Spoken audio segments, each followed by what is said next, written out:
I took the action that I deemed most prudent." Mallory paused as a string of words came over the line from the obviously upset Irishman. Mallory finally got the pipe going and took a moment to suck greedily on the stem. He flicked the match out and dropped it on his desk, where it continued to smolder. "I can't see where it's robbed you of any necessary manpower, but if you require reinforcements, I can have them to you tomorrow." Yes, well, I can do the math, too. You have 4 men for the outside and then the 3 of you on the inside. If you think that's insufficient—" He paused and listened some more. "Yes, I have talked to Regina, and no, she doesn't know about it. What really would be the point? Have the final details been worked out?" "I see. Projection equipment?" He listened some more. "Yes, I suppose that would come in rather handy. All right. Yes, just let me know." Mallory put the phone down and puffed on his pipe. He looked up to see Liza standing by the doorway. "Problems?" she asked. Mallory cleared his throat. "Nothing unmanageable. Whit is a bit put out, but he'll get over it." Liza frowned. "We're too close to D-Day, aren't we, to have anyone put out over anything?" "It'll be fine, Liza. Don't worry." "And you're telling me you're not concerned?" "I'm always concerned until my people are back here safely. But they have everything under control, and the plan is a sound one. In fact, Regina came in with a new wrinkle that I think will work out quite nicely." "There is one flaw in your plan," pointed out Liza. "No plan is perfect, and we had to put this one together rather on the fly." "But they aren't even aware of the potential pitfall. You know I disagreed with you on that." "Without that, we wouldn't have gotten our shot at Kuchum." "Yes, but that might be the difference between your people coming home safely or not." "I am quite aware of the risks," Mallory said, a bit indignantly. "You are, but they aren't, not fully." "There is inherent risk in everything we do." "Sometimes I wonder." "Wonder what?" "We sit here in our cozy old English country house and plan these things, and then send them out to execute our plans. They participate in creating those plans." "Good night, Professor." She left Mallory to angrily puff on his pipe until he knocked out the wedge of tobacco, stuffed the pipe in his jacket pocket, and sat there moodily in his old leather chair. Whit sat gazing at the phone. Sometimes he just didn't get Mallory. No, that was wrong. He almost never understood the man.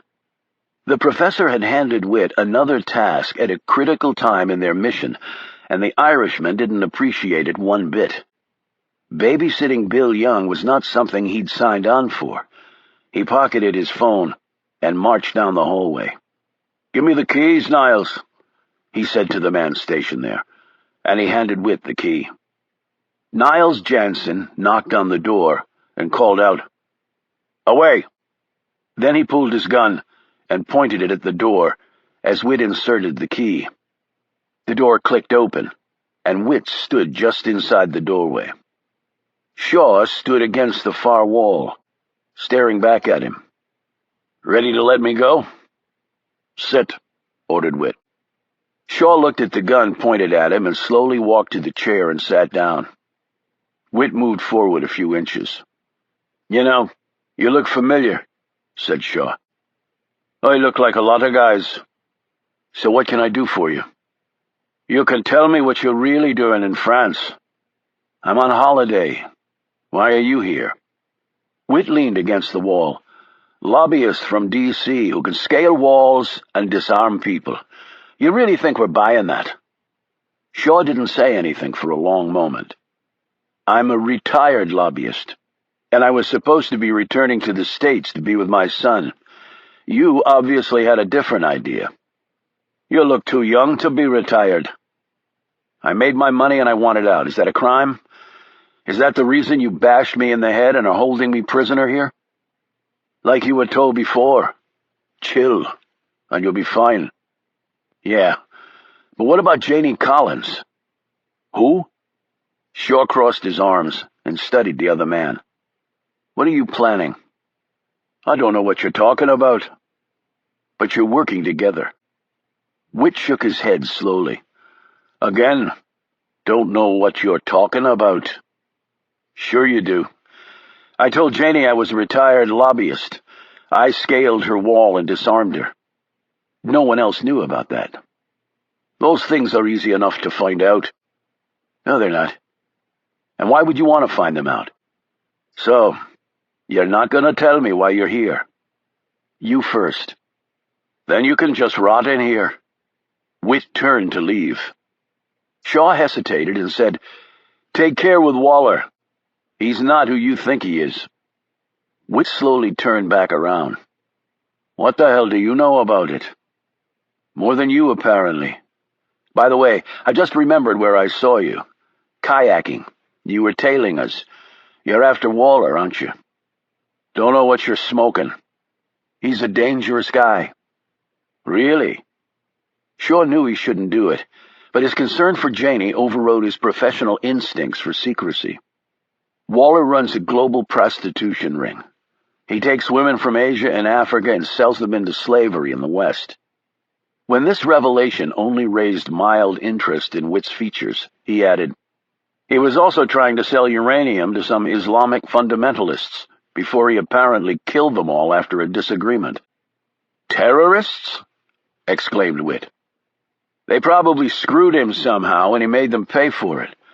He's a bad guy from top to bottom, and he has an eye for Janie, although I guess now I know that's not her real name.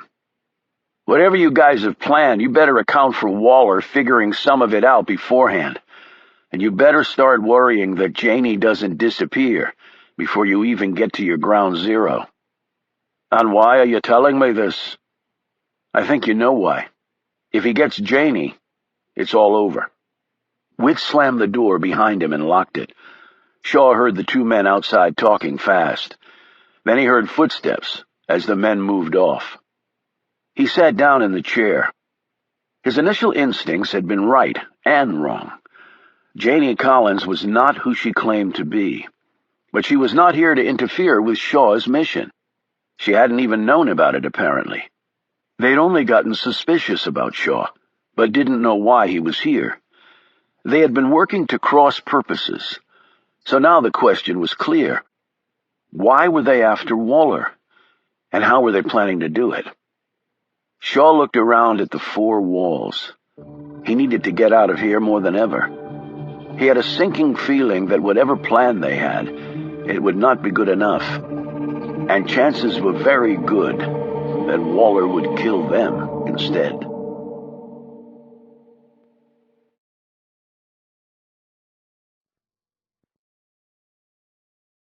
This audiobook has been broken into multiple parts to make the download faster. You have reached the end of a part, but not the end of the complete audiobook, so please check your library for the next part of this audiobook.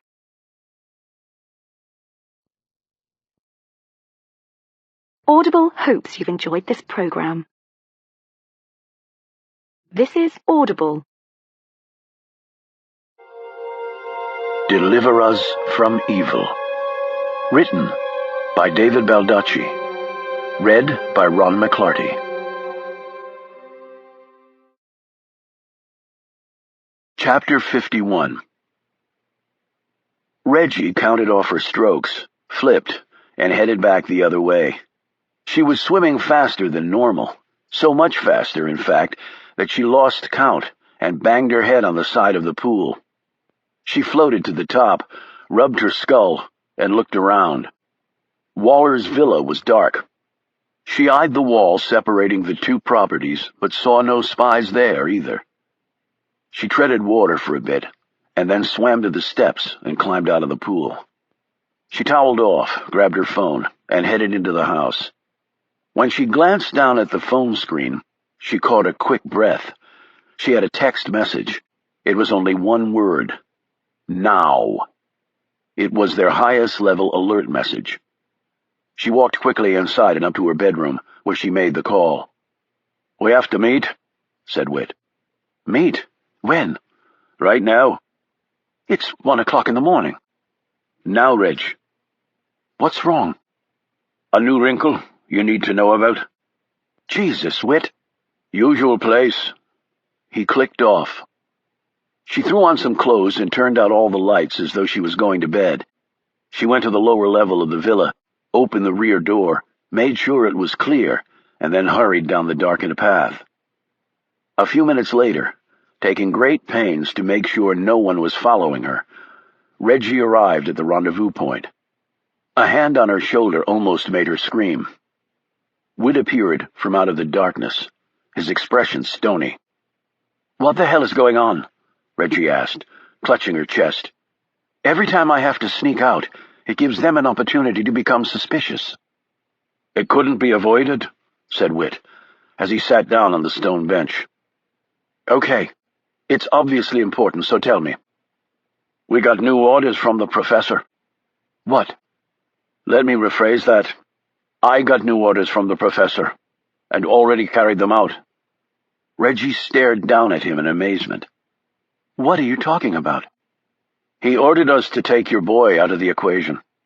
"My boy?" "Bill Young." "What? You didn't—" "He's okay. We just did a snatch. He's resting comfortably." "Are you crazy? It wasn't my call, okay? And the prof didn't want you to know. But I didn't like that, though I'm here telling you." "Why would Mallory want you to kidnap Bill? He was leaving France." Whit looked put out. "I didn't know that. I didn't have a chance to tell you." "Probably wouldn't have mattered. The prof wanted him out of the way, and it was probably a good call considering what I just learned." "What are you talking about?" Reggie said slowly. "Your boy's not what he appeared to be." Whit paused. "I think he might be a cop or something. Maybe in counterintelligence, Interpol, something like that." Now Reggie sat down on the stone bench next to him. "Why?" "Things he said." Reggie looked away. "You don't seem shocked by this." "I knew Bill had disappeared from his hotel. When I went to check, I saw some men go into his room and take his things. The clerk later told me they had guns." "Well, thanks for telling me that." "Tell me everything, from the moment you took him."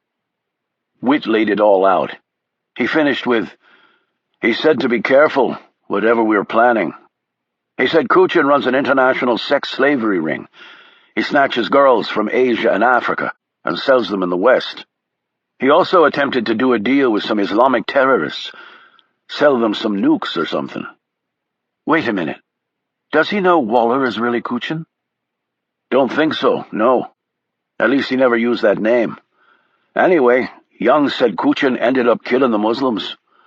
Guess they had a falling out or something. But he said Kuchin definitely had an eye for you, and to worry about you disappearing before we could make our move.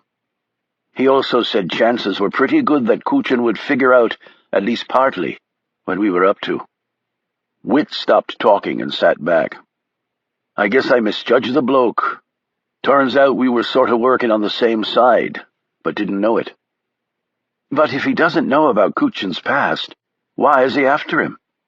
"Maybe the terrorist stuff, or the sex slavery ring." "And Bill is okay?" "Except for a little knot on his head, yeah, he's fine. Tough guy, but then we knew that, didn't we?" "I appreciate you telling me this, Whit." "No secrets, right? But look, Reg, what Young said gave me an idea." "What?"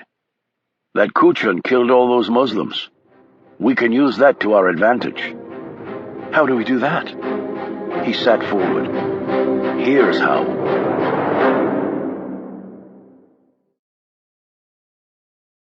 Chapter 52. Shaw leaned away from the door in frustration. Attempting to pick a deadbolt lock in near-total darkness using part of the guts of a toilet bowl tank could only lead to frustration, he told himself. There were over 86,000 seconds in a day. Having counted over 100,000 seconds off in his head, and nearly driving himself mad in the process, the best Shaw could figure it was either the middle of the night or the middle of the day. He stepped forward and listened at the door. No steps. no breathing. And yet a solid door was between him and freedom. If he tried to break it down, they would be waiting for him with guns. He slumped back in the chair and tried to think of another way. His motivation to get free had changed, but really only slightly. If these men were working with Janie Collins, that meant she wasn't alone in dealing with Waller. So if he tried to do anything to her, at least she'd have backup. But he felt certain they weren't cops. The guy he'd talked with had seemed surprised about the sex slave trade and the nuclear terrorist pieces. So if they didn't know about his illegal activities, then what was their motivation to take the guy down? And if they weren't the authorities, why keep Shaw alive? A bullet to the head and a shallow grave in the middle of nowhere would have made more sense. Thoroughly confused, Shaw sat in the chair and fiddled with the 2 pieces of metal he'd fashioned. 2 useless pieces of metal from a toilet. If Frank could only see him now. As he glanced over at the commode, something occurred to him. He looked at the door and then glanced back at the toilet. Checking the jury-rigged tool in his hand, he thought it might just be possible. "And how was your swim?" asked Waller. They were walking up to the village of Gord the next afternoon. "Refreshing. Did you enjoy watching?" He looked taken aback. "Pardon?" "I thought I saw someone peeking over the wall. I assumed it was you, but I guess it could have been one of your men." She glanced back at the pair of security guards trailing them.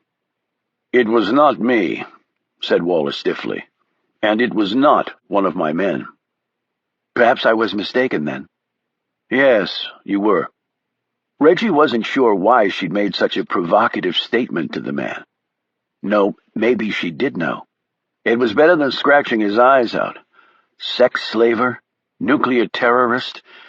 She drew a calming breath and managed to smile.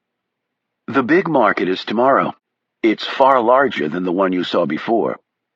"I look forward to it," said Waller. After finishing their shopping, they passed by the church again. "Have you been in yet?" asked Reggie. "Not yet. I will attend Mass on Sunday." "I've been inside. It's quite lovely. Would you like to see it?" Waller looked unsure, glancing back at the 2 guards. "All right, for a few minutes. Then we must eat. I'm hungry. And after the market tomorrow, I want to take you to Pont de Gord to see the aqueduct. Then we can have dinner near there at a truly delightful restaurant. Then the next day, Gironda." "You have it all planned out." "Of course I do." This blunt statement was softened by his smile. They walked down the narrow alley and tugged open the church door. Inside, it was noticeably cooler. They moved forward and saw the stairs leading up to the bell tower that was the highest point in Gord.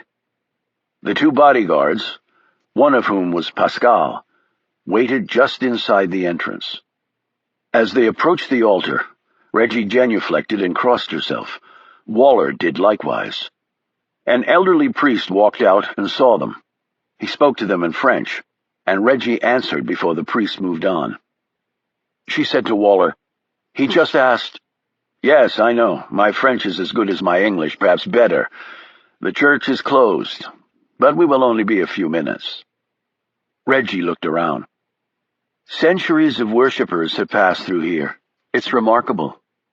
In a low voice, Waller said, "It is glorifying to be in the presence of such power." "Power for good," amended Reggie, as she stared at the cross on the altar. "In a church, what else could there be? I don't attend Mass as regularly as I should." "We will go together Sunday." "That's not possible, because I'm leaving early on Sunday." He looked stunned by this. "And going where?" "Back home, to the States." "Can you not change your plans?" "Why?" "Because I am asking you to. I want to spend more time with you here." "But my villa lease will be up." "I will take care of that. I will either extend it or you can stay at my villa." "Evan, I don't think—" He gripped her arm. "I will take care of it." She winced at the pressure he was applying. He slowly released her. "You have bewitched me. I am not in my right mind around you. I must watch myself." "Perhaps I should watch myself, too," she said, attempting a smile. "But truthfully, we must spend more time together. And when I go back to Canada, it is a short trip to the United States. We can see each other there." "You hardly know me." "I am a quick judge of people.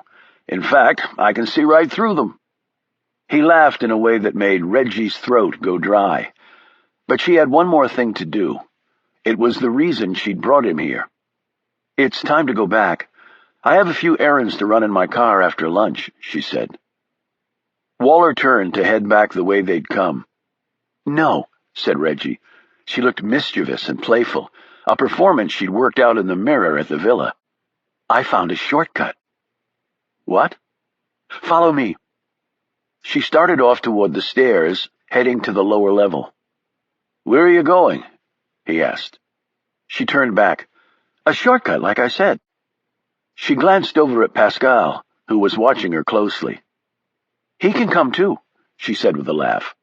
"I'm not leading you into some ambush. Come on." She skipped down the steps. Waller nodded to Pascal, and they followed. Reggie was waiting for them at the bottom. She led them farther into the bowels of the holy place. Reggie glanced once more at Pascal and saw that he had his hand near his gun. A minute later, she pushed open the door and stepped out into daylight. She pointed to her left. "See? A shortcut down the cliffs. The passage was cut right through the stone. The villas are right down those steps." Waller looked surprised and also impressed. "I passed by this door before and wondered where it led." "Now you know," she said.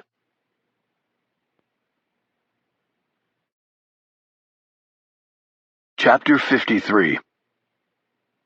"I want to see him," said Reggie. "That's definitely not a good idea," replied Whit.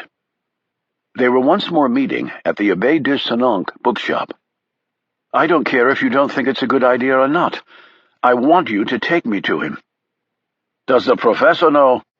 "I'm not feeling that charitable toward the man right now. So take me to see Bill." Shaw was sitting in the chair when the knock came. "Away from the door," called out a voice. When it opened, Shaw blinked to adjust to the new level of light. Then he saw her standing there. Reggie said, "I'm sorry about this. I had no idea what happened to you." "Then let me go." "That won't be happening, Patty," said Whit, stepping forward to stand next to Reggie. Shaw noted the two other men at the doorway. They didn't have their guns out, probably her doing, but he assumed they were around. "Then tell me what's going on," said Shaw. "Maybe I can help you." "Same answer as the last one," countered Whit. Shaw shot a glance at him. "Did you tell her about Waller? About his background?" Reggie spoke up. "Yes, he did. And something you told us will actually help." "What?" "I can't say." "Why are you after him?" "Why were you after him?" replied Reggie. Shaw didn't say anything. "Nuclear terrorism?" she suggested. "He's a bad guy," said Shaw. "He needed to be taken down. That's all I can tell you." "So then, why were you leaving town?" asked Reggie, "before he was taken down?" Shaw glanced over at Whit. "Who are you with? Interpol? Mossad? MI6, maybe? Patty?" Reggie started to say something, but Whit let out a loud grunt. "No one you would recognize," she finally said. "But why were you leaving town?" "Op got pulled," said Shaw finally. "Because he killed the terrorists? That doesn't mean he won't try again." "I don't make the orders. I just follow them." "And so do we," snapped Whit. "How did you figure things out with me?" asked Reggie. "Right before they caved in my skull, it sort of all came together. The last piece was you tipping Waller's guy I was no longer an issue." "I didn't want anything to happen to you." "When are you going to do it?" Shaw asked. "Okay, little visit's over," said Whit. Shaw ignored him and kept his gaze on Reggie. "Why did you come to see me?" "To tell you that I was sorry." "Look, if Waller can get the drop on—" She cut in. "He is very good, no doubt. But so are we. This is what we do." "What is?" he shot back. "As soon as it's over, you'll be released unharmed," said Reggie. She paused. "I saw some men leave your hotel with your things. One of them was wearing a hat, and he didn't look happy." "I'm sure he's not very happy with me." "We can contact him, tell him you're all right, that this was not your fault." "I'll take care of it. But let me ask you this. If you fail and Waller kills all of you, what then?" Witt smirked. "Then it'll be up to you to get yourself out of here. Not too hard for a tough guy like you, right?" Shaw wasn't giving up. "Tell me your plan, and I'll point out the holes." Witt shook his head. "And then maybe you escape and muck everything up." "I don't think so." "But—" began Reggie. "No, Reg," snapped Witt, and then his face contorted because of this mistake. Shaw looked at her. "Reg? For Reggie?" "Thank you again," she said. She held out her hand. Witt moved to stop her, but Shaw was already clutching it. His fingers felt like they were on fire. When he looked at her, he could sense she'd had a similar reaction. Before the door closed, Shaw called out, "I hope you get the son of a bitch." His last image of the woman was her eyes staring at him before the door shut between them. He rushed to the door and listened. He heard one word clearly: "Market." Shaw groaned and slapped the door.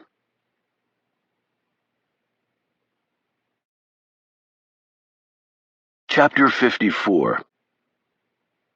"What? Evan's not here with you?" Reggie turned to see Alan Rice watching her. He walked across the main street in Gord and joined her. "I thought his goal was to monopolize every minute of your time, and yet here you are, free and alone." "I guess he had something better to do right now. Plus, I had some errands to run. I just came up here to pick up a few things." "Do you have time for some coffee? With the sun behind the clouds, it's gotten a bit nippy. I could use some Java." He pointed behind her to a cafe on a side street near the Pol Para Museum, situated in the village square. They sat inside, ordered their drinks, and Rice didn't break his silence until each had their cups. "Evan is quite infatuated with you. I'm sure you know that." "I enjoy his company. He's a nice man." "No, he's really not a nice man, Miss Collins." "Pardon me?" Reggie said in surprise. "I thought you worked for him." "I do, so I know him intimately. He is an enormously successful businessman, but nice does not enter the equation." "And why are you telling me this?" "I want to be sure that you know what you're getting into." "I wasn't aware that I was getting into anything." "I can assure you that Evan does not see it that way." "So, what do you suggest I do about it?" "You can leave Provence." "I'm actually planning on leaving Sunday. If I do, you're saying this enormously successful businessman with a possessive nature would just let it drop?" Rice sipped his coffee and then fiddled with his spoon. "Perhaps." "So has this sort of thing happened before with Evan?" "You mean with other women?" "Yes, it has." "And what happened to the other women?" "I don't really know." "You're not being very convincing." "That's ironic, considering I'm telling the truth." "So, who are you protecting here, me or your boss?" "I thought it was clear. I'm protecting Evan. I don't even really know you." "I appreciate your frankness. So, protecting him from himself? That's one way of looking at it?" "Well, for me, it's the only way of looking at it." "So, will you leave? Now? Don't wait until Sunday." Reggie rose and put down some euros for her coffee. "I don't think so. No." Rice stood. "Leaving now really would be the wisest thing you could do. Trust me." "That's the rub, Alan. I'm having a hard time trusting anyone right now." A few minutes later, Alan Rice stood next to a treadmill where his boss was performing his daily jog. Waller wiped his face with a towel and drank from a bottle of water as he increased the incline on the machine. "You look troubled, Alan." "I just had a chat with our little friend." "Our little friend?" "Jane Collins." Waller slowed the machine and reduced the incline. "Why did you do that?" "I'm worried." "About what? We had the woman checked out, correct?" "Absolutely. You saw the reports yourself." "Then what is the problem?" "I see how you look at her." Waller slowed to a fast walk on the treadmill. "You see how I look at her?" he said questioningly. "Please don't get upset, Evan. It's just that in the past you—" The next instant, Rice lay on the floor, blood flowing from his mouth. Waller stood over him, his hand cut from where it had struck the other man's tooth. Waller bent down and pulled Rice to his feet. "Put some ice on that before it starts to swell," he said calmly. "I was only trying to protect you," Rice stammered, clutching his jaw. "If I were in need of protection, that would be admirable. However, I am not." Waller stared fiercely at the other man. "You're my associate, Alan. You are my underling. Never forget your place. You are not and never will be my equal. Do you understand precisely what I am telling you?"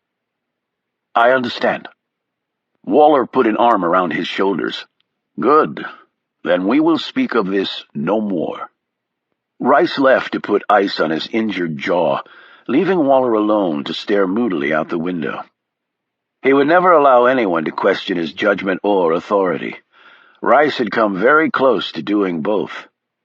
Had there been anyone else in the room to hear this, Waller probably would have ordered his right-hand man put to death. However, he had displayed an alarming degree of independence just now. Truly alarming. And yet, was there truth in his words? Did he need protection, essentially from himself? Yes, he was infatuated with Jane Collins. Many men would be. Her close proximity aided in that infatuation.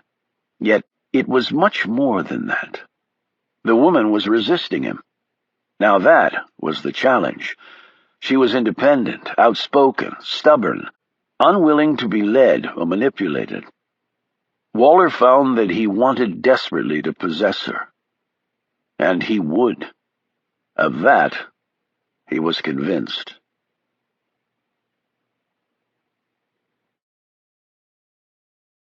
Chapter 55. Reggie rose early and swam in the pool before first light had broken. It was usually this way with her on the final day of a mission. She always did something pleasurable, as it might be the last day of her life. The water felt cool against her skin as she sliced through it, counting her strokes, taking her practiced breaths. She didn't bother to see if anyone was spying on her from the villa next door. It didn't matter anymore. She finished, went inside, up the corkscrew stairs to her bathroom, and stripped off her bikini. The next instant, she whirled to stare at the far corner of the space. She was sure she'd heard something, seen a shadow lingering. But there was nothing. She locked the door and took a shower, letting the hot water slide over her, seeing if it could overwhelm the chills.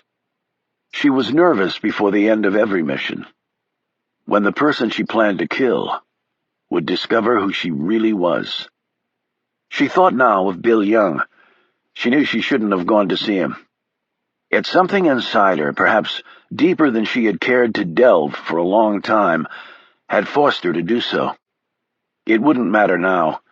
After today, none of it would matter. What she felt or what he felt. They would never see each other again. She caught her gaze in the mirror as she recalled the spark between them when their hands touched, how he looked at her, how she had to work so hard to control herself around him. "Stop it, Reggie," she thought. "Just stop it now." She dried her hair and dressed in slacks, sneakers, and a loose-fitting shirt over a tank top, with a bandana in her hair. The shoes were a practical choice in case she had to run. The bandana conceivably could be used as a garrote. Yet if it came to that desperate recourse, her chances of survival were very low. The mental images of Feder Kuchin's victims, housed in her brain for weeks now, paraded past her. Today is for all of you, she thought. She looked out her window onto the cobbled path below. People on foot were already starting up the hill to the market. They looked happy, eager, excited. She was all those things, too. Well, perhaps not happy, not yet. Small cars and vans moved slowly past, their wares crammed into the tiny spaces. As she stood there, first Whit and then Dom trudged past carrying large duffels. Neither man looked up at her. In a few moments, they were gone from her sight. The new wrinkle Whit had added was a brilliant one, she thought. Now, all she had to do was execute it properly. She closed the window, went downstairs, and made her coffee. She lingered over the cup and the toast and fried eggs she made. She kept taking steady breaths, willing away any nerves, going over the plan again and again, both for reassurance and also as a way to minimize any potential mistakes. She had met one final time with Whit and Dom, and they had taken her through the revised plan. The equipment Dom had purchased in Avignon would work perfectly. Everything was loaded and ready to go. Each man complimented her on the idea. "Makes for a right-fitting show for old Kuchin," Whit had said. "A right-fitting show," repeated Reggie now, as she washed her cup and dishes and set them back in the cabinet. She walked to the terrace and watched as the sun marched upward, firing the sky. The ridge of mountains and the plain of the valley came alive, as though administered a transfusion of fresh blood. Reggie's nerves faded. Her breathing returned to normal, and her features became determined and finally set in stone. It was time. If today was to be her final day, Reggie swore that no matter what else happened, it would be Feder Kuchin's last as well. Some things were just worth the price. Back at Harrisfield, Miles Mallory was on the telephone. The call was from just a few kilometers outside of Gord, and the caller was not Whit or Dom. It was Niles Jansen, and he was telling Mallory things he did not want to hear. "She actually went to see this man?" Mallory snapped into the phone. "He knows we're going after Kuchin," Jansen answered. Mallory exclaimed, "And he's with some law enforcement organization?" Jansen said something in response. "Wait for my phone call back," ordered Mallory. "I need to think this through." He replaced the receiver and sat back in his chair. It had been unbelievably reckless of Whit to tell Reggie that they had Bill Young captive. The plan had been to let the man go after the mission was finished, but Mallory wasn't certain that was an option any longer. If people ever found out about what they were doing... He absently pulled his pipe from his pocket, looked at it, and then threw it across the room, where its stem cracked against the mantel. He called Jansen back. His message was terse. "Whether the mission succeeds or not, he cannot live. Do it now." He put the phone down, sat forward, and put his face in his hands. "Miles?" He looked up to see Liza staring at him. "What's wrong?" she said. He shook his head, started to speak, but then lowered his eyes and stared at the floor, his hands dangling uselessly in front of him, like he'd just suffered a stroke.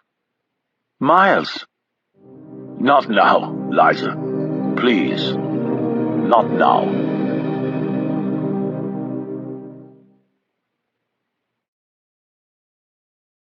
Chapter 56. Niles Jansen checked the Glock 17's magazine, which carried 19 bullets in an extended double-column box configuration. He'd worked as support on 3 missions with Whit and Reggie, but he'd never been ordered to do something like this before. He was nervous, but determined. He chambered around and drew from his pocket a capped syringe that was marked with a poison label. Jansen was alone, so the plan was to have the prisoner handcuff himself to the chair and then he would administer the poison. The prisoner, he believed, would just assume it was another sleeping solution. It would be easy. It turned out not to be. He walked slowly down the hallway and then stopped, unable to believe what he was seeing. Water was pouring out from under the locked door and also through the food slot. He rushed forward, calling out, "What the hell happened?" "The pipe on the toilet broke, and the whole damn room is flooded." "I'm up to my ass in water," Shaw yelled back. "Where's the water cut off?" "Step away from the door." "Step away from the door? I'm crunched against the wall. The whole building's gonna come down. I've been screaming for somebody for an hour." Jansen reached the door and pulled out his keys. His plan was to open the door and then quickly step aside as the water rushed out. Things did not go according to plan, however. The door being knocked off its hinges was the first indication of things going awry. The door landing on top of Jansen was the second. Shaw dropped the heavy toilet he had used to bash his way to freedom, grabbed the man's gun, and pulled the stunned Jansen up. When the object fell to the floor, Shaw stooped and picked it up. It was the syringe. He looked at the man. "Was this meant for me?" Jansen said nothing. Shaw shook him. "I'm about a second from putting a round in your brain." "Was this meant for me?" He placed the muzzle against the man's forehead. "Now." Jansen said, "I was just following orders." "Whose? One of the other guys here? The woman?" "No, they don't know." Shaw knocked Jansen unconscious with a blistering left hand that carried about as much pure anger as Shaw had felt in a while. He laid him back down, pocketed the syringe, rushed back into the room, turned the water off where the commode used to be, and then ran back out. The water hadn't been up to his butt, of course, but just high enough to reach the level of the door slot and start pouring out. Shaw had used a plastic water bottle to stop up the hole in the floor revealed after he'd worked the commode loose using his nifty homemade tools. He carried Jansen over his shoulder, the gun held out in front of him just in case anyone else was around who wanted a piece of him. He used the lamp cord to tie him up, lifted his cell phone and his car keys, kicked open the front door, leapt off the short stack of steps, and climbed into a two-door gray hatchback parked in front of the house. 10 seconds later, he was flying down the road. The car had GPS, and he inputted his destination with jabs of his finger. Gord. He checked the clock on the dash that also had the current date. Market day, he thought. He might still have time. He floored the little car and reached a main road. He punched in a number. Frank's voice came on. When he heard Shaw, he started yelling. "Shut up, Frank, and listen." "Me listen? Shaw, I will have your ass." "They're gonna hit Waller." That caught Frank's attention. "What? Who is?" Shaw filled Frank in on all that had happened. "I'm pretty sure it's going down today. I need some backup." "There is none. We pulled all our assets from the area." "There's nobody?" "I've been spending all my time covering your ass with my bosses. They think you went nutso over this chick. They are pissed." "I can't do this by myself. I need some help. Waller has a lot of muscle." Frank was silent. "Hey!" Shaw cried out. "Talk to me." "There is one asset in the area." "Who?" "Me." "Why are you still here?" "Forget it. I just am." "Why, Frank?" "Because I've been looking for you, that's why. Happy? Now, how do you want to play this?" "Here's how." Shaw started talking fast. When he was done, Frank said, "You really trust this woman?" "To the extent I trust anybody. Yeah, I trust her." "Well, I hope to hell you're right." Shaw clicked off and floored it.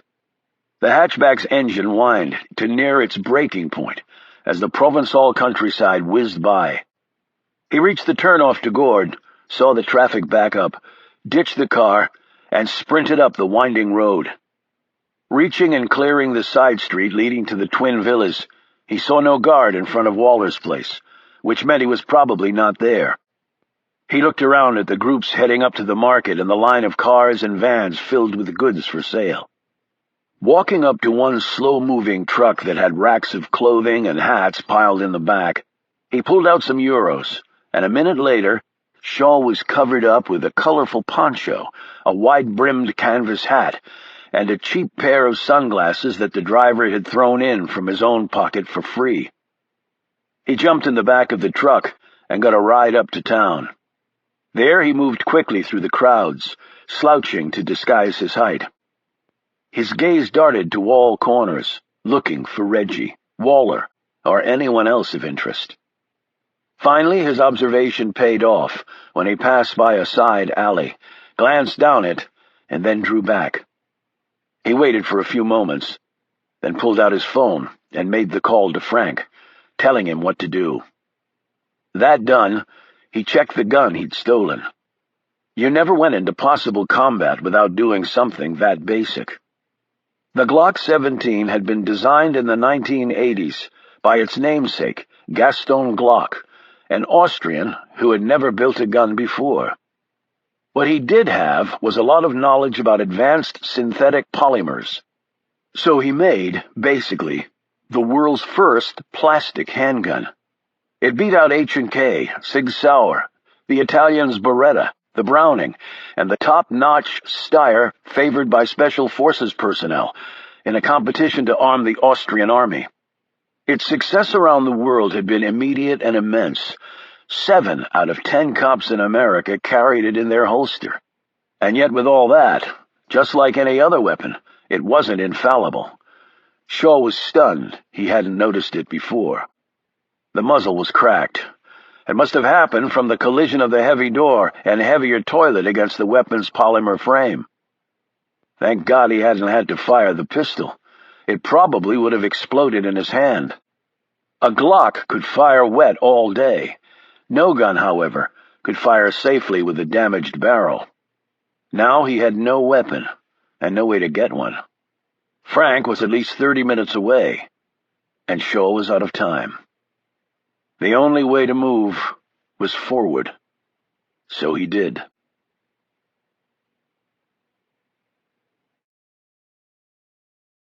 Chapter 57. "This market is certainly well attended," said Waller, as he walked next to Reggie along the crowded and narrow streets of Gord. "But one could become quite claustrophobic." Waller glanced behind him. His 2 beefy guards were pushing past vendors and customers, struggling to keep up with the pair. Reggie had her market basket in her right hand, and her walking pace was brisk.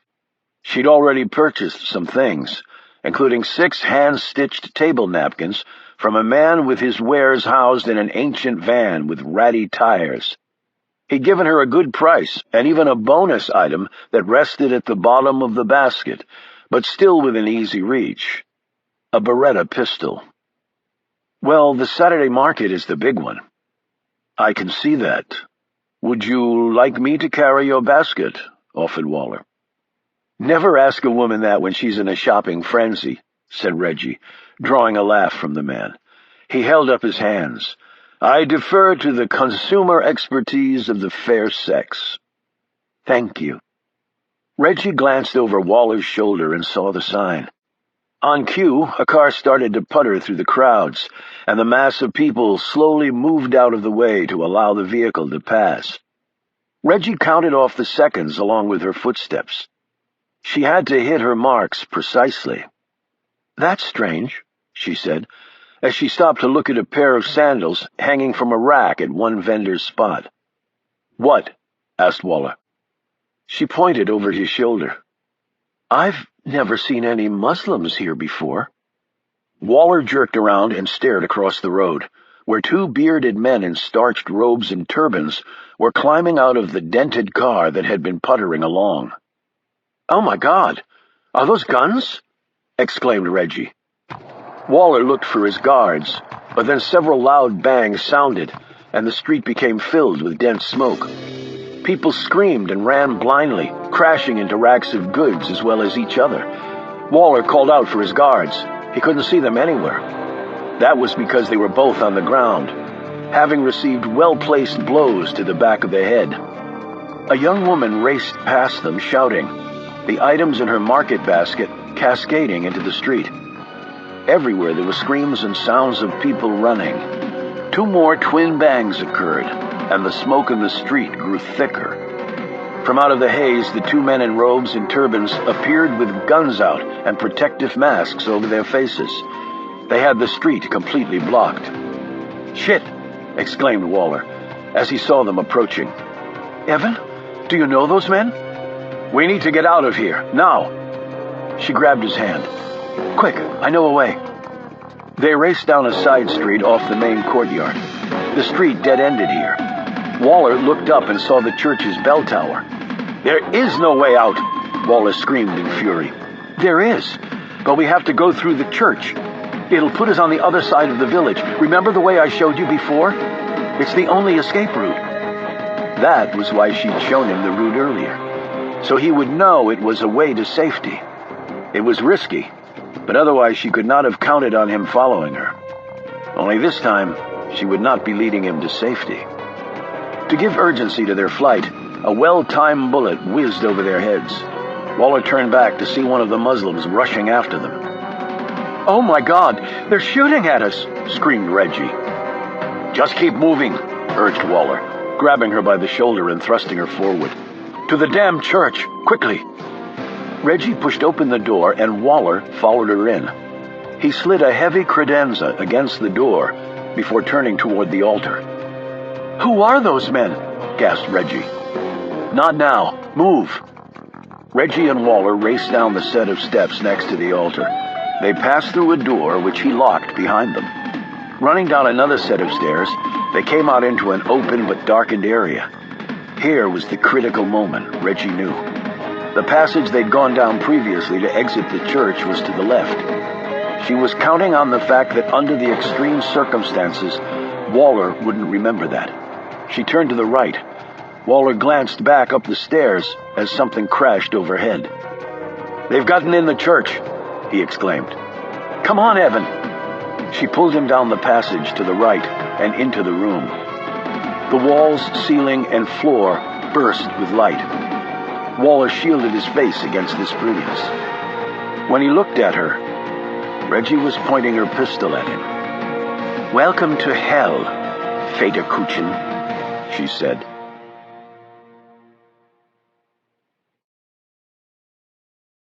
Chapter 58.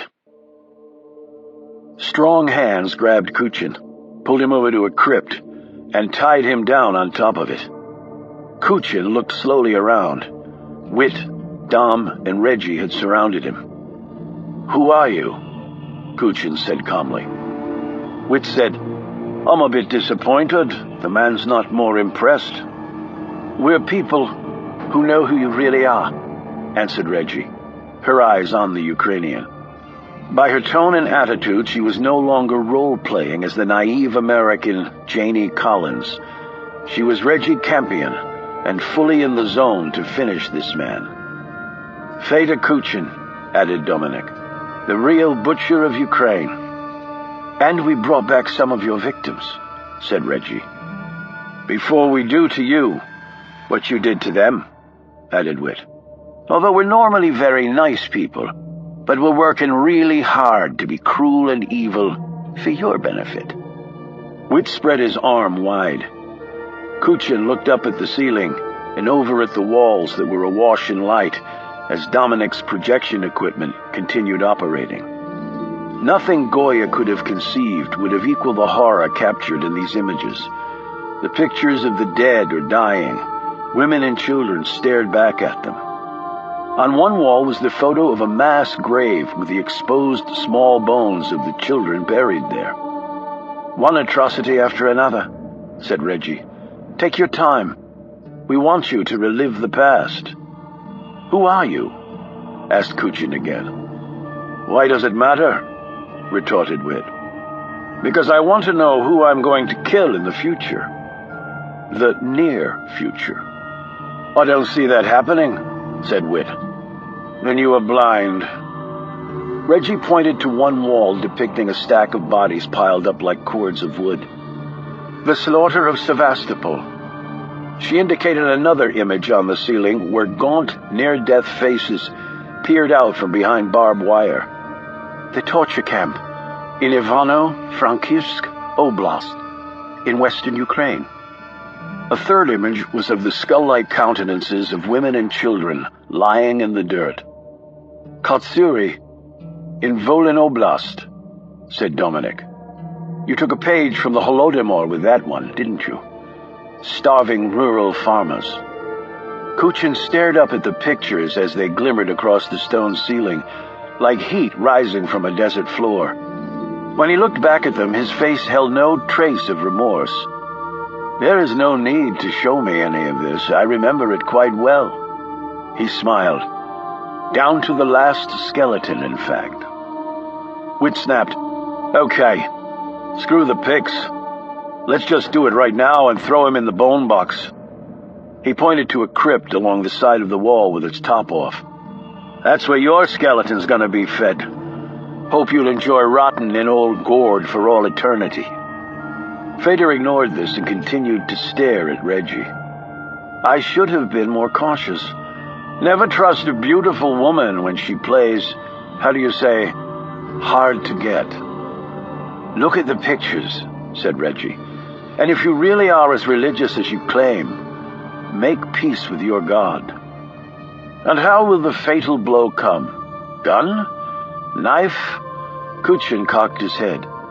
Will you strangle me with your bare hands? But do you dare to get that close to me now? I can smell the fear you have of me. No, you will keep your distance, I think. You're not the first monster, and you certainly won't be the last. Never lump me in with others, barked Kuchin. I stand alone. Whit looked over at the open crypt. Well, you won't be lying alone. There's another set of bones in there. I actually feel bad some poor bloke has to share it with the likes of you. The click of multiple gun hammers made Whit freeze and mutter a curse. Reggie slowly turned to see the men standing there, pointing weapons at them. She recognized two of them as Kuchin's other bodyguards. Reggie's forehead was lined up on Pascal's front pistol sight. Gun down. Now. Reggie bent down and placed it on the floor. Kick it away. She did so. Alan Rice stepped out from behind his hiding place. He stared inscrutably at Reggie before saying, Untie him. Now. As she started to move forward, Whit said, No, I'll do it. He took the straps off Kuchin, who rose slowly, rubbing his wrists and ankles. When he stood fully upright, he nodded at Whit, and then drove a fist into his gut, doubling him over. A kick against Whit's head slammed him against the crypt, where his blood mixed with centuries-old bone dust. Dominic and Reggie darted forward, but Pascal fired a bullet in front of them, and they froze. Kuchin put out his hand, and Pascal tossed him a spare pistol. He turned to Reggie. You seem to know a lot about me. Enough to send two Muslim terrorists after me. I assume they were imposters whose sole purpose was to funnel me here. Reggie said nothing. Her breathing was shallow, all in her throat, but controlled. You don't wish to answer? Kuchin motioned to the images on the wall. You bring me here under false pretenses to show me all this, and then to kill me? And yet you don't wish to explain yourself. His easy smile disappeared as he grabbed her neck and squeezed on a point near the left jugular vein. Reggie bit her lip, but made no sound. He increased the pressure, and she felt the blood and oxygen supply disappearing from her brain. She finally grabbed his arm and hit a nerve point that made his hand weaken. He let go, and she gasped and fell back. She planted a hand against the wall and righted herself, her gaze holding on him. He said, Impressive, but if you couldn't endure such a small measure of pain, I suppose you would not be in this line of work. He looked at Dominic. You mentioned Butcher? You think I'm dangerous? The second coming of the Holodomor? I actually like that description. He placed the muzzle of his pistol against Dominic's forehead and pulled the trigger. Reggie screamed and Dominic flinched, but then opened his eyes. There was no entry wound. The front and back of his head were still intact. No blood, no death. He looked bewildered by his survival. Kuchin was furious. "Never hand me a pistol, Pascal, without a round in the chamber." Kuchin corrected the omission and started to line up his shot again, taking his time, completely in control. This turned out to be a very significant miscalculation. The blur of motion to his right made Kuchin look away for a vital second from Dominic. Shore catapulted out of hiding, both elbows raised horizontally to the top of his delts. An arced jab of hard bone against soft face threw one of the guards with such force against the stone wall that he crumbled to the floor, the fight and his senses driven completely from him.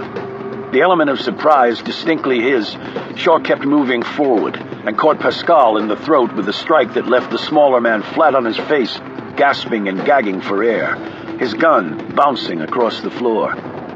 He stopped gagging when Shaw slammed his foot on the back of Pascal's head, ricocheting it off the stone and knocking him out. Alan Rice made the mistake of following the effect of the attack rather than the source. He screamed and fired his weapon. His wild round barely missed Kuchin's head and unfortunately embedded itself in Dominic's forearm, shattering bone and burning tissue. Dominic grunted and fell to the floor.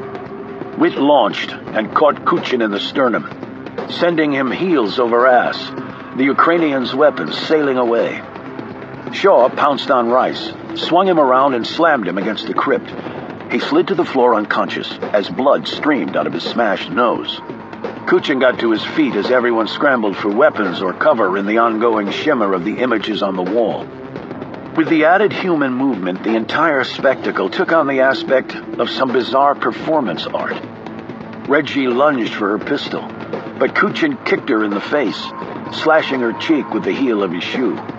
When Witt hurled himself at the man a second time, Kuchin was prepared. He deftly sidestepped the thrust, and taking a page from Shaw's attack method, slammed a bony elbow into Witt's face, dropping the Irishman in his tracks. Kuchin snatched up Reggie's Beretta, turned, aimed, and would have fired a bullet into the fallen woman's brain from inches away if Shaw hadn't connected with such a massive uppercut to the chin that it lifted the 230-pound Ukrainian completely off his feet. He crumbled backward and hit the floor, spit out a tooth, and tried to rise, but he was too dazed by the terrific shot he'd taken. Shaw jammed one gun in his belt and grabbed another pistol off the floor and tossed it to Witt, who'd staggered to his feet holding his face. Shaw stooped, snagged Reggie's arm, and pulled her up. With his other hand, he hauled Dom to his feet. "We have to get out of here, now." "Not before we kill that bastard," screamed Witt. At that instant, Kuchin managed to get to his feet and ran out of the catacombs. "Hey!" yelled Witt. He ran after Kuchin, followed by the others. "Stop!" barked Shaw, and he grabbed Witt, who was lining up a shot. "He's got other muscle, and they're probably on their way right now." As soon as Shaw finished speaking, 3 more armed men clattered down the stairs and saw them. They opened fire. The sleepy town of Gord probably hadn't seen such aggression since the Romans had been in town 2 millennia before. "This way!" yelled Reggie. She led them to the passage that would carry them down toward the villa. Kuchin ran toward his men and screamed, "Get them, but don't kill the woman!" Shaw turned and fired at the men. As the bullets ricocheted off the stone walls, Kuchin's guards scrambled for cover. Witt pulled a slender canister from his pocket, popped a tab, and tossed it into the room. Dense smoke formed a wall between them and their pursuers. They turned and fled down the passage, steel-jacketed rounds chasing them every step of the way.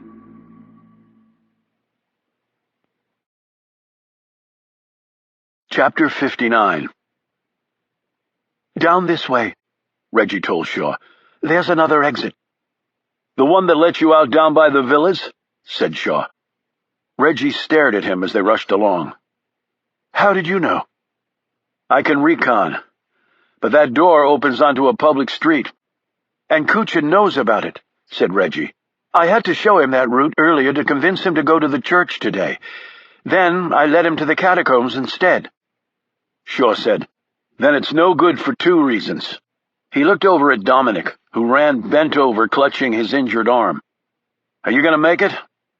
Reggie took off her bandana and wrapped it around the wound. I can make it, Dominic said, grimacing. Whit eyed Shaw. What then? We can't go back unless we want to shoot our way out, and those guys have a lot more bullets than we do. Shaw pointed to his left. That way. Whit grabbed his arm. There's nothing down there. I checked. At the end of the hall is a hidden door built into the stone. The passage there leads to the old fort. How do you know that? Demanded Whit. Through a little history reading. What? Catholic priests often had to run for their lives, just like we are. Now let's go. They reached the end of the hall. Shaw pulled on a stone set in the lower half of the wall, and a slight gap appeared. He tugged on the section, and old hinges creaked as the door swung open. They fled through, and Shaw clicked the door shut behind them. As he led them down a dark, musty passageway, Shaw hit some keys on his cell phone, and the electronic message flew off. They passed through another door, and reached a hall through which sunlight eased in via slits in the stone block far above their heads. They were now in the old fort. He reached one more door, tugged it open, and they entered a courtyard. The car screeched to a stop in front of them, and Whit aimed his gun at the driver. He's with me, said Shaw, putting a hand on Whit's arm. Frank rolled down the passenger side window and said, The whole town is going nuts. Shaw and Reggie helped Dominic into the back seat and then slid in next to him. Whit jumped in next to Frank, who gunned it, and the car sped off, laying black tread down on ancient cobblestone. Okay, Shaw, start talking, said Frank, as he maneuvered the car through the narrow streets and down the hill toward where the villas were located. Your name is Shaw? Said Reggie, looking at him. He glanced in the rearview mirror to see Frank staring at him. They snagged Waller, but his men ambushed them. I was there to help out. Help out? Exclaimed Whit. We'd all be dead but for you. Well, we still might be, snapped Frank. As he finished speaking, one of Waller's men ran out from the doorway that led from the church. It was the same passageway out that Reggie and Kuchin had taken when they visited the church the first time. The gunman spotted them and fired. Everyone ducked as the windshield cracked. There was a bump. The man was catapulted into the air by the collision with the car and dropped to the ground. Frank looked up. Hey, Shaw. Yeah? Can you drive? Why? Because the son of a bitch just shot me. Shaw saw the blood seeping from Frank's jacket, pushed the man to the side, climbed over the seat, and took over the wheel. He floored it, and then checked Frank, who was slumped over next to Whit. How bad? Frank fumbled with his shirt and looked. Missed the belly. I think it went through me. Hard to say. Whit checked the seat back. It did?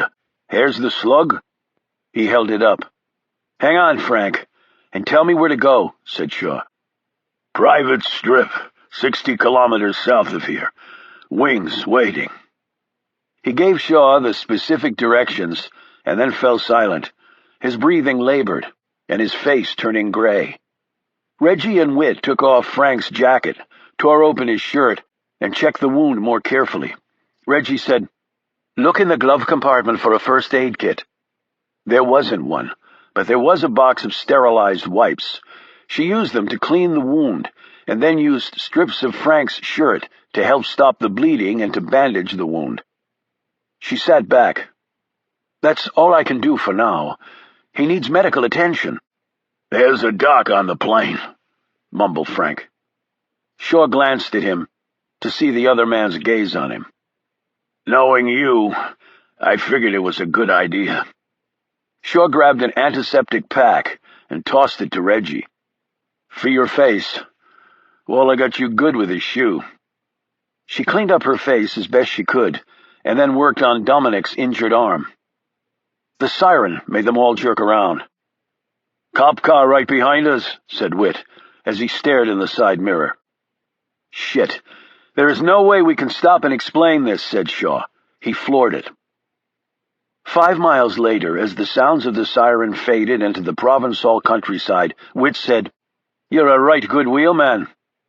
Let's just be thankful they didn't have the resources out here to do a call-ahead roadblock. Then I'd just be a right good prisoner." They finally reached the private airstrip.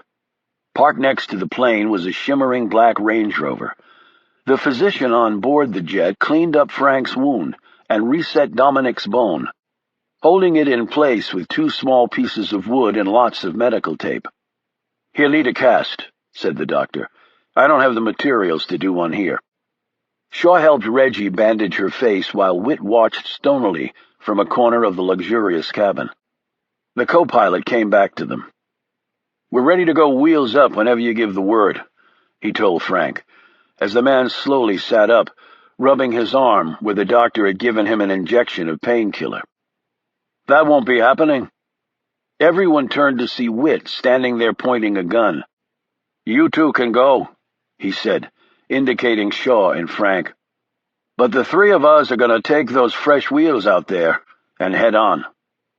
"That's not a good idea," said Shaw. "For us it is," shot back Whit. "I don't know who you blokes are, and I don't want to know. Thanks for the assist. But you go your way and we'll go ours. No hard feelings, I promise." "You guys will never get away," said Frank, attempting to stand before Shaw put a restraining hand on his shoulder. "I actually like our odds." "You'll need a hostage," said Shaw, "because without that, you really do have no chance against this guy here." Shaw pointed to Frank. "He's got more resources than you can deal with, but he also doesn't want to lose me. That gives you leverage." Whit looked skeptical. "So you want us to take you hostage? That ain't happening." "Then you have no chance," snapped Shaw. Whit poked his finger into Shaw's chest. "Bugger off!" Reggie stepped between Whit and Shaw. "He's right, Whit. I'm not taking your lover boy along for the ride just because you—" Shaw moved Reggie to the side and took a step toward Whit. "You couldn't even recon a site properly. You let them ambush you and would be dead if it weren't for me. You said so yourself. Now we have to get out of the country. Without wings, we'll have to go another way. I can do that because I've done it 100 times. Can you?" Now Whit looked uneasily at Reggie. Dominic said, "He's right, Whit. We're not prepared for this." Whit fumed inwardly for a few seconds. "All right. But the first time you try anything—" "Right, whatever." Shaw brushed past him, heading for the aircraft's exit door. "Shaw!" shouted Frank. "You can't do this. You don't even know who they are." "Now be in touch, Frank. Hope you heal fast." The others followed him off the plane.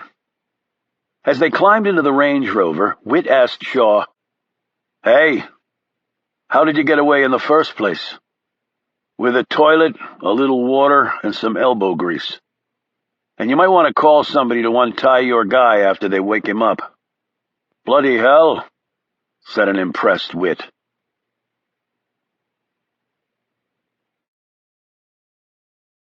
Chapter 60. Fader Kuchin's villa was empty. No SUVs out front, no windows open, no cigar smoking in the rear grounds. The bags had been packed, battered men gathered up, and they were gone. A phone call had been placed, and his private jet had picked him up not at the commercial airport in Avignon, but at a corporate jet park. He now looked down at the French landscape from 20,000 feet, as his private plane worked its way up plateaus of calm air to its cruising altitude. Next to him sat Alan Rice, holding an ice pack against his face with another strapped to his right knee. Pascal and 2 of the other guards who'd been attacked by the Muslim impersonators were nursing their own injuries. The man who'd been hit by the car had a broken leg. Kuchin's mouth and jaw were badly swollen from Shaw's blow, and there were 2 new empty spots in his gums. He had refused any medical attention, not even Advil. He simply sat in his seat and stared down at the quickly vanishing French terrain. They are down there somewhere, he thought, and they know who I really am. He flicked a gaze at Rice. In all the excitement, you have not explained how you were able to rescue me, Alan, he said, his damaged mouth moving slowly. Rice gingerly removed the ice pack and glanced at his boss. I followed the woman to the church one night. Why? Because I didn't trust her, he said simply. That's why I tested her. Tested her. When I pretended to warn her off, I lied to her and said that you had become infatuated with women in the past. I wanted to see if she would do the rational thing and leave you alone. She didn't. That, coupled with her late-night excursion, made me even more suspicious. I also didn't like the way she was playing you off against that other man. So you followed her. But how is it that you were in those catacombs waiting for us? I also saw who she was meeting with that night. I had him followed. You did all this without telling me? I wanted to be sure, Evan. I didn't want to turn out to be wrong. I am a smart man, meaning I am terrified of you. Kuchin leaned back into the leather of his seat.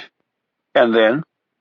And then we saw them go into the church and down to the catacombs. When they came back out to get something, we snuck down there and took up position. I was very afraid because they had guns, and I have never even fired one. Witness my poor shot today. You saved my life. I'm glad I could be there for you. Had I known what this was all about, I never would have let you go with her to the market today. By the time I realized what was happening, it was too late. They were cunning. I assumed the 2 guards with you would be sufficient, but I was obviously wrong. So I struck you an error earlier. You had every right. I appeared to have overstepped my bounds. I was surprised by that, I'm sure, but I was just trying to protect you. Kuchin turned away, stared out at a cloud. I'm sorry, Alan. I misjudged you. I saved your life. Now we are even on that. Well, thank God it ended all right. End? No. This has not ended. You're going after them? You had doubts? No, no doubts, Rice said nervously. The tall man? Why do I think he was not with them? But he was there. Kuchin said, I think he followed you into the church. Me? Kuchin ran a finger along his battered jaw. Talking was painful, but he was focused on something else. You heard what they called me? The name? Feda Kuchin. Yes, I heard. Rice put the bag of ice back on his face and tried to breathe normally. Do you know who that is? No, I don't. Kuchin was both pleased and disappointed by this. He bent down and removed an object from his briefcase. It was a bag wrapped in plastic. Inside was a gun. This is the woman's pistol that she left in the church. I want it checked for prints, but I doubt we'll be successful there. When I picked it up, I probably smudged any that were there. But it's a relatively new model, and we can check for serial numbers on the slider barrel and breech face. They probably sterilized it, used acid or a drill to remove the numbers. You know more about guns than you let on, Alan. Yes, that is true. But there is a thing called microstamping. It uses a laser to imprint the numbers microscopically on the breech face and the firing pin, among other places. They are not so easy to remove. If we can trace the gun, perhaps we can trace the woman. You really want her, don't you? The background check we ran on her was obviously flawed. I want you to find out all you can about who she really is. Kuchin stopped rubbing his jaw and took out the laptop computer they had found in the catacombs that was the source of the picture show down there. He turned it on and pushed some keys. A few moments later, he was staring at graphic images of his work in Ukraine.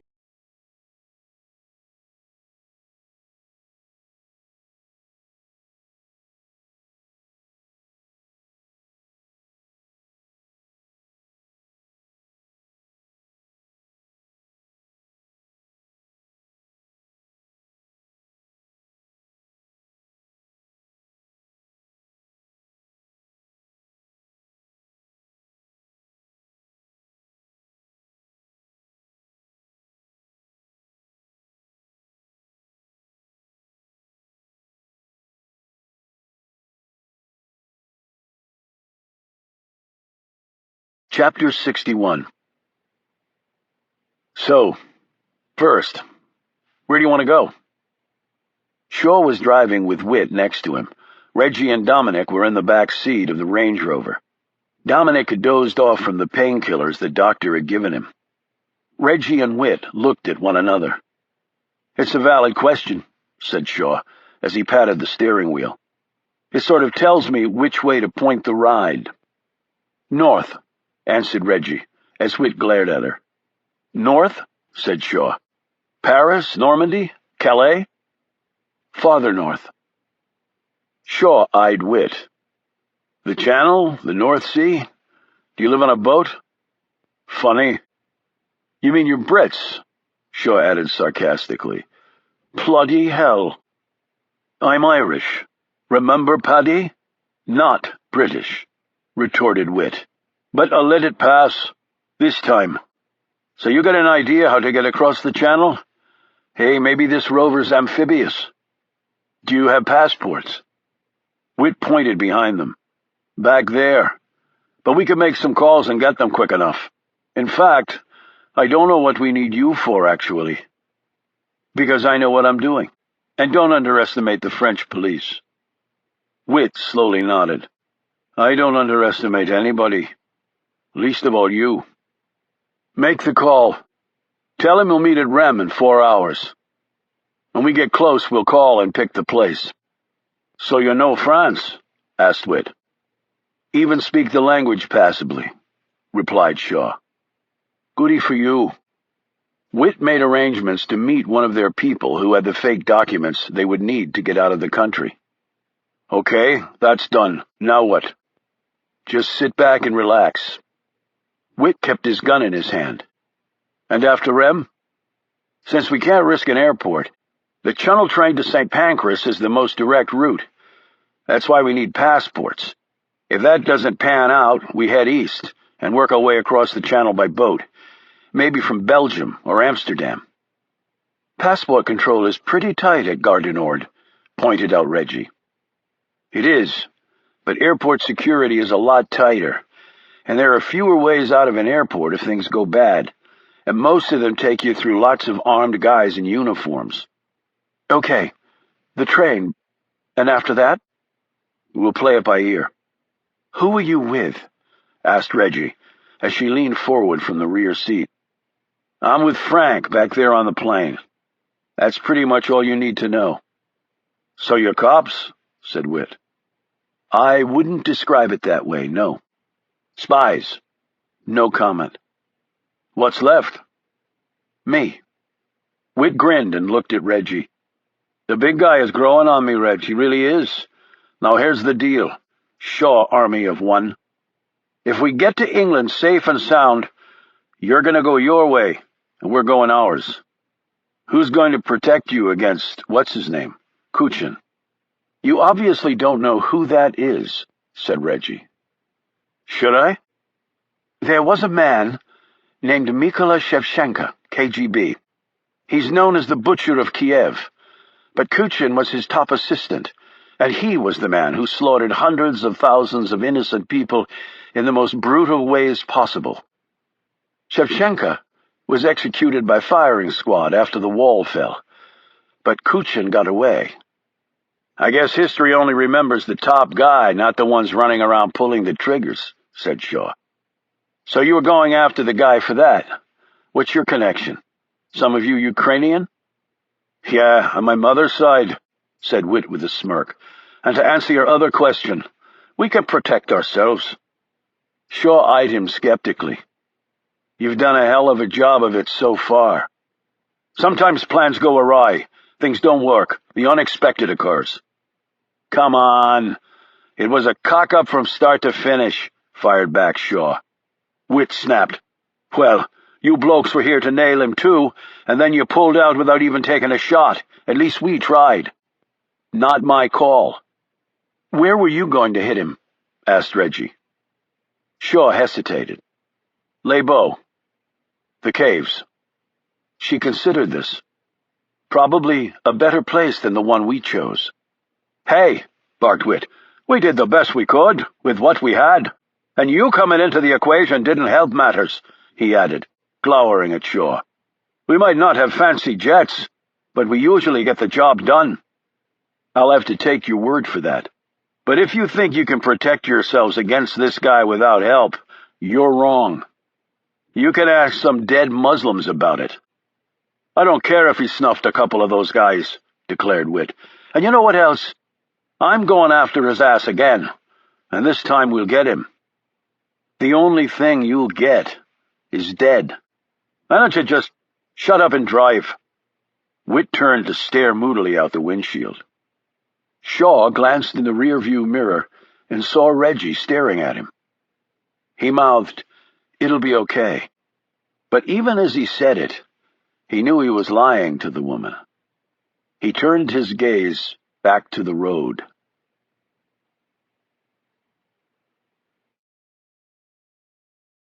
Chapter 62. Kuchin's plane was halfway across the Atlantic. Rice had access to the internet to check on the Facebook page that had been set up for Reggie posing as Jane Collins, and also the other background information they had found there. It had all been deleted. He fearfully told Kuchin of this while the man rested in his seat. We didn't print copies out either, Rice said, his voice trembling, so we don't even have her photo. I have her photo, said Kuchin surprisingly. I took it when you both were out on the terrace talking before dinner. You had suspicions? No, I wanted a picture of a beautiful woman. But now I have suspicions, Kuchin added sarcastically. We have nothing on Bill Young. By now Kuchin had drawn sketches of Reggie, Shaw, Witt, and Dominic. His eye and memory for detail were astonishing. He showed them to Rice, who nodded approvingly. Spot on, Evan. You're quite an artist. I want the 3 sketches of the men transferred into a digital format or whatever it is called. Can this be done in a way that would allow a search through a photo database? I believe so, yes. Then make it happen. Along with a photo of the woman, of course. On every database we can buy our way onto. Understood. But if you have a picture of the woman, why did you sketch her, too? Kuchin didn't answer this. Instead he said, I do not like leaving Europe. The accents from the men were unmistakable, particularly the Irishman. But not the lobbyist. No, he is different. Kuchin rubbed his battered jaw. I have been hit before in my life. I have never been hit that hard. I am stunned my jaw isn't broken. A strong man. A dangerous man. Rice added, He knocked out Manuel like he was nothing, and then took out Pascal like he was cardboard. And you know how good Pascal is. And he lifted me up like I was a child. I felt his arm. It was like iron. It was not so much his strength that impressed me, said Kuchin. There are many strong men, stronger even than he is. It was the speed and the skill. 3 armed men, 4 counting you, Alan. But 3 armed men who are good with weapons, and he still managed to do it. There was some luck involved, surely. There is always an element of luck. The question becomes, did it happen on its own, or did he create it himself? I tend to think the latter. He came out with his elbows raised horizontally, a classic close-quarters combat technique. It allowed him to strike fast on a pivot, and with maximum power, since he could use his weight and the leverage of his torso and hips, and bent elbow strikes are preferable over a fist. There are many small bones in the hand that can break on contact. Any one of them snaps, that limb is useless. An elbow, on the other hand, is comprised of only 3 bones at a pivotal juncture, and they're all relatively large. The elbow is at its greatest risk of breaking when it's extended. You fall, reach out, palms down, arms straight, and the part of the anatomy that takes the brunt of the fall is the elbow. It snaps. Kuchin made a V with his arm. But if you bend the arm, those stress points vanish, and the resulting durability and striking power are formidable. You know a lot about these things. I know enough. And he kept moving, always moving, making it very difficult to line up a shot. If he's that good, maybe we should give it a pass. Kuchin looked at him, clearly disappointed. They strapped me to a crypt. They were going to put me in a grave with old bones.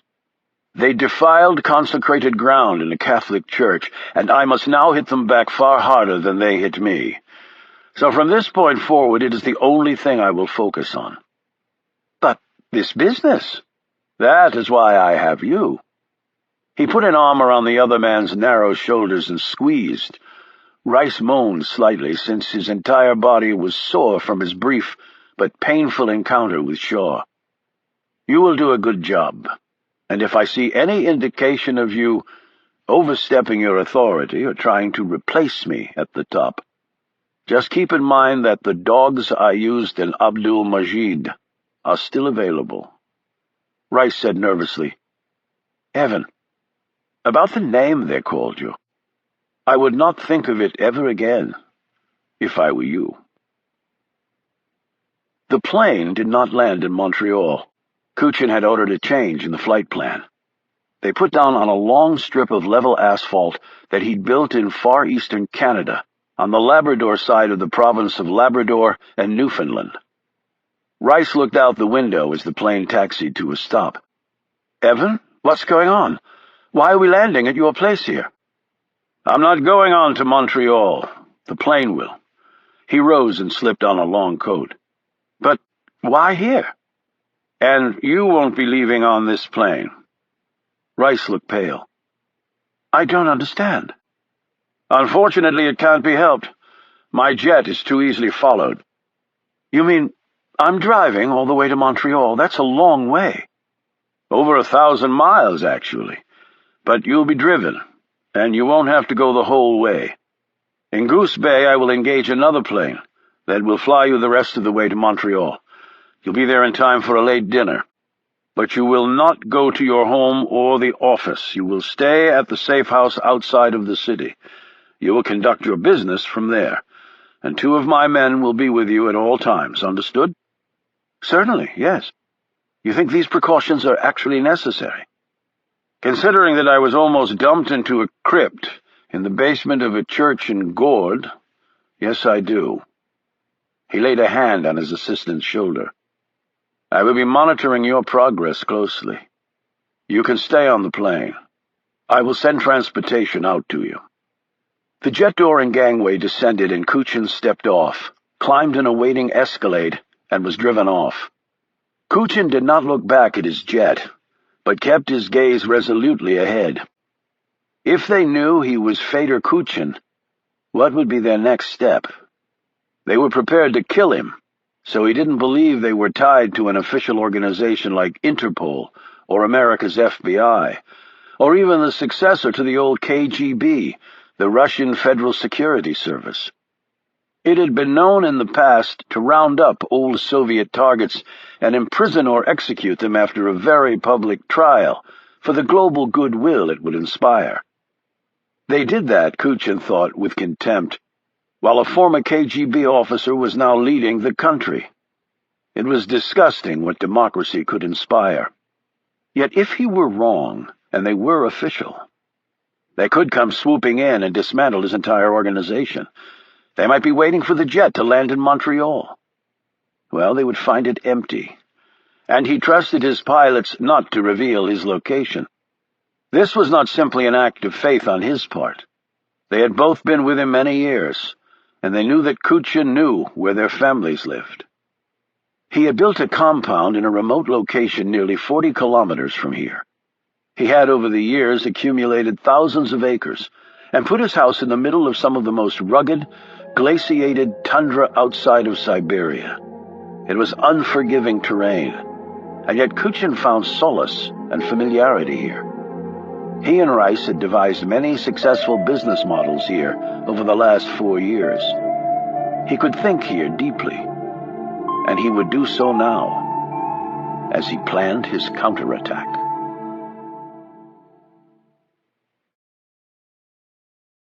Chapter 63. "We're screwed," muttered Shaw, as he stared at the interior of the train station. Wearing a hat, tinted sunglasses, and, despite the warm air, a bulky sweatshirt, he'd entered the immense bustle of Gare du Nord in Paris, only to find that numerous police officers were walking the floor holding pictures of him. Reggie, Witt, and Dominic had followed him in separately, similarly disguised, and just seen what he had. Then he pointed to a policewoman walking near an entrance door. In her hand was a color image of a second person. Reggie recognized her image immediately. Shit! After confirming that these were the only pictures being distributed, Shaw turned and left the station. The others joined him outside, near a rack of luggage carts. "Now what?" asked Dominic. Witt answered. "I say the three of us take our chances, and you," he pointed at Shaw, "can take your chances somewhere else."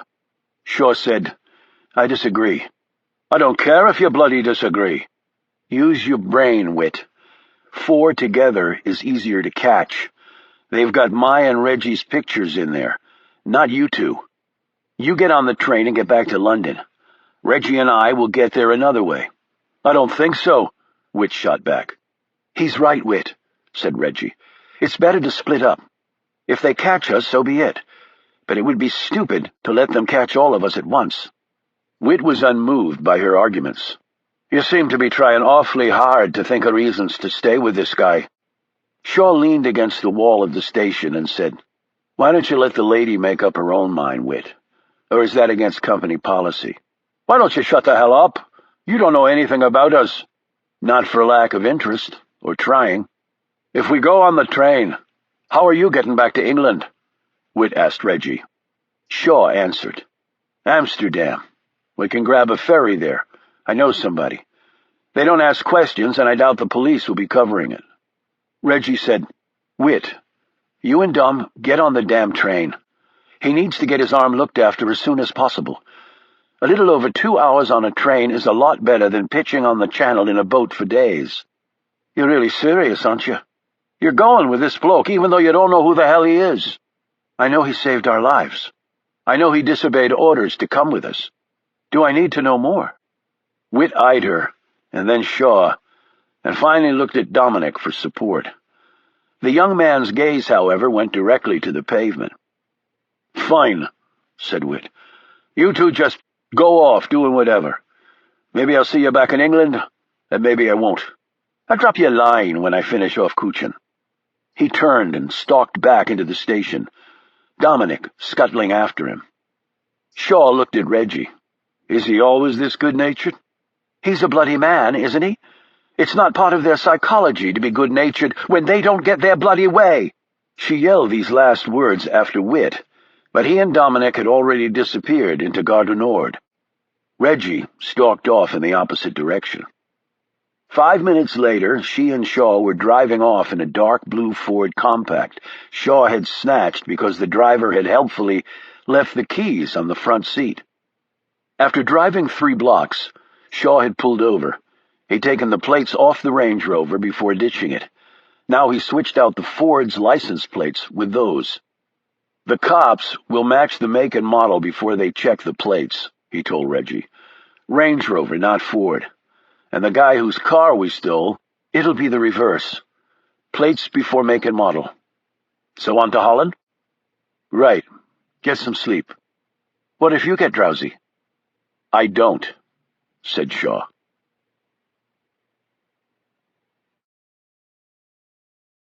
Chapter 64. Whit had just finished speaking. Dominic sat next to him, his wounded arm in a fresh cast. Professor Mallory and Liza sat opposite them in the library at Harrisfield. Mallory tapped his new pipe stem idly against the old table, while Liza, her mouth screwed up in concentration, stared down at her hands. "You're sure that this tall fellow— what was his real name again?" began Mallory. "Shaw," said Whit. "Yes, this Shaw fellow.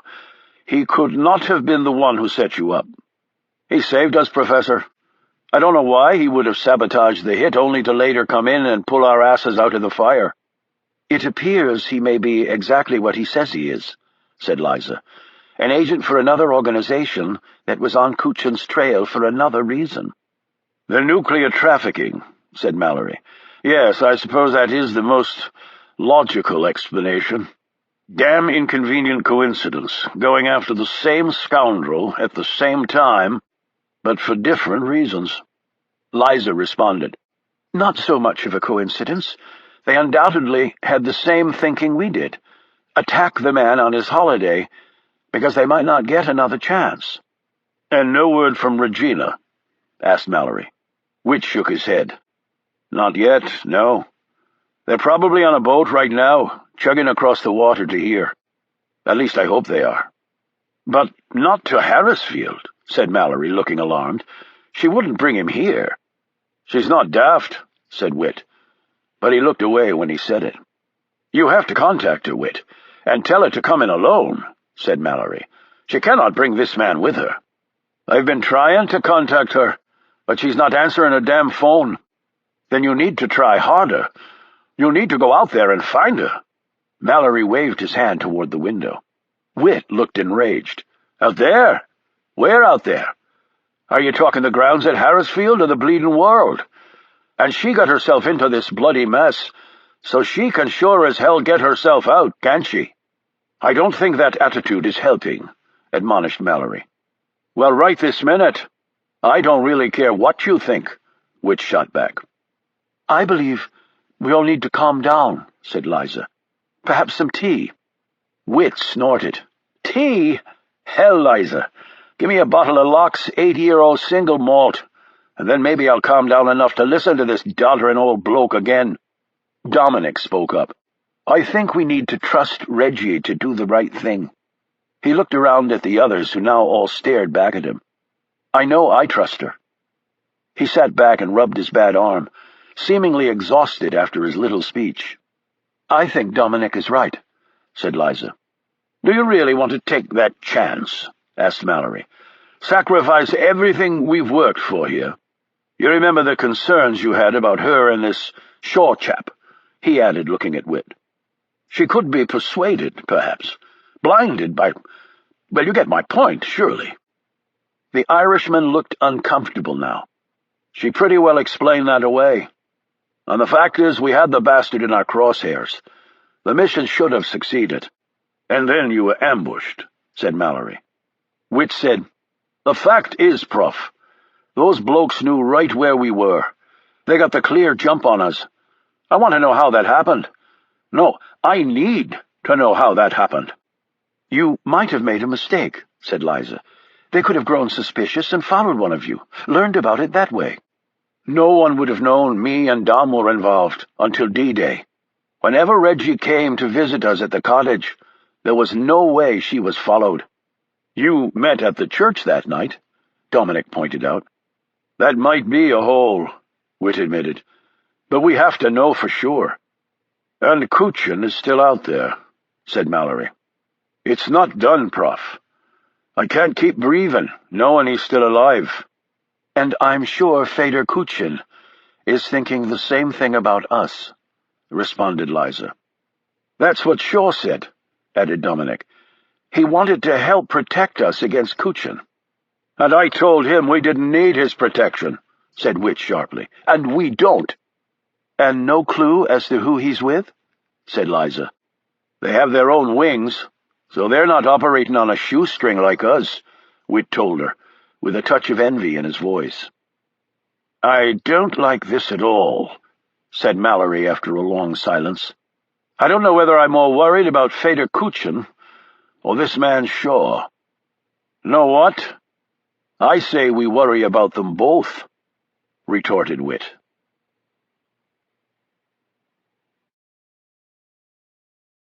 Chapter 65.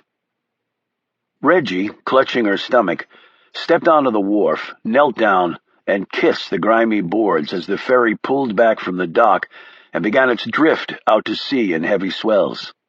It was piloted by a Dutchman whom Shaw had known for years, for reasons he would not divulge to Reggie. The drop-off point was actually a long-forgotten World War II-era naval landing spot, technically in the middle of nowhere. It had taken nearly 3 days for Shaw and Reggie to get back into England, much of it spent on the vessel, as it slowly made its way through turbulent waters. "Thank you, Jesus," moaned Reggie. "The boat ride was a little rough," Shaw remarked, as he helped her back up. "A little rough?" Reggie's throat convulsed, and she looked ready to throw up again. But finally she stood straight and let out a long breath, putting an arm on his shoulder to steady herself. "I thought the only place we were going to reach was the bottom of the bloody sea. Last boat ride I took was across the Irish Sea. It was pretty choppy then, too. The woman I was with kept throwing up just like you. Must be a girl thing." "Who was that?" Reggie asked, while eagerly, if gingerly, walking next to Shaw towards solid earth. "That was a long time ago. How did you know about this place?" "It's come in handy a couple of times in the past. Quite a hole in our border security. Every country has at least one." When they reached the grassy area next to the pier, Reggie checked her cell phone. It only had a sliver of juice left and no bars. She hadn't been able to contact anyone about her status and still couldn't. "Damn it! This is just great. I've got bars and juice. Give me the number and I'll make the call." "I don't think so. Then you'll have the number on your phone." "This isn't my phone. Belongs to one of your guys. The one I knocked out with the toilet." "Did you look at any of the contact information on it?" "No." "You're lying." "Maybe I am," he said. "Can I have it? I need a phone." "Maybe later." Since he had nearly a foot in height and over 100 pounds on her, she didn't push it, but looked around at the dark surroundings. "Where are we?" "Few hours outside of London. I've arranged for wheels. Where do you want to head now?" "I think our separate ways." "That is not a good idea. Kuchen can do a lot of things, but catching us is not one of them. In fact, Witt was right. We'll go back after him."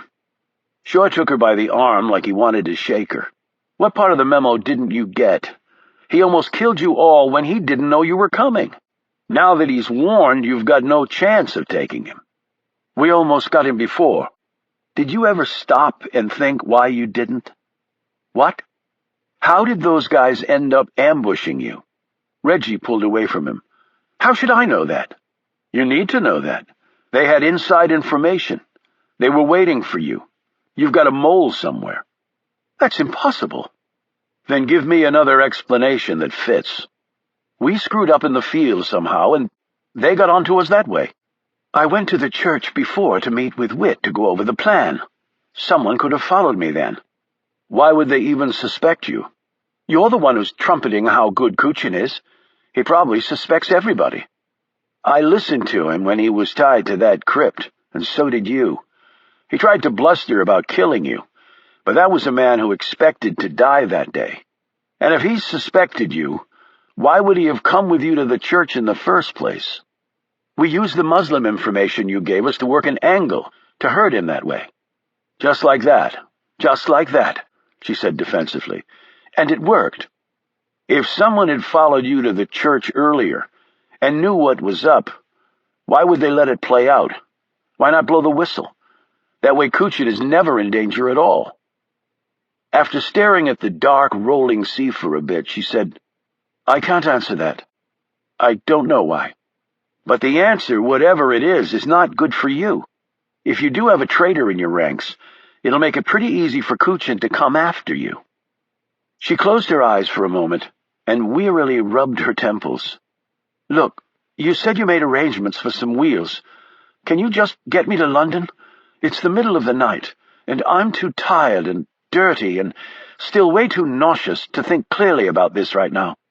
He stared at her before shrugging. "Sure, the wheels are just up there." Just up there turned out to be a half-mile walk through uneven terrain in the pitch dark to a road. A motorbike was near the tree line, keys under the seat. He tossed her the spare helmet. "It's not the Vespa, but it'll do." She clung to him on the way back to town.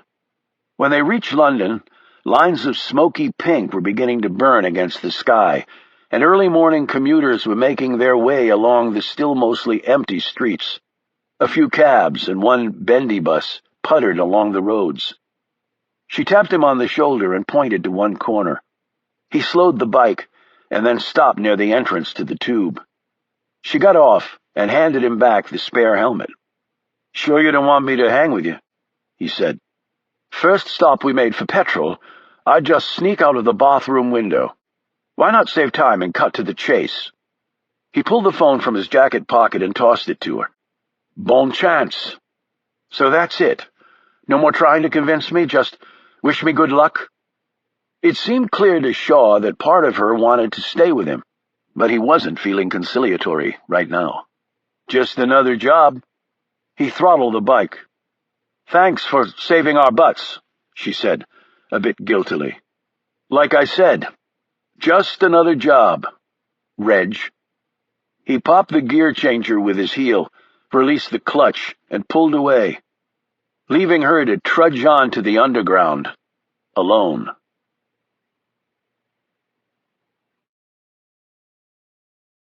Chapter 66. Reggie looked around the small footprint of her dingy flat in London. There was a lumpy four-poster bed, an old chest that had belonged to her mother, a square of frayed carpet, a table with two straight-backed chairs, a hot plate, a small under-the-counter fridge, a 4-foot-high shelf crammed with books, and two dirty windows that looked out on the back of another grimy building. Her single potted plant was quite dead, because a freak heat wave that had hit London while she was gone had baked her room, which sat defenseless without the benefit of central air conditioning. The toilet and shower were down the hall. The folks in her building were early risers, and if she wanted to bathe with even moderately hot water, she had to get there by 6 a.m. "I'm 28 and still live like I'm at university," she thought. She'd showered in cold water since she'd arrived home late, and then changed into the only clean clothes she had left in her closet. She bagged up her dirty laundry with the intent of washing it later in the facilities downstairs. Since she'd been gone a while, her fridge held nothing edible. She ate breakfast at a cafe down the street, taking her time over eggs, coffee, and a buttery croissant. She charged her phone and sent a text to Whit. She'd received an immediate reply back. All their people had gotten out safely. One had even gone to the villa and retrieved her personal things and brought them back to England. In his message, Whit wanted to know where Shaw was. He wrote, "Make sure he can't find Harrisfield." She emailed him back and told him that Shaw was no longer with her, and that she would make sure she wasn't followed. Walking down the street, Reggie stretched her arms and worked the kinks out of her legs. The boat ride had been horrible, pitching and swaying nonstop. Shaw had taken the ordeal easily in stride. He'd never once become sick. He just sat at a table, reading a book, and even eating, and would hand her towels and a bucket when she needed it, which was frequently. When she would glance up at him for sympathy, she didn't receive any. Then she felt guilty for even seeking it. It was an unforgiving business, and one had to tough it out.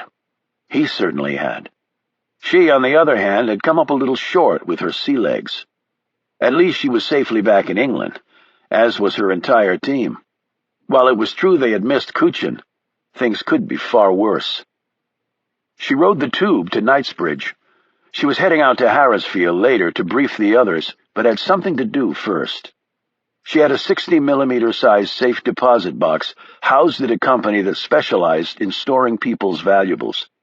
It had all the latest technological security devices, biometric scanners, access cards, and each box wired directly to the closest police station while closed-circuit cameras monitored the vault. This level of security cost nearly £100 a year and was worth every penny to her. She entered the building and successfully passed through the various layers of security. Alone in the vault room, she accessed her box and slid out the contents. Making sure her back was between the camera overhead and the item she was looking at, Reggie sat down at the table and began to read through things she knew by heart. This was her ritual. After every mission, she came and did this. All other times, she had been successful. This was her first miss, her first loss, her first ass-kicking. But still, here she was. It was important. The newspaper articles were old and yellowed. Over time, the paper would fully disintegrate, but the information contained in the pages would never be erased from her mind. Some days, she wished that it would disappear. Robert O'Donnell, age 36. The photo of the man was a faded black and white, but Reggie had no trouble recognizing him. He was her father, after all. He died on her 7th birthday. The headline from the Daily Mail had covered all the basic points and added, in its typical dash of hyperbole, "London's most notorious serial killer since Jack the Ripper, dead." It was not exactly what a little girl wanted to read about her dad on her birthday. 24 victims, all female, and all in their teens and 20s, had died at her father's sadistic hands. At least, those were the ones that were known. People had even compared him to the American serial killer Ted Bundy, who'd been executed around that time. A charming, good-looking man who'd lured young women to their deaths. Except Bundy had not been married with children. He'd been a loner. Reggie's father had a good job, a loving wife, and a boy and a girl. And yet somehow, over the years, he'd managed to slaughter at least 24 human beings with such ferocity and depravity that veteran constables who'd discovered some of the bodies had spent time afterwards in therapy to help them through the horrors they'd witnessed. Even now, once the truth had been established past all doubt, she still couldn't quite bring herself to accept that the man who had helped create her was the same man in these horrible stories. She looked at another newspaper, one written on the 4th anniversary of her father's death.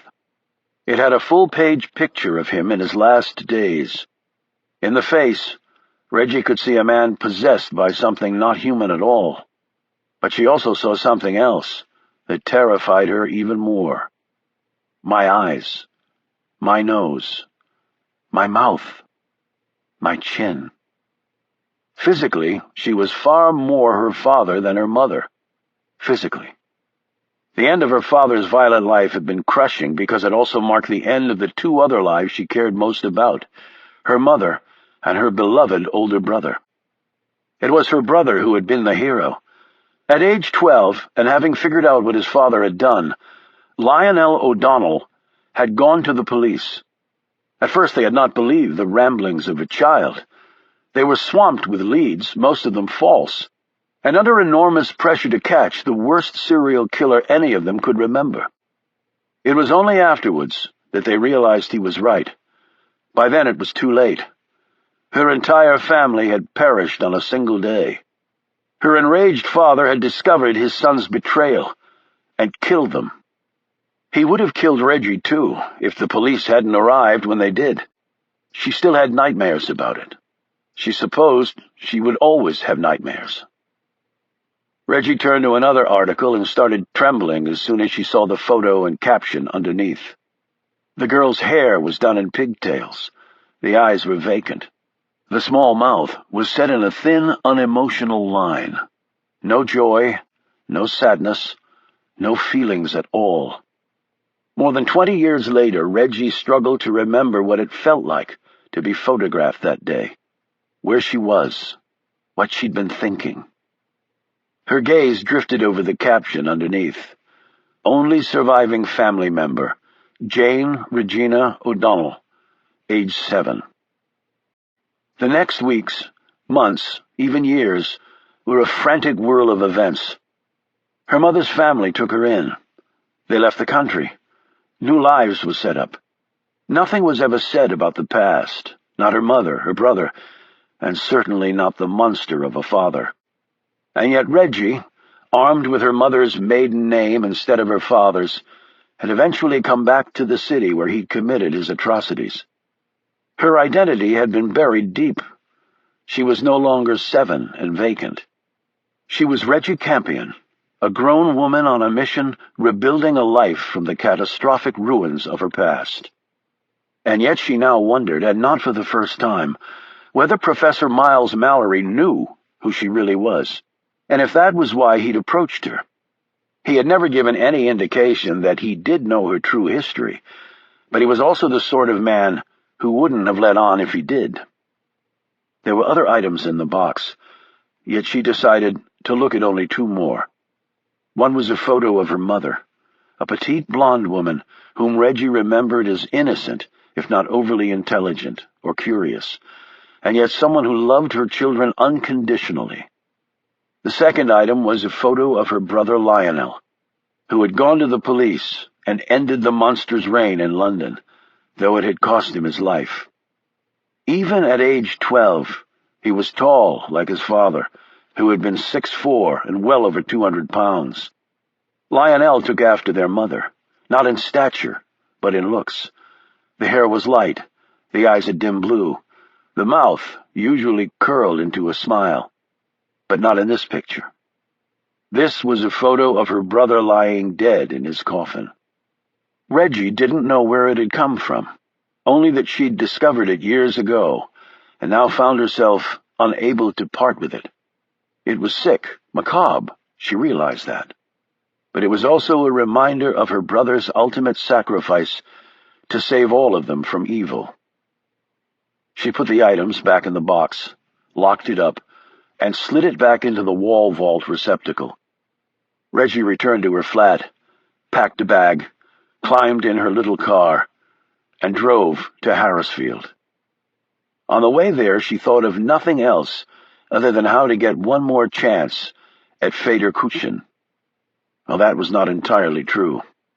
Another tall man with dark hair kept uncomfortably intruding on those thoughts, too. Where was Shaw now?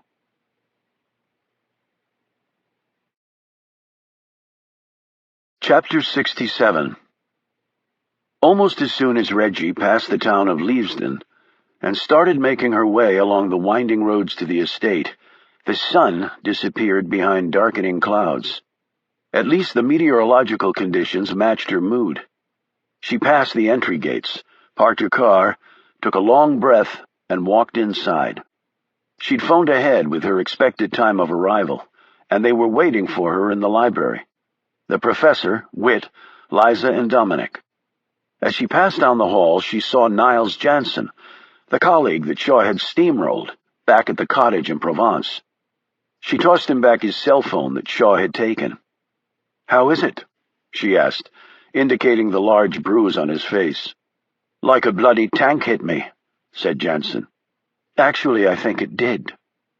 She drew a calming breath and opened the door to the library. Taking a seat on one side of the long table with all the rest aligned on the other, she painstakingly went through everything she recalled from her time in Gord, and then briefed them on the days spent with Shaw. "And you learned nothing more about him than that?"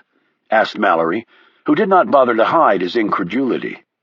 "It's hard to be a competent interrogator when you're vomiting your brains out," she answered. "And he's not the sort to volunteer much information. He's obviously an experienced hand. Other than that, it's all speculation." "But his organization is obviously official, whilst ours is not," pointed out Mallory. "Meaning that we could all be charged with attempted murder for all the good we've done," said Whit. "Hell, Kuchen could sue us for what we did and probably win. Maybe we should all retain solicitors." "This isn't funny, Whit," snapped Liza. "Our entire operation could be jeopardized." "Shaw doesn't know where we are," said Reggie. "It wasn't like I was going to bring him here." "See, I told you that," noted Whit. He looked at Reggie. "And Dom here reminded all of us that you'd earned the right to be trusted." Reggie gave Dominic a grateful look before turning back to Mallory. "But that's not a real solution. With their resources, they may be able to track us down. They certainly know what the three of us look like." "I suggest that all of you stay at Harrisfield until further notice," said Mallory. Both Whit and Dominic slowly nodded in agreement, but Reggie said, "I've got some things to take care of, but then I'll be back here to stay." Mallory nodded. "Good, that's settled. Now, let's move on to more important issues, namely Fedor Kuchin and his unfortunate survival." "We'll go after him again, like we talked about yesterday," said Whit. "I actually agree, after much deliberation, with your Mr. Shaw," said Mallory surprisingly. Reggie, not having been privy to this conversation, said, "Agree with him in what way?" Whit spoke up. "He's talking about your buddy's assessment that Kuchin will be coming after us. So instead of going after him, we have to guard our own flanks." "We talked about that too, right before we parted company," said Reggie. Mallory rose, walked over to the empty fireplace, and knocked out the dregs from a new pipe into the hearth. "I'm sure you did. Indeed, it seems that this other organization might be more aptly suited to take Mr. Kuchin down than we are." Whit burst out. "But they're not going to do it. I told you that. They're pulling out. Apparently they don't care that he's selling girls as whores. Once he dropped the nuke angle, it was all copacetic as far as those blokes were concerned. That was before they knew who he was." He looked at Reggie. "You told him, correct?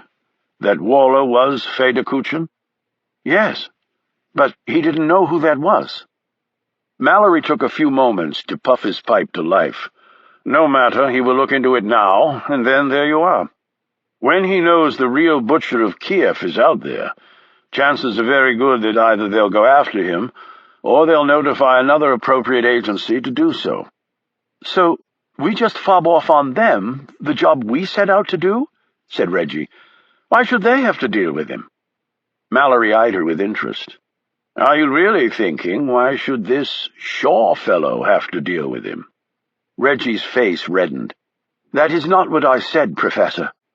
"And there's no guarantee they will go after him," protested Whit. "They might have other things on their agenda." Mallory turned to him. "There are no guarantees about anything we do, Whit, and I believe this is the best we can do, at least currently." "Well, I disagree." "I don't mind disagreement, so long as you do not turn it into unilateral action." "Well, what if Kuchin ends up walking free? There are many men like him out there. I will not jeopardize catching all of them in order to take one down." Whit snapped. "But we've already shown him the shite from his past. Now all we need to do is kill the bastard. A rifle shot from long distance, poison in his morning coffee. Stick the prick in the street with an umbrella tipped with poison, like they did that Bulgarian fella." Mallory shook his head. "But since the authorities presumably will know who he is, they will investigate his death and past and publicize their results to the world, that he is indeed the butcher of Kiev, and all others will be warned." "All others?" scoffed Whit. "You think these assholes send out newsletters to each other? 'Look out, fellow scum, the good guys are gunning for you.' I've never bought that rationale before, Prof, and I sure as hell don't buy it now. You're saying we as good as let him go free forever?" "No. I said we can let others handle it for now." Reggie spoke up. "I think I side with Whit on this, but the problem is that Kuchin will dig in so deep now, we'll never be able to find him. He probably has safe houses all over the world."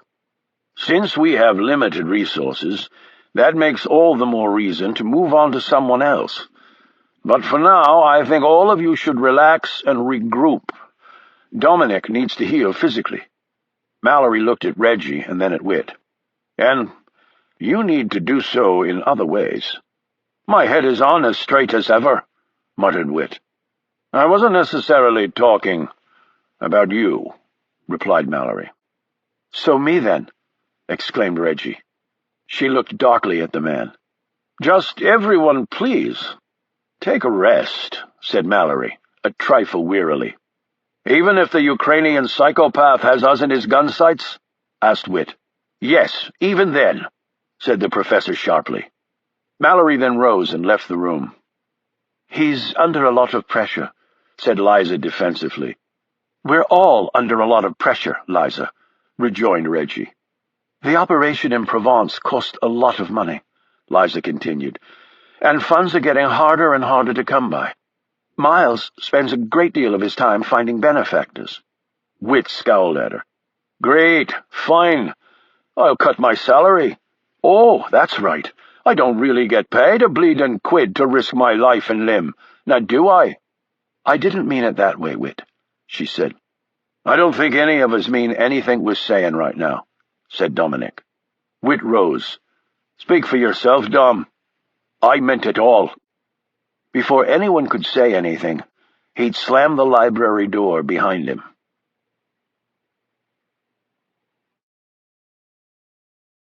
Chapter 68. Reggie decided against seeking refuge in the underground shooting range.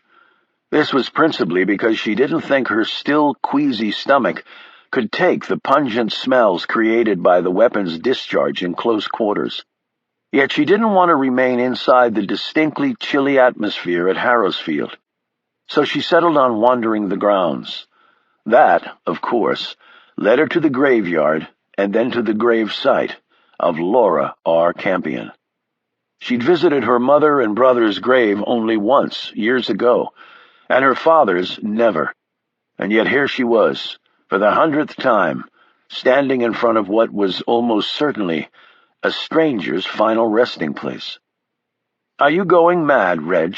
She thought. Is this what it feels like? Is this what happened to my dad? She had long ago convinced herself that her father had become insane, because that was the only way to explain what he'd done. But at a certain level, she knew that might not be true, and it terrified her. She said out loud, Do you just go mad? Or are you simply born evil? Or do you simply slaughter because history gives you the chance? Yes, to all three, said a voice. Reggie nearly toppled over as she spun around, her mind recognizing the voice, but also at the same instant wondering how it could possibly be. Shaw stood at the edge of the yew hedge that nearly surrounded the cemetery. How? She began, before Shaw put a finger to his lips as he came forward. He stood beside her. Good to see you again. How the hell did you get here? The phone I gave back to you? GPS. That's impossible. We disable all GPS chips in our phones when we're on mission, to prevent just this sort of thing. I know. That's why I had to put one in it on the boat ride over. Reggie groaned and put her hand to her forehead. I can't believe I was that incredibly stupid. You're not stupid, you're really good. But I'm pretty good at what I do, too. Reggie looked around nervously. If they find you here... What? They'll kill me? We don't do that, she said sternly. Oh, really? He reached in his jacket pocket and slipped out the syringe he'd taken from Niles Jansen at the cottage where he had been held captive. He held it up. Reggie looked from the syringe to Shaw. What are you doing with that? They were going to kill me with it, Reggie. That's impossible. We never told anyone. The guy I knocked out said the order came from someone else. He looked in the direction of the mansion. Maybe somebody in the big house I passed. Sure, that is just not possible. So do you guys just carry this stuff around with you? That poison was intended for Kuchin, but we already had a syringe with us. So why a second one? In case something happened to the first, I imagine, she said lamely. Or in case someone got in the way, like me. This is absurd. He actually said that somebody ordered him to kill you? I'm not really in the habit of making stuff up like that. I mean, what would be the point? Reggie slowly moved away from him and slumped down on a weathered stone bench on the edge of the small cemetery. Shaw joined her there, drawing up his collar against the chilly air and cloudy skies that had come back to England with a vengeance, as if to make up for the rare heat and sunshine. "The plan was to let you go once we'd finished with Kuchin. Plans change if the right person wants them to. Who here has that kind of clout?" Reggie involuntarily glanced toward the mansion. "So I was right. They're in there. You got a name? Why? Are you going to go in there and arrest him?" "So it's a he. Trouble is, I don't actually have any authority to arrest anyone." "Then what? Kill him? You go after him, you'll have a lot of other people you'll have to kill too." "Including you?" "Yes," she said without hesitation.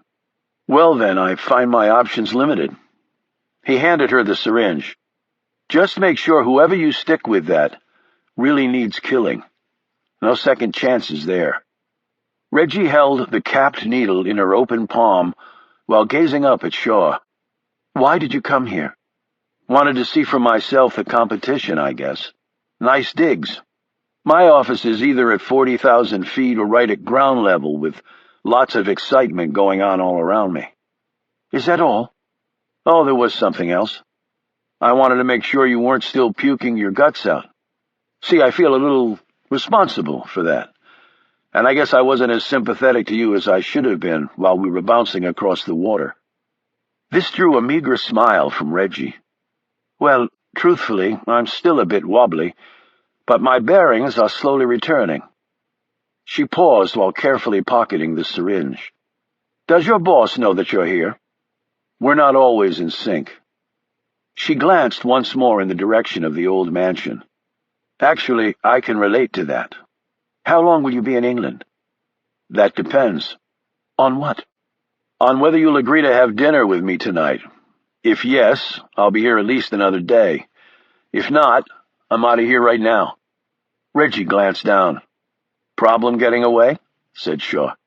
"Actually, we've all been given a spot of time off, but if anyone sees you, wit or no one's going to see me. I'll go back out the way I came in. I kind of make a living sneaking around. But to be on the safe side, let's meet in London around 8 tonight." He gave her the name of a side street off Trafalgar Square. "We can pick a place to go after that." "Can I let you know?" "Yeah. Right now. Or I'm flying out tonight, and I doubt I'll be back, Reggie." "You don't give a girl much time to make up her mind." "No, I really don't." "All right. But what are we going to talk about at dinner?" "Oh, I'm sure we'll find something of mutual interest. And if we're lucky, it might even be entertaining, too." He looked over her shoulder at the sunken ground of the cemetery. "And it might cheer you up a bit. Looks like you need it." "I guess it seems weird to you, my staring at graves." "No." "Why not?" "Because I do it, too."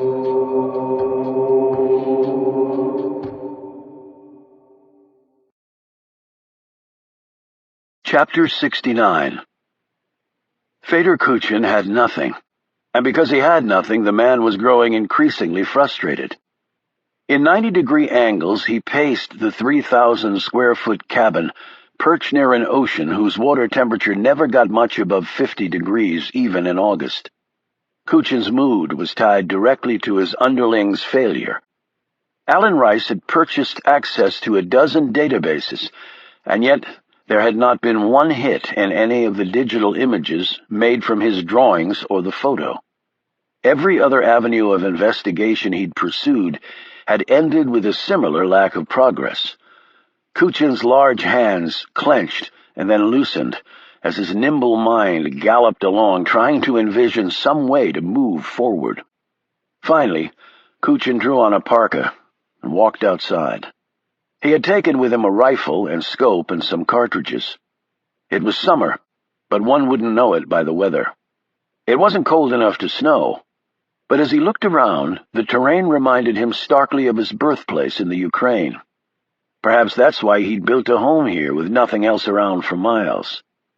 He had 2 guards with him, who stayed in another building 500 meters from his house. Yet there wasn't much danger out here. Other than the threat of being gored or trampled by a moose or a caribou, Kuchin felt fairly secure. He trudged over ground that brought back memories of a little boy trailing his burly father as he went off to work. Work was fishing on a commercial trawler in the Sea of Azov. 40,000 square kilometers in area, the Azov's deepest point was surprisingly less than 15 meters. It was, in fact, the shallowest sea in the world.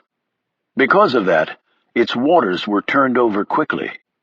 This did not keep it fresh, however.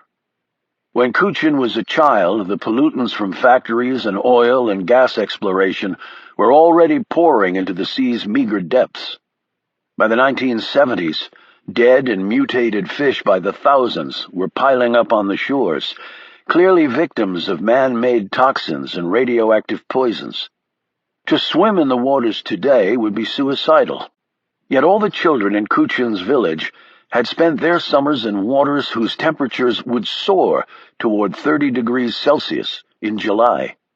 In winter, the sea would be frozen solid for months, and the children would take their homemade skates and have races until their mothers would call out for them from shore to come eat their dinners. Kuchin could even remember lying face down on the ice and licking it with his 7-year-old tongue. Now Kuchin had heard that the Azov was in danger of becoming a dead sea, and that commercial fishing should be banned for 20 years. This was not as draconian as it sounded. For 40 years, fishing yields had been reduced to nearly zero, simply because all the sea life was dead. And yet he could recall vividly his father cleaning the fish he'd caught for their personal table with his big gutting knife, efficiently slicing up perch, sturgeon, and mackerel that his mother would then fry up in her big iron skillet with secret spices and ingredients that French women seemed to naturally possess. South of here was the Strait of Belle Isle, across from which was the region of Newfoundland. Kuchin had hiked there often and watched the cargo ships pass through the narrow channel. Indeed, some of his human cargo passed through these same waters. Before he reached adulthood, Kuchin's life had been inextricably tied to water, polluted water, as it turned out. He realized it was probably a miracle he was not dead from some horrible cancer rising from the shallow depths of the Azov. Yet there could be tumors right now growing in his body, wrapping silently but lethally around essential organs, crushing blood vessels or invading his brain. However, despite the environmental dangers of his childhood, growing up there had provided him with an ambition to succeed that had been inexhaustible. Everything he'd ever set out to do, he'd achieved, which made this present situation unacceptable. He made the trek to the Bell Strait and stared out at seawater that represented the most direct route to Europe for ships coming from either the St. Lawrence Seaway or Great Lakes ports. Yet fogs, gales, and ice-choked seas for 10 months of the year made navigation here some of the most treacherous in the world. The strait could hold wondrous sights, too, however. These included humpback whales doing spectacular flips, and wandering icebergs calved from glaciers in Greenland and bundled south by the Labrador Current before starting to come apart, with massive crashes, into the warmer waters off the coast. And Belle Isle, after which the strait was named, meant beautiful island. It sat at the eastern tip of the waterway, and was roughly halfway between Labrador and Newfoundland, which together formed the Canadian province of the same name. Beauty in the midst of nothing, thought Kuchin. He believed, however briefly, that he'd found beauty in Provence, a woman who intrigued him, bewitched him even, one whom he thought he might like to possibly entertain for longer than one night, without a bloody mess to clean up afterward. And yet the beauty had almost killed him. It was a sense of betrayal, even though realistically the woman owed him no measure of loyalty, that fueled Kuchin's smoldering rage. He walked up to the top of a small knoll, the strait behind him and the land in front of him, flat for as far as the eye could see. Newfoundland was known as the Rock. Its eastern region used to be part of northern Africa. The last glaciation had scraped almost all the soil off the southeastern coast, leaving it with more rock than anything else, hence the nickname. Labrador, the easternmost section of the Canadian Shield, had roughly 3 times the landmass of Newfoundland, but with approximately 5% of its population. Its climate was technically classified as polar tundra, and polar bears, indeed, prowl the coastal areas, and caribou outnumbered people by over 20 to 1. Here, Kuchin had his pick of massive mountains to hike, isolated bays in which to fish, barren tundra to ski across, and breathtaking and brutal fjords cut into bedrock by glacier saws. The slopes were often sheer, and the current in the water deceptively fast.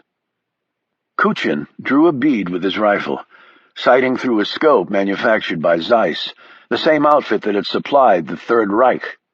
It had everything an experienced shooter would expect in a high-end sighting device, including O-ring seals and nitrogen fill for fog-proofing, all in a lightweight package with enhanced field of vision.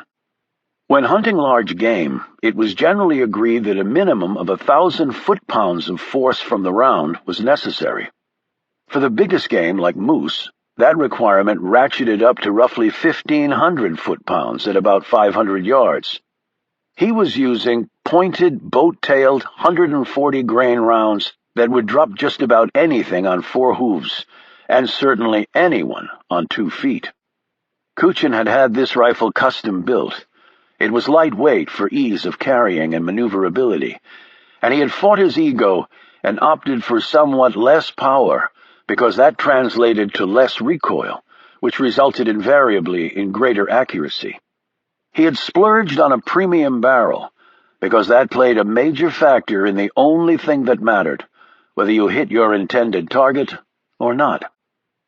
The small coyote was wandering along about 200 yards away from him, its agile gait carrying the animal along rapidly over the flat terrain. It was early for the beast to be searching for food, thought Kuchin, but here one never knew. Kill when you can was probably a good motto for such a desolate place.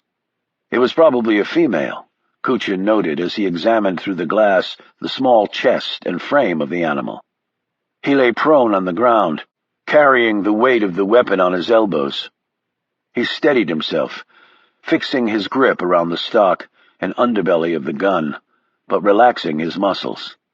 This was the magic recipe of the successful sniper and long-range hunter, firm but loose, heartbeat and breaths mellow, unhurried, but with any possible vibration removed. The butt of the weapon hard to his bicep, his index finger dropped to the trigger guard, and from there to the slender bit of curved metal. With one pull, the immediately heated round would burst from the elongated barrel, lands and grooves branded into its metal hide from the force of the rapid expulsion. The quarter-gram metal missile would cover the distance between man and beast roughly 6 times faster than if it had been perched in a seat on a commercial jet aircraft. And yet with the coyote dead in his sights, Kuchin did not pull the trigger. He lowered the weapon. The beast, unaware of how close it had come to annihilation at the hands of a far more dangerous predator, scampered along until it was nearly out of sight. Kuchin trudged the solitary miles back to his cabin. He had never enjoyed killing wildlife.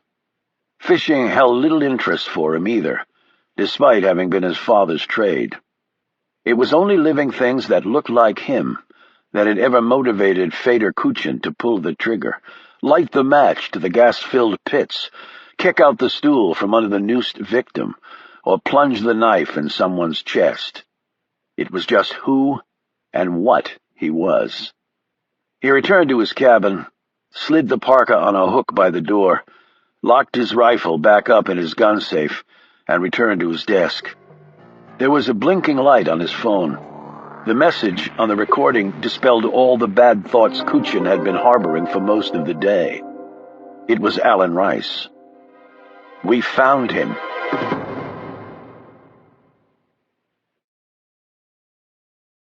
Chapter 70. Reggie loved Trafalgar Square.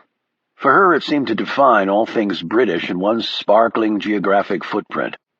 One had Lord Nelson on his 46-meter-high granite column, the savior of the British Empire, honored for all time for his heroic death at the Battle of Trafalgar. And even if every school-aged child no longer knew exactly who Nelson was or what he'd done, his statue still stood as a memorial to the indomitability of the British people. And yet there were also the great beastly pigeons. Though Nelson had been scrubbed clean several years ago, and the city had taken steps to rid the area of the cooing winged creatures, the birds were simply an unstoppable force, such that the poor admiral was routinely covered in pigeon shit. Down below, every make, model, and manner of human being walked, sat, danced, cried, ate, drank, performed, snapped pictures, read, flirted with their neighbor, and occasionally had sex late at night. This all went on while colorful cabs covered in advertisements and red elongated bendy buses sped by with the intensity necessary to survive in one of the world's great metropolises. It was the perfect blend of the staid historical and the radical new, and Reggie took it all in, forgetting for the moment that she was going to meet a man who could possibly destroy her. Although it seemed a bit absurd considering all she had to think about, Reggie had been most nervous about what to wear. She had washed all her clothes and selected a pale green dress of simple design that tapered at the waist, showed off her tan, and stopped several inches above her knees. Its front was scooped, but not too much. She had pulled out and then discarded the one push-up bra she owned, selected a more modest one instead. She had decided against wearing a sweater over the dress because the weather in London had not matched that in Leavesden, which was often the case. The skies had cleared. The temperature had cracked 70, which was cause for celebration across the city, and the slight breeze from the south was even more warming. Her heels were high, taking her to within 8 inches of the man with whom she would shortly be having dinner. She had packed her hair up high, letting a few strands drizzle down her long neck.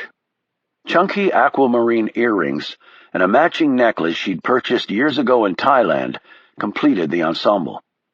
As she walked down the side street where he had arranged to meet her, Reggie surreptitiously checked her makeup in the side mirror of a parked motorbike, while pretending to admire the machine. With his height, he would be easy to spot, even with all the people around. Yet the street also had many places of hidden observation. He was probably watching her right now, in fact. She thought for a moment and then just decided what the hell. She pirouetted in a tight circle, one heel spike firmly planted against the pavement, while slowly waving in all directions like a beauty queen on display. This action made her briefly forget her troubles on a rare, gorgeous summer's eve in the city she adored above all others. The touch on her shoulder made her jump. She stopped spinning and faced him. Her first observation was that he'd also dressed carefully for the evening, in pressed gray slacks with a sharp crease, white polo shirt, and a navy blazer. His short hair had the shine of shampoo, and he was freshly shaved. His scent reminded her of the luxurious beach in Thailand, where she'd bought the necklace and earrings from a pale-skinned man carrying a shabby briefcase full of trinkets and wearing a Speedo. Shaw's smell was balmy, sand, ocean, the sway of exotic trees. It settled just firmly enough in her nostrils to make her feel a bit unsteady on her feet. "You look great," he said. "No more seasickness, I promise." She tapped the ground with her spiked heels. "Firmly on terra firma." Shaw glanced around before returning his gaze to her. Reggie could sense in that one motion that he had assessed all possible threats and filed them away in some neat databank in his mind. "You like seafood?" he said. "That's actually my absolute favorite. I know a place in Mayfair. Sounds brilliant." He looked hesitant for a moment and then held out his arm. She quickly slipped her hand through it before he could reconsider the offer. His hesitation had made Reggie inwardly smile. Uncertainty humanized a person so wonderfully, she thought. Reggie slightly increased the pressure on his arm to show him he made the right decision. "It's not too far from here," he said. "It's a nice night. We can walk." He glanced down at her shoes. "Can you manage in those things? We can cab it if you want. I can walk over in these heels. I just might not be able to walk back. I can always carry you." They walked down Haymarket Street, cut through Piccadilly Circus, and over to Mayfair. "It's only a few more blocks," said Shaw, as they ambled slowly along. "Just off Grosvenor. I'm good." He glanced down at her. "You do seem good."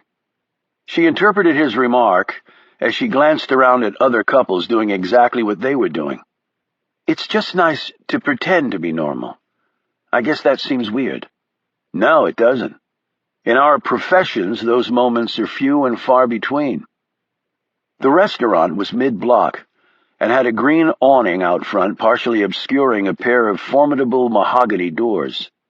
Inside, the ceilings were high, the wood dark, the booths leather-backed, the linen starched, and the napkins poofed up in cut crystal water glasses. Topping chest-high wood cabinets were iced platters of lobster tails, shrimp, black-shelled mussels, and spidery crab legs arranged in concentric circles. Shaw had made a reservation, and a curvy young Indian woman in a black dress, tight enough to reveal her choice of thong underwear, led them to their table. It was situated in the back, diagonally across from the entrance. Shaw took the seat opposite the mahogany doors. This had not been lost on Reggie. "Firing lines sufficiently established?" she asked impishly. "They'll do, unless that platter of steamed squid fouls the shot." "Why do I think you're not joking?" He picked up his menu. She did the same. "Any recommendations?" "Pretty much anything that has a fin, gills, and/or a shell is a safe bet to be classified as an aphrodisiac." She dropped the menu. "Then why don't you pick for me?" Shaw's gaze topped his menu. "Indecisive?" "Actually cautious enough to defer to another's enhanced expertise." "There's a lot that can be interpreted from that remark," he said candidly. "There is, but for now, let's limit it to the food." He put his menu aside. "Then we'll double down on the Primavera Frutti di Mare." They ordered their food and a white wine to go with it. The waiter drew out the cork and poured the small taster portion, which Shaw approved with a sip and a nod. The waiter filled their glasses, set a basket of bread and a bottle of olive oil between them, placed the wine in a chiller sleeve, and left them alone. Shaw held up his glass, and Reggie dinked it with hers. "Is the pretending to be normal period almost over?" she said resignedly. "Almost, but not quite." "I love London," Reggie said, looking around. "There's a lot to love," agreed Shaw. "Can I ask you a question?" she said. He remained silent, but stared at her expectantly. "You mentioned back in the cemetery at Harrisfield that you stare at graves too. What did you mean by that?" "Not graves. Grave, singular." "Whose?" "It's in Germany, an hour's ride outside of Frankfurt. A small village." "That's where. But whose grave do you look at there?" "A woman's?" The strain on Shaw's face was perceptible. "I take it you two were close." "Close enough." "Can you tell me her name?" "Anna. And now I think the pretending to be normal period is over."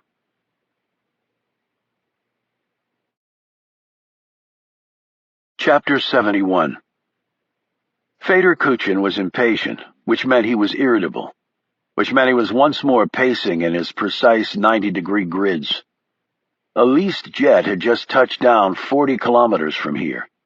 He envisioned Alan Rice climbing in an SUV and setting off to come and meet him. In his possession was information that Kuchin now craved more than he had anything in his life.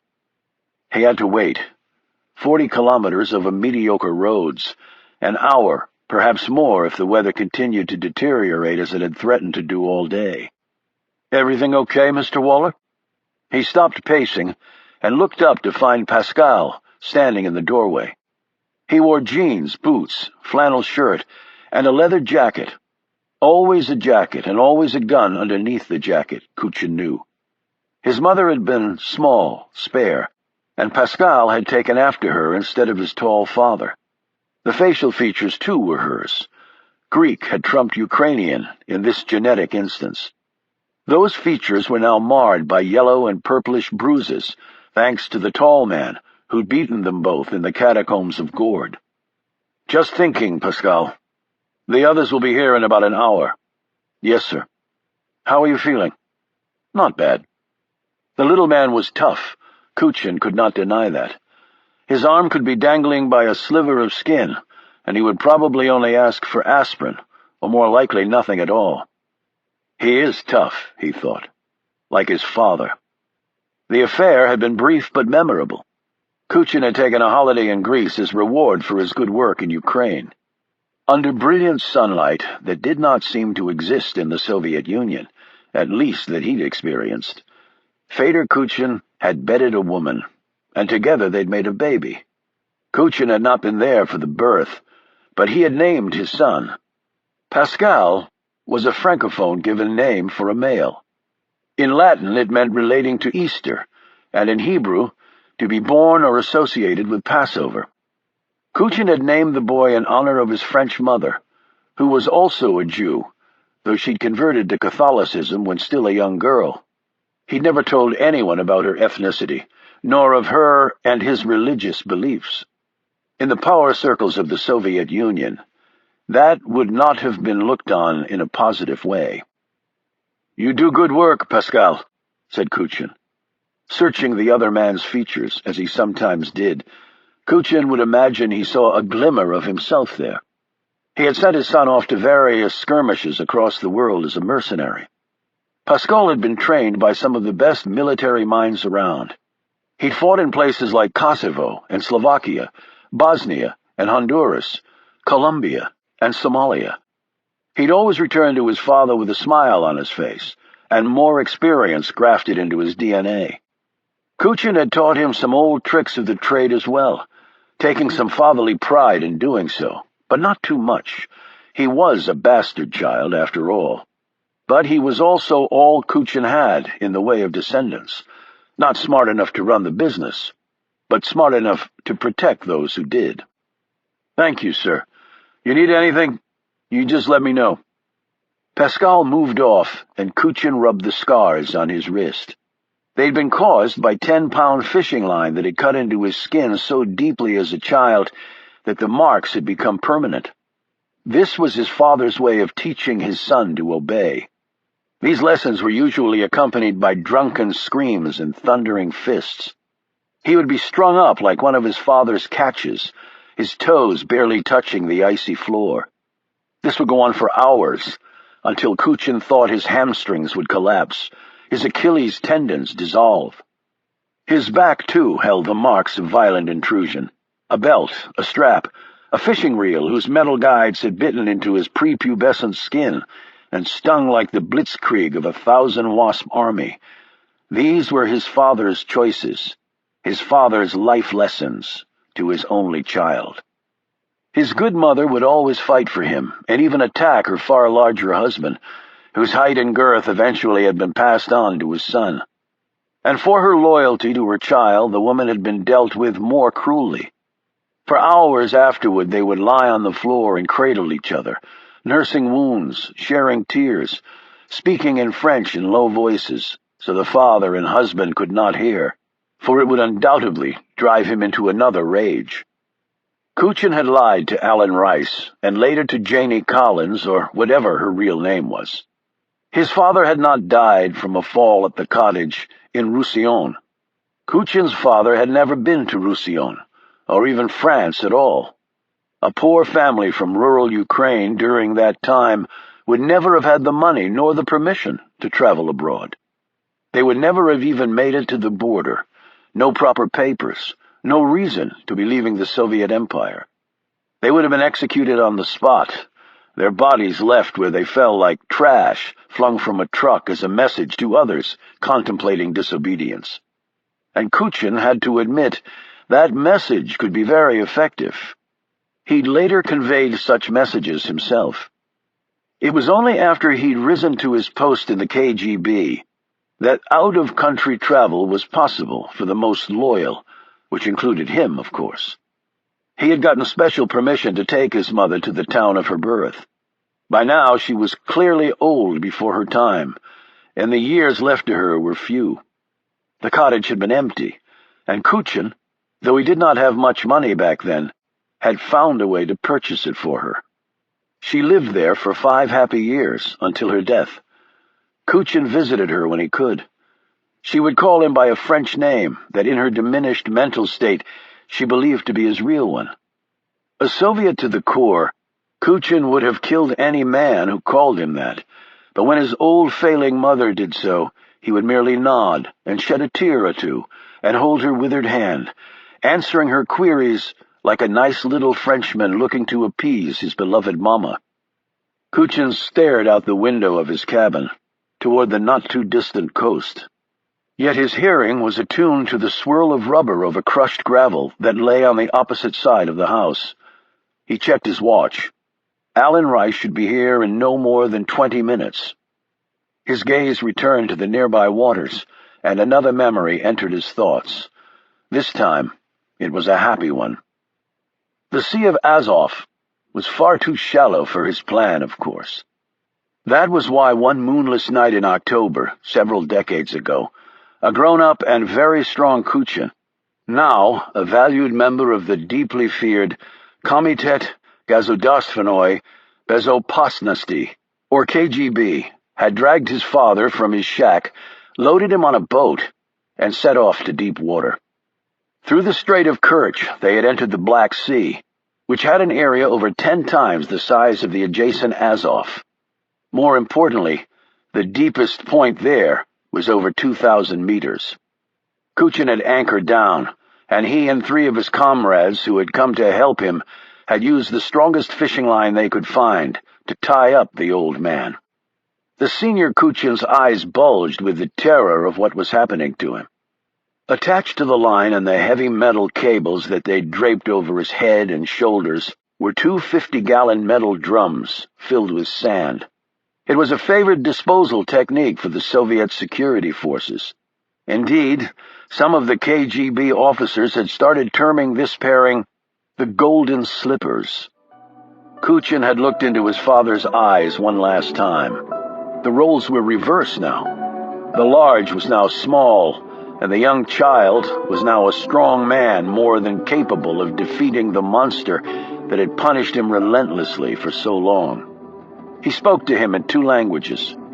First he said the words in French, which he knew the old man could understand, however grudgingly, and then in Ukrainian, which he knew would be crystal clear to the bastard.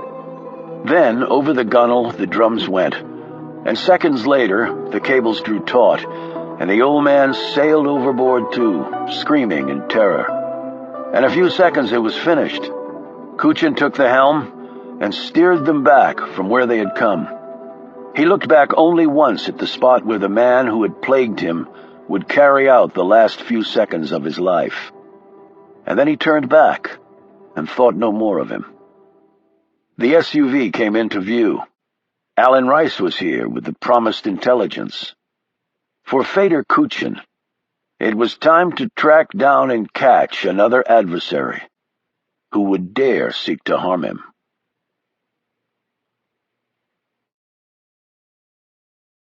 Chapter 72.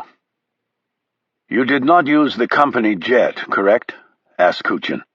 No, like you said to, I rented a private plane under one of the corporate shells we have, untraceable to you or me.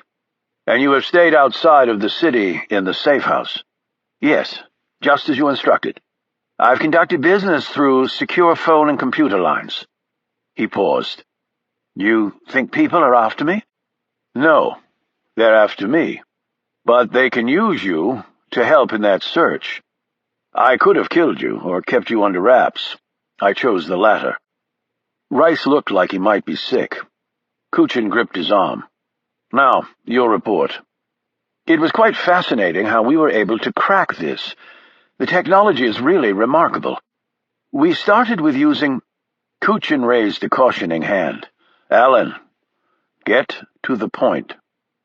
We found nothing on the data banks we could get into. No doubt if we had access to some of the Americans' files, or even Interpol's, it would have been a different story. But we don't, and thus we had to turn to other things. Now, in these alternative venues, the data streams were immense, and the server access protocols were complex, but— "The point!" snapped Kuchin. Rice hurried on. "The thing we turned to was aftermarket surveillance feeds." Aftermarket surveillance feeds. Explain this. These days there are observational cameras everywhere. I'm not talking about people running around with their cell phones snapping away when a celebrity does something stupid and it gets posted online. I mean cameras at ATM sites along streets, office buildings, courthouses, airports, train stations, and millions of other places. Hell, London is one big camera, particularly with the congestion charge enforcement requirements. The result is there are literally trillions of bytes of images out there, and it ends up on enormous servers. It's made the cops' job easier. With just about any crime, at least in a public area, there's a decent chance it was captured on film somewhere. But how does that help us? Were there such cameras in the ancient town of Gord? Kuchin said skeptically. Rice opened his laptop and set it on a wooden coffee table. No, we went at it from a different angle. You have to understand that a lot of this data is not locally stored. The capacity just isn't there, particularly for smaller firms and average-sized municipalities. And it's hugely expensive to store and maintain even for megafirms in large cities. So, what do folks do when confronted with a need that they are not equipped to handle, or is too capital-intensive to take on alone? They outsource it to firms who specialize in that area. Exactly. So much of this data is stored centrally, at gigantic server complexes around the world. Think of it as massive file cabinets organized by countries, states, cities, towns, suburbs, or divided tactically into government buildings, banks, commercial office properties, even military facilities, and dozens of other subcategories. The images are typically saved for years, or even in perpetuity.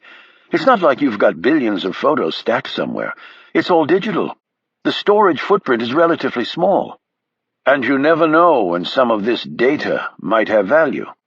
Exactly. Let's say there's an image of an employee meeting outside a building with the same person for weeks. It might not mean anything then. But 2 years from now, when business secrets are stolen, it might very well aid in building a corporate espionage case against that employee. I see. Go on. Years ago, entrepreneurs saw opportunities in this fledgling field and took advantage to build substantial global businesses from the fact that we really have become a big brother society. Now, here is the key for our purposes. Certain people within some of these companies quickly realized that the stored images had value to many others besides the original client. This is so because a camera captures many things outside of the original intent of why it was placed in a certain location. For example, aside from anything to do with the client who put the camera there, if you know someone who was at a certain place at a certain time, and you want a compromising picture of that person, chances are very good there was an electronic eye there, and that the feed exists on some server. So, in effect, employees of these companies are selling the images to people who want them for reasons unrelated to why the surveillance was conducted in the first place. Exactly. They let it be known discreetly that they can run checks for the right price, and the picture is delivered for a fee. Some have gone a step further, and the actual companies that collect this data and store it are also selling images to third parties. Apparently the law is vague in some countries, or at least inconsistent enough about the uses that can be made of the stored information to allow sufficient wiggle room for the companies to do this. And either the original clients don't care, or more likely are unaware of these additional uses of the data. And that's where we came in. We sent one well-known server platform covering a number of countries in Europe the digitized images taken from your drawings and the photo of the woman. They ran it through every file they had. We didn't get a hit the first go-round, but we did the second. And the hit? Rice keyed in some commands on his computer and turned the screen around for Kuchin to see. It was only one hit, but it was better than nothing. Zurich, outside a hotel, 7 months ago, Rice explained. Kuchin sat forward and studied the picture. That was the tall man, all right. But who is he? We don't know yet. Kuchin slapped the table with his palm. Then this is useless to me. Wait, Evan, please. There's more. Look at the woman beside him. Kuchin did. She was tall, slender, and blonde. Then he noted that the woman's arm was touching Shaw's hand. He shot a glance at Rice. They are together? Apparently so, yes. We checked with the hotel. They would give out no information on either of them. So we next ran her photo through the image databanks. And you got a hit. More than that. Rice handed him a file. I know you prefer paper to digital. Kuchin took the file but did not open it. Her name? Katie James.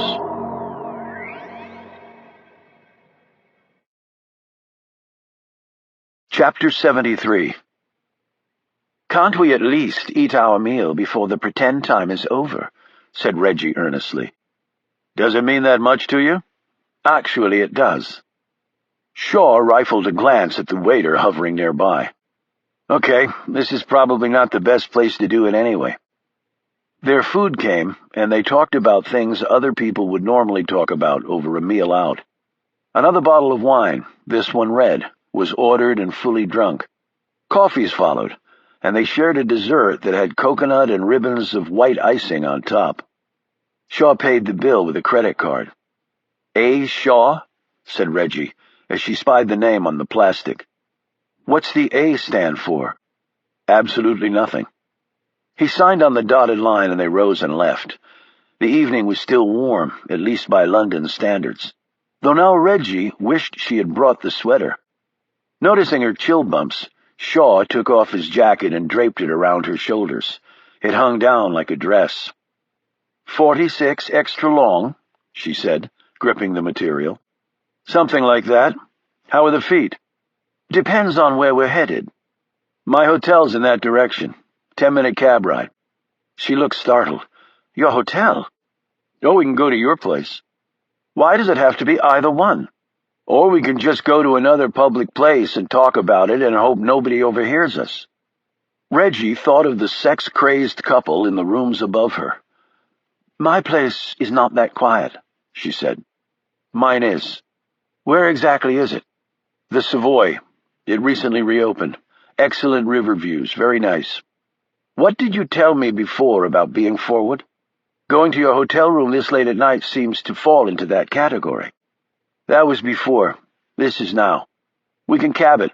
It's down in the Strand. I know where the damn Savoy is. Then let's go. An efficient cabbie with the knowledge, as Londoners referred to the mental map cab drivers were required to learn over several years, whisked them along Piccadilly, over to Haymarket, around Lord Nelson and his army of pigeons, and onto the Strand. It's always puzzled me why the only place one drives on the right in all of Britain is down the little streets to the Savoy entrance, said Shaw. It's because the hotel's forecourt was too narrow for coachmen to pull up to the front doors if they had to hug the left side. Shaw stared at her in mild amusement. She said sharply, What? I am English, after all. They walked through the lobby, up a flight of stairs, and rode an elevator car up to Shaw's room. He closed the door behind them, dropped his keys on the table, and pointed to a chair for Reggie to take while he sat on the edge of the bed. Wretched heels! She slipped off her shoes and rubbed her aching feet. Now what? Now we talk survival. Yours or mine? Both, if we're lucky. Maybe it was just me, but your boss didn't seem all that keen on working with us. It was more like he wanted to arrest us. Should he want to do that? Reggie's features stiffened a bit. I'm not going to think for him. Shaw opened the room's safe, housed in a cabinet, and pulled out a paper file. He flicked through some pages. Fedor Kuchin. I read up on him. I could have saved you the trouble. We have lots of paper on him. People believed he was dead. Killed in an uprising in Ukraine years before the wall fell. Carefully orchestrated escape strategy. A number of them did that.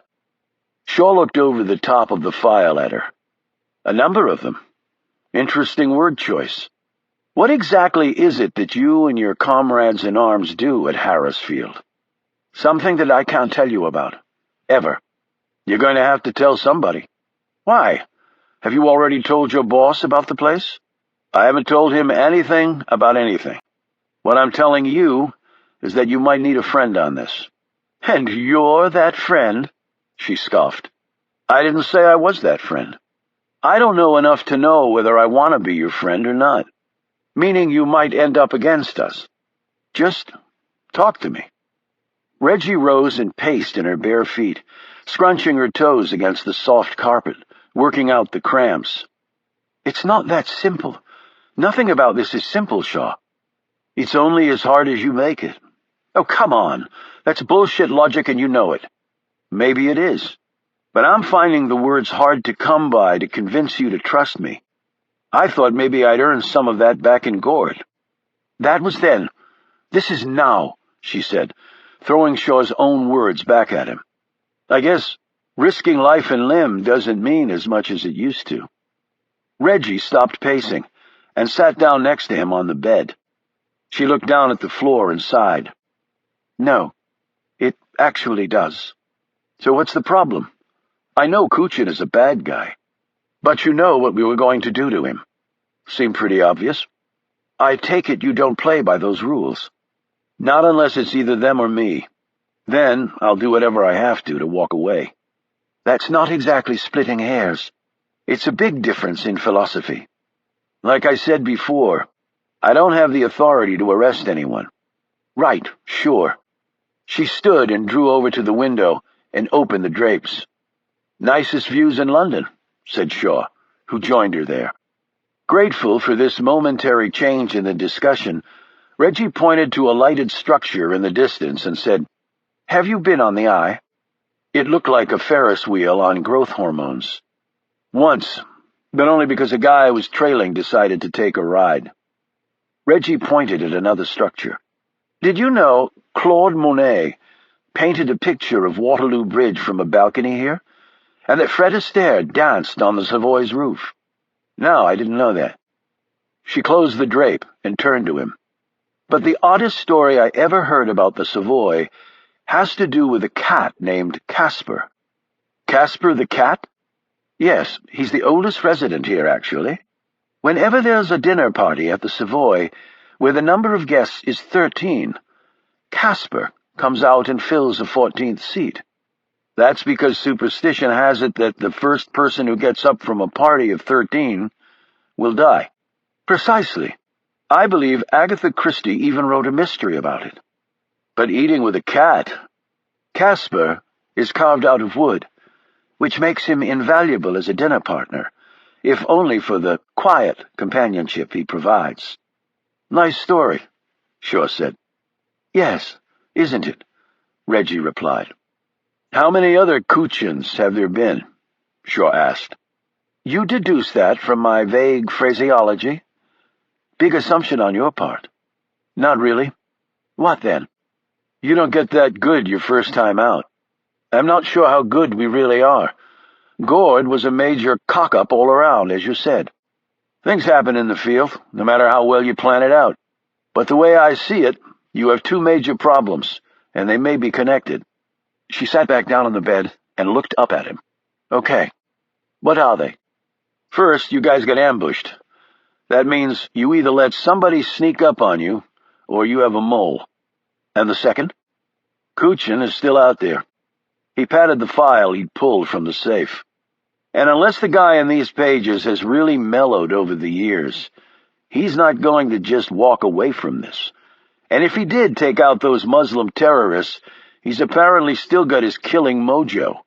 Now, if he also has a plant inside your place, that makes it even more problematic. But if he did have a mole, how could he have gotten him down to the catacombs? Not sure. But regardless, the issue becomes, what are you going to do about it? Quite frankly, this is a little bit of new territory for us. I'd like to help you with this. You would have no idea what you were getting into, trust me. That's all I'm asking you to do.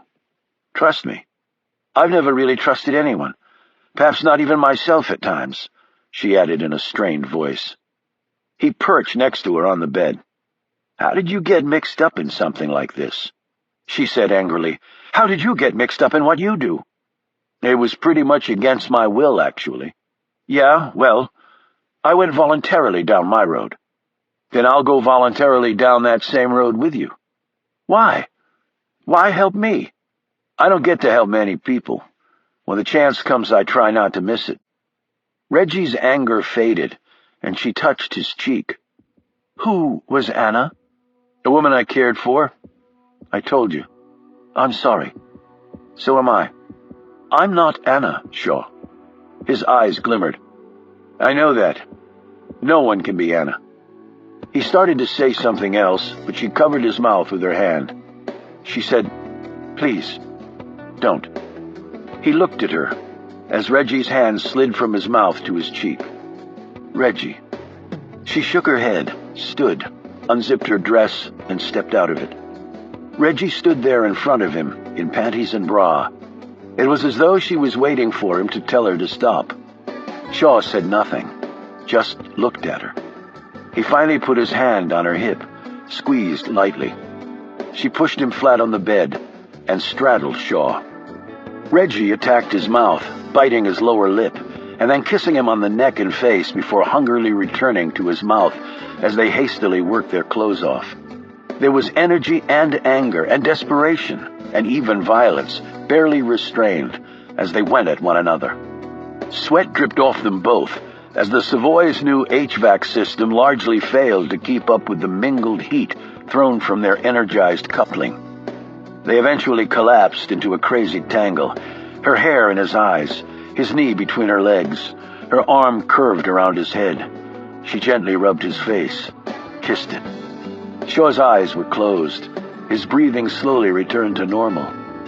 "Seems like it was as long in between for you as it was for me," she said, her lungs still heaving.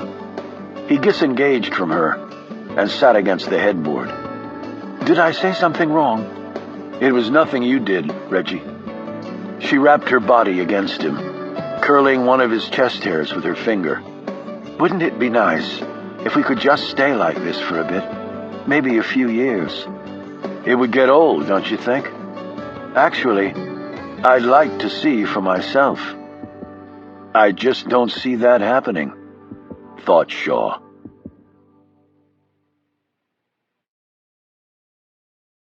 Chapter 74. After falling deeply asleep, they rose late the next morning and showered together, taking turns soaping the other. 5 minutes into it, they had sex again while the hot water poured over them. Later, Reggie dressed and sat on the bed next to Shaw, who wore only a robe. "So, where does all this leave us?" she asked, her gaze searching his face. "I'm not sure. We still haven't resolved Kuchin, and you still haven't told me enough to help you." "I was talking about the sex, actually." He looked at her a bit perplexed. "I guess it's a girl thing to want to know about that. I suppose you blokes just take it at face value." "It was terrific, but I still need to understand your operation." "Very sensitive of you. But if I tell you, you have to tell others. I can't let that happen." "And the trust thing?"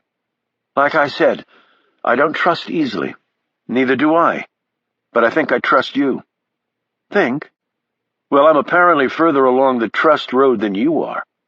So, you believe Kuchin will come after us, and that we might have a mole in our midst. Even if you don't have a traitor, he can still come after you." "I wouldn't be too sure about that.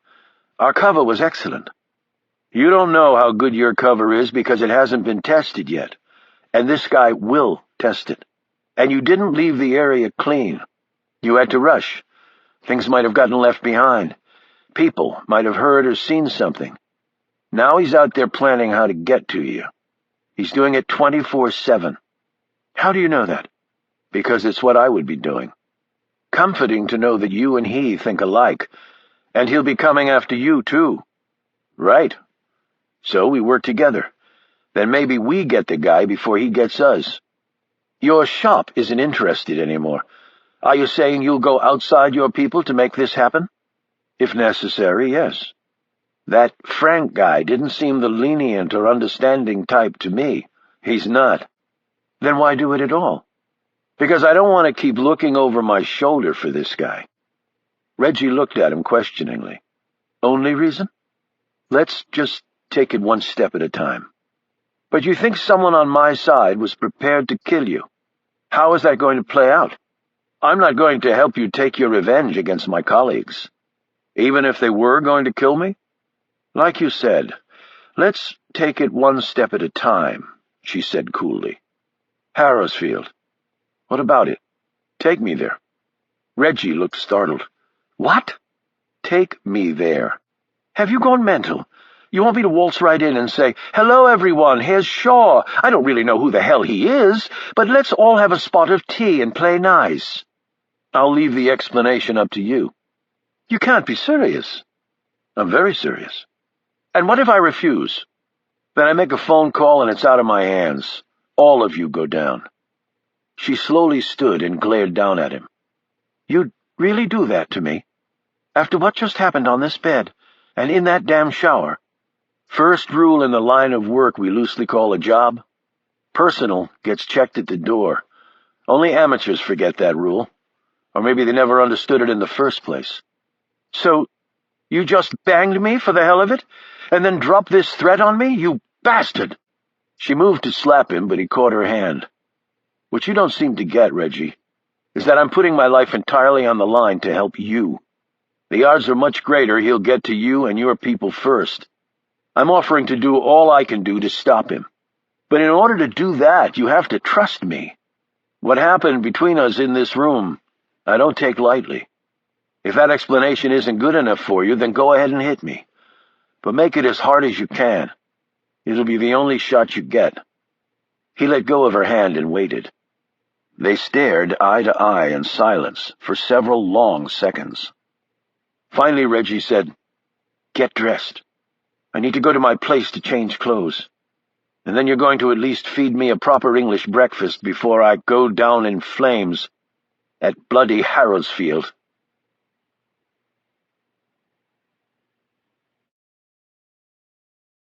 Chapter 75. Shaw had 3 cups of coffee, while Reggie ate probably the biggest breakfast of her life. "Sex gives you an appetite?" said Shaw. "It wasn't the sex." "What then?" "Guilt." "Nothing to feel guilty about." "Maybe for you. Me, I've got plenty to feel shitty about." They took the tube to her flat, where Shaw waited downstairs while she changed into white jeans, a denim shirt, and flats. They picked up the city coupe from her garage and drove out to Leavesden. Shaw's head touched the top of the car's interior, and his knees were crunched against the dash. Reggie looked pleased at his obvious discomfort. As they passed down the lane, heading toward the aged twin columns, she said, "Shaw, I'm really not sure about this." "Just take a deep breath and keep driving straight." They parked in front of the house and got out. Shaw could feel eyes on them as they walked to the front door. It opened before Reggie could put a hand on the knob. Whit looked ready to shoot both of them. "I can't believe you'd bring this bloke here. Are you out of your bleeding mind?" Shaw answered. She didn't have an option. It was either me or the cops. "How did you even know about this place?" Whit demanded. "It's hard to keep secrets anymore." "Whit," began Reggie, "we all need to sit down and talk this out." "You've absolutely gone over the edge." He pointed a finger at Shaw. "This guy is going to bring us all down." "Use your brain, Whit," said Shaw. "If I were going to do that, why do I even need to be here? I could have just sent the police." Whit looked at him, then Reggie, then back at Shaw. "Then what the hell do you want?" "To help." "All right. You're the bloody good fairy what brings all sorts of pixie sprinkles to nice little boys and girls?" "I don't really care what you think. I came here to talk to the people running this operation, and I know it's not you. So either get out of the way or try and stop me." Witt looked up at the 6'6" broad-shouldered Shaw, his ropey muscles clearly visible under his shirt. "All right, Patty. Come on in. But don't say I didn't warn you." As soon as Shaw moved forward, Witt pulled his gun, or tried to. Shaw jammed him against the wall with his shoulder, ripped the gun out of his hand, kicked out the Irishman's legs, and pressed the size 13 shoe to the side of his head. Shaw released the mag, racked back the slider, cleared the seated round, and put the mag and round in his pocket before tossing the empty pistol back to Witt. He reached down, grabbed the man by the shoulder, and jerked him to his feet. "If you want to get Kuchin, then we need to get this op rolling." "What op?" Reggie said fiercely. "The one we're apparently going to be planning with him." "You don't sound too happy about this whole thing," remarked Witt, as he rubbed his sore shoulder. Reggie looked at Shaw. "Like the man said, I didn't really have a choice. Where's the professor?" "Right here." They all looked down the hall. Professor Miles Mallory was holding a pistol, pointed at Shaw. "Would you care to step this way, Mr. Shaw?" said Mallory. "I think we need a word. And for the record, this weapon is fully loaded, and I'm a fairly decent shot." Shaw didn't hesitate. He moved through the front door. "I'd like that, Professor.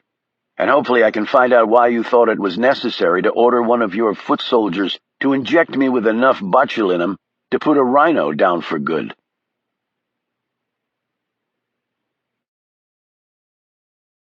Chapter 76. Kuchin had spent a full day going over the collected file on Katie James. When he turned the final page, he called Rice into the room. "A lot of information, but very little that might tell us where she is currently.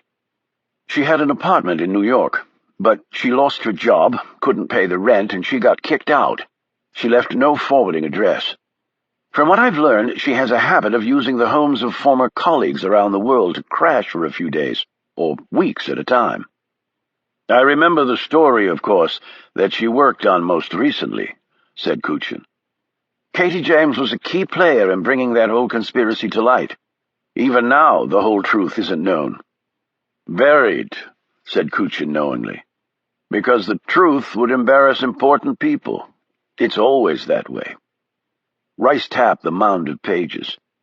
"Well, I'm thinking that as good a journalist as she undoubtedly is, I don't believe she navigated that whole episode alone." "Bill Young, the lobbyist, you mean? And that was why they were together soon after in Zurich?" "That's one theory, anyway." Kuchin said, "There might be other, more plausible ones, but I don't really care what they are. We have to find her. I can get some people working on it, check plane records, charge card transactions." "No, I will handle it."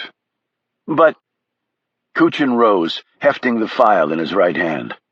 "I told you, Alan, you're to concentrate on the business. I will be preoccupied with this until the matter is resolved." He looked down at his assistant. "Now there has been no unusual activity around the office, I take it." "Unusual activity?" "Any extraordinary interest in my whereabouts by any parties, official or otherwise?" "Not that I've personally seen or heard from anyone. It's been business as usual." "Then it is possible that I will return on the jet." Kuchin seemed to be talking more to himself than Rice. "All right, Evan, certainly. You're paying for the plane, after all." "I know that. I'll be ready to leave in 1 hour. Alert the pilots." Kuchin packed a small bag. Among the many perks of flying via private wings was that you could bring anything on board with you: weapons, explosives, victims. He had transported all three. After closing his bag, Kuchin picked up a phone and hit a button. "Pascal?" "Yes, Mr. Waller." "I'm going to Montreal. I want you with me." "Yes, sir. I'm ready to go." "How did you know?" "Just my job, sir." The faithful little servant, Waller thought. 5 minutes." "Yes, sir." Rice was waiting by the door when Kuchin came out with his bag and briefcase. "Jet's all ready. The flight to Montreal isn't much longer than the car ride from the landing strip to here." "Excellent. I will call you when I touch down." "Call me," said a startled Rice. "Yes, you will be staying here." "But I thought the business." "Computer access, a cell tower not that far away, so phone service is very good. You can operate from here, can you not?"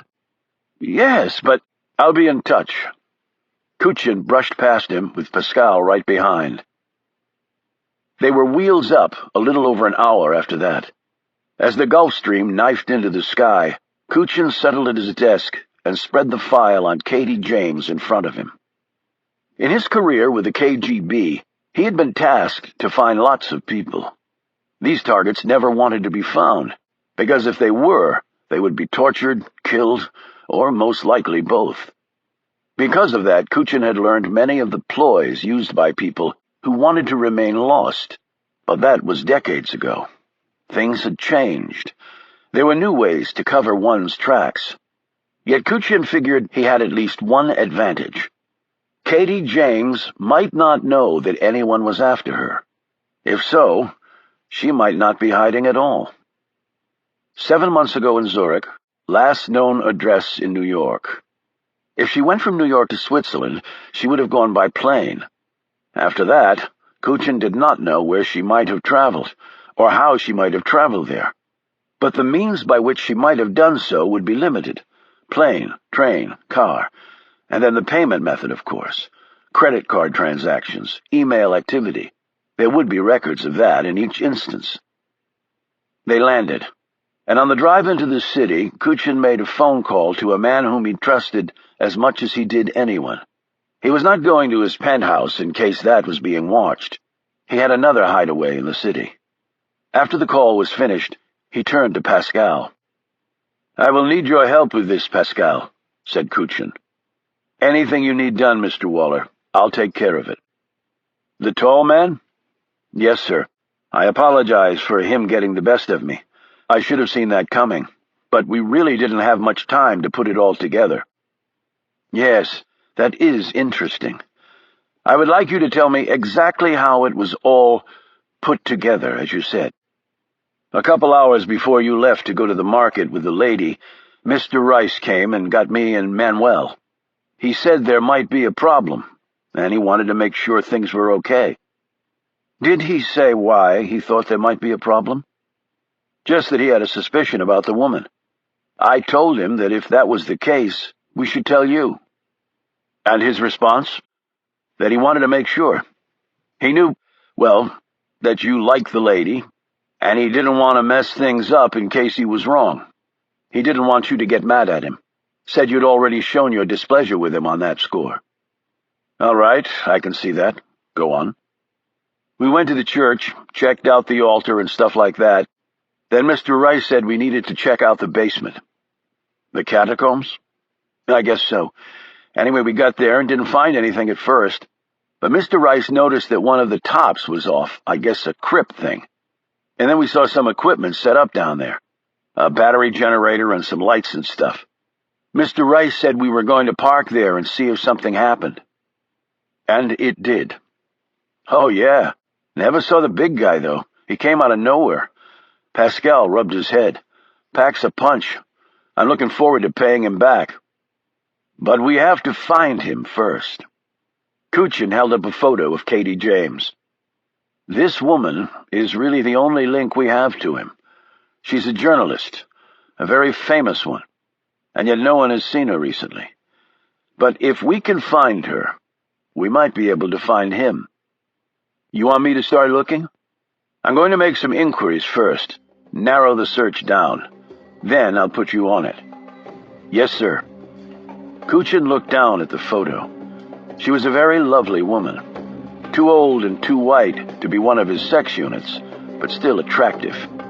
He wondered how close she was to this man. He hoped it was close enough. Close enough to use her to get him.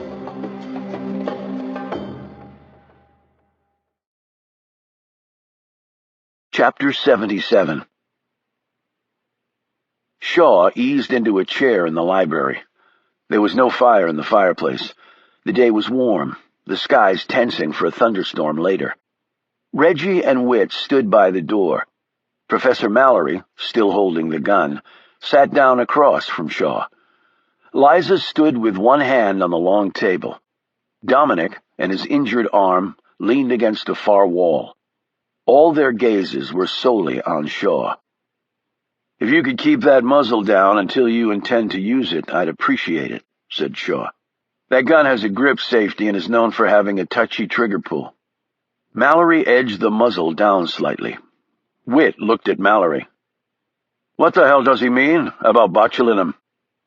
Before Mallory could answer, Reggie came forward, drew the syringe from her purse, and placed it on the table next to the professor. As she stepped back, Mallory looked down at it. "Long considered to be the most toxic poison in the world," he said in a pedantic tone. "Though it has infinite medical uses, including cosmetic, under the name Botox, of course." "You die fast, but in excruciating pain," said Shaw, his gaze never wavering from the other man's face. "You would not have," declared the professor. "You will note that syringe has 2 solutions in separate compartments, but with a semi-permeable barrier. The additional element was a potent anesthesia. You would have been unconscious, would have felt nothing. As I died." "Well, yes," conceded Mallory. "That was the point, after all." "Miles!" exclaimed Liza. "What were you thinking? We don't do that to innocent people." "Well, the easy answer to that is I didn't know how innocent Mr. Shaw was, or frankly is. What I did know was that he had been told of our operation and plan with Feder Kuchen. Allowing him to go free after that seemed problematic at best." "But to order his death," said Reggie in an icy tone. "We're not murderers." She stopped, paled, and glanced away. Whit, Dominic, and Liza could not meet one another's eye. By their expressions, they seemed to all be thinking the same thing. Technically, we are murderers. "It was a judgment call I made in the heat of battle," snapped Mallory. "I did not make it lightly or without some misgivings." "Well, that makes me feel better," said Shaw sarcastically. "But here I am, alive and well." "Yes, well, sometimes plans go awry. But let me tell you what'll make me feel even better." Mallory and the others looked at one another. "What?" he said. "You're putting that gun down, before I have to do something about it." The 2 men stared at each other. As Reggie watched, she felt like what she was witnessing were 2 rams about to smack horns. Yet finally Mallory set the gun on the table next to him, its muzzle pointed harmlessly at a wall. "Kuchen," said Shaw. "He's alive, and on the hunt." "Our cover was very good," said Mallory. "Very good won't cut it. I read the report on the guy. A mental makeup like that often houses an obsession factor that goes far beyond all reason or predictability. We need to simply assume that he is looking for all of us, and that he will find us at some point. When he does, what are you prepared to do about it?" "Kill him," answered Whit, "which is what we should have done in the first place. In fact, I could have put a bullet right in his brain if you hadn't stopped me." "In all fairness, we also would have died if he hadn't been there," Reggie reminded him. Whit looked darkly at her. "That's part of the risk. I was willing to accept it. I assumed you were as well." "Talking about the past doesn't deal with the future," said Shaw. He kept staring at Mallory. "Are you prepared to deal with the future?" Mallory sat back. "What do you suggest?" "I need all the intel you have on Kuchen. If we can get to him first, I'll take it from there." "Meaning what exactly?" said Whit. "I'm assuming that you have proof that he is Feder Kuchen, and he committed all those crimes." "We do?" "Then the guy will be tried and convicted." "That's not exactly how we do things here, Mr. Shaw," said Mallory. "Yeah, well, I do things a little differently, but I imagine there's a court in Ukraine that would be very interested in dealing with the man. I doubt he would walk out of that country alive." "That may be true, although quite frankly I don't know if our evidence would stand up in a court of law. I know it would morally, but the law doesn't seem to care about such things anymore. But more to the point, If he is tried and convicted, does our involvement have to come out? Shaw glanced at Reggie. I don't see a reason for that, no. Then it comes down to whether we can trust you or not. Oh, for God's sake, Miles, said Liza. If the man wanted to bury us, he certainly has had the opportunity to do so by now. She's right, said Reggie. He didn't have to come here with me. He'd already found the place. Mallory looked interested by this. May I ask why you wish to help us? Pretty simple, actually. Kuchin deserves whatever's coming to him, said Shaw. If I can help you bring him in, I'm more than happy to do it. And the people you work with are okay with that? I didn't ask their permission. And that isn't a problem. Not unless you make it one. Shaw stood. Now we've reached the point of wasting time. Do we have a deal? We get Kuchin, and he gets tried in a court? Mallory eyed the others. Unless anyone objects, I think we can welcome you to our team, then. Shaw took Witt's mag out of his pocket and tossed it to him. Then he eyed Reggie. Actually, I prefer to think of it as a temporary assignment.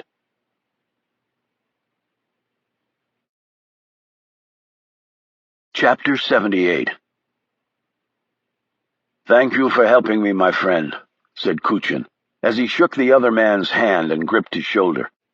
They were meeting in Kuchin's hideaway place on the outskirts of Montreal. The other fellow had the build and the confident manner of someone who probably walked alone and unafraid down dark streets in unfamiliar cities. 15 years ago he had held the position that Pascal now did, before going on to start his own business. Urgency in your voice, Evan. We do go back. Kuchin poured out a drink for him and slid it across the table. The man took a sip, cradled the glass, and said, She left a trail. Not a particularly clean one, but there are things there to lean on. Kuchin sat and looked expectant. The man drained his glass, wiped his mouth, and opened a file. Credit card and travel records. From Zurich, she traveled by Swiss Air to Frankfurt. In Frankfurt, she rented a car. The mileage shows she went no farther than 1 hour outside of Frankfurt. Still, that constitutes a large radius. She stayed at a small hotel in Wisbach. Why she was there and what she did is not revealed. I will need to put assets on the ground in order to build that information. Let's hear the rest first. From Frankfurt she traveled to Paris. She stayed there for 4 days. From Paris she took the Channel to London. It is unclear where she stayed in London. There are no credit card records for that time. She stays at friends' homes from time to time, apparently, while they're not there. Then that makes sense. There would be no record in that case. She returned to the States, New York, D.C., San Francisco. If she worked for anyone during that time, we could find no record of such. What about her cell phone? They can be tracked via GPS now. We tried that route. She has apparently disabled her GPS chip, and cell tower triangulation in circumstances such as this can be unreliable. If I had the resources of the FBI or the NSA, not so difficult. But I do not. She is a woman who does not want to be found, I think. What do you have most recently? Asked Kuchin. I can tell you that several weeks ago she was in Paris. Kuchin sat forward. What else? There is nothing else. No hotel, no credit card purchases for food. She either uses cash only or eats like a bird out of trash cans. She didn't stay long. She left Paris the next day and returned to the States.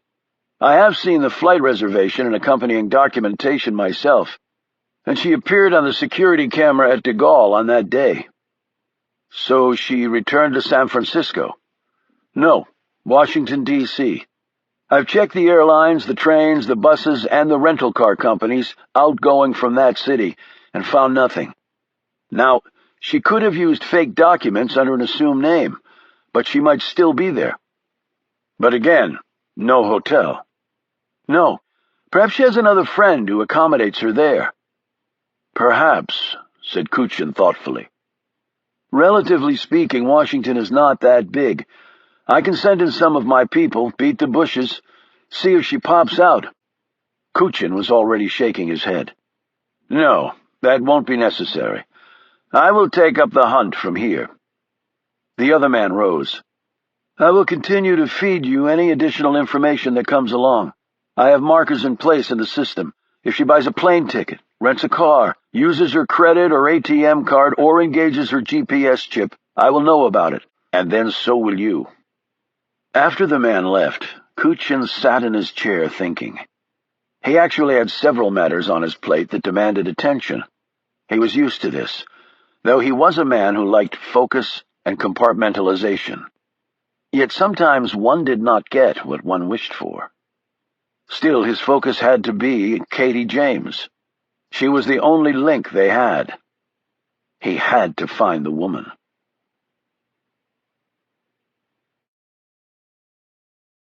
Chapter 79. 2 days had passed. Shaw had been over every inch of Harrowsfield, observing the personnel, tracking down the next target, and having long, detailed conversations with Professor Mallory, Liza, Reggie, Witt, and Dominic. He'd even ventured to the underground firing range with Reggie. There he'd watched her nail the target over 90% of the time, even with a wall of smoke between her and the silhouette at which she was firing. I'm impressed, he said, as they moved back to fresher air. How do you do it? I remember where the target is under the smoke. Well, in real life, targets almost never stay still. They passed the cemetery on their way to the house. Shaw paused in front of Laura R. Campion's grave. Related? He said. Reggie had told him her last name. I doubt it. You come here often? More often than I probably should, she admitted. She sat down on the old bench. He stood next to her. So you come and stare at a grave of someone you may or may not be related to and call it, what, mental health time? Don't be a git. Everyone has quirks. Okay. What about your known family? What about them? She said, a bit too defensively. Are they living? No. How are your kids doing? Fixed that problem with your son back in the States, did you? My first memories were of a fat old nun in an orphanage, and I never married. No kids. The truth this time? Yes. But a grave outside of Frankfurt. Anna. Shaw inclined his head at the sunken trough of earth. But I knew the woman in that grave. Reggie looked in that direction.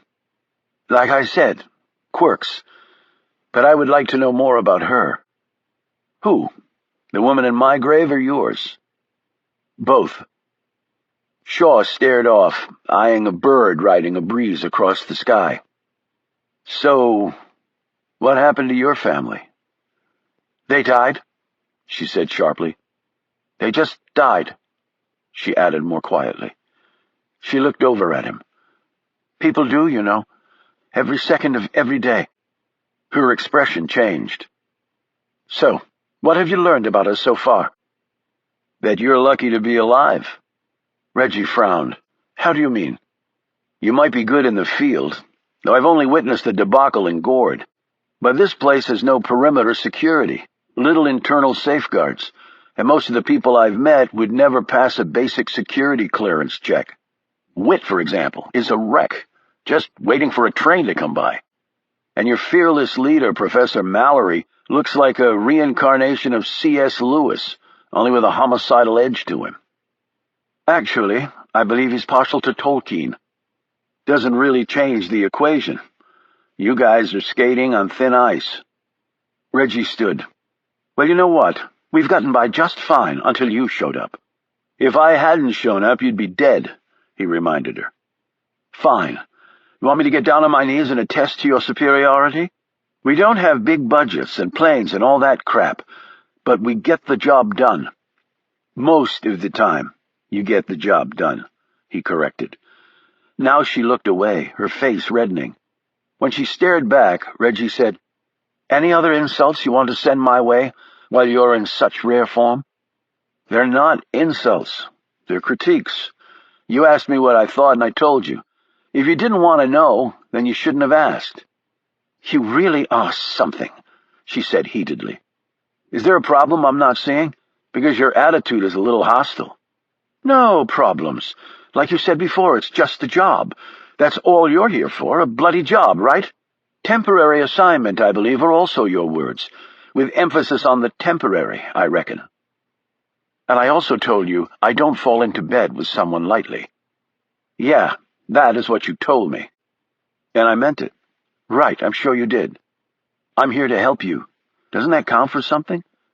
I think you're also here to nail Kuchin and make sure you don't have to look over your shoulder for the rest of your life. Don't pretend it's all about altruism. Frankly, I already have to look over my shoulder anyway, and he's actually not the worst scum I've had to track down. And have you always been successful? Shaw snatched a glance at the grave. Not always. No.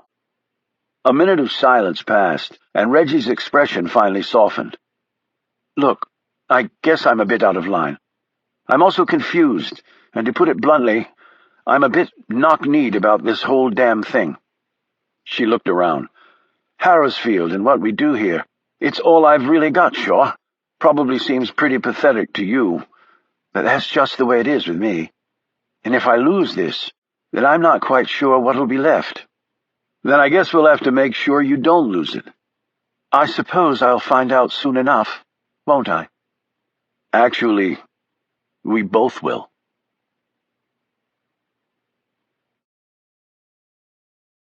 Chapter 80. Fedor Kuchin stared out the window of his hotel room into the wash of streetlights. He was dissecting the city in his mind. Washington, D.C. was separated into 4 quadrants. The sector tourists were most familiar with was Northwest D.C., where most of the major monuments and the White House were located. This area was relatively safe, yet there were narrow but consistent pockets of violence throughout the rest of the city. He had learned that 3% of the zip codes here accounted for over 70% of the violent crime. Much of it was drug and gang-related, and kept the police chief deploying more and more resources in those areas. Kuchin sat back down and studied his map of the city, breaking it down as he had in other battles. D.C. had a fairly large footprint, but was certainly not the most populous metropolis in the country. Still, nearly 600,000 people called it home, and far more than that commuted into the city every day from the suburbs. He did not think Katie James would be staying in any of the high-crime sections, so that somewhat limited his search. In the business district were mostly hotels. To stay there, she would need to use a credit card, so he could reasonably rule that out. Around the U.S. Capitol building, where the 4 quadrants converged, were residential neighborhoods, where she conceivably might be staying. There were also high-dollar areas in Georgetown to the west, and up along Massachusetts Avenue, or Embassy Row as it was known, and on Connecticut Avenue and 16th Street, heading toward the Maryland state line. He had a finite amount of manpower with him, and did not intend on deploying it inefficiently.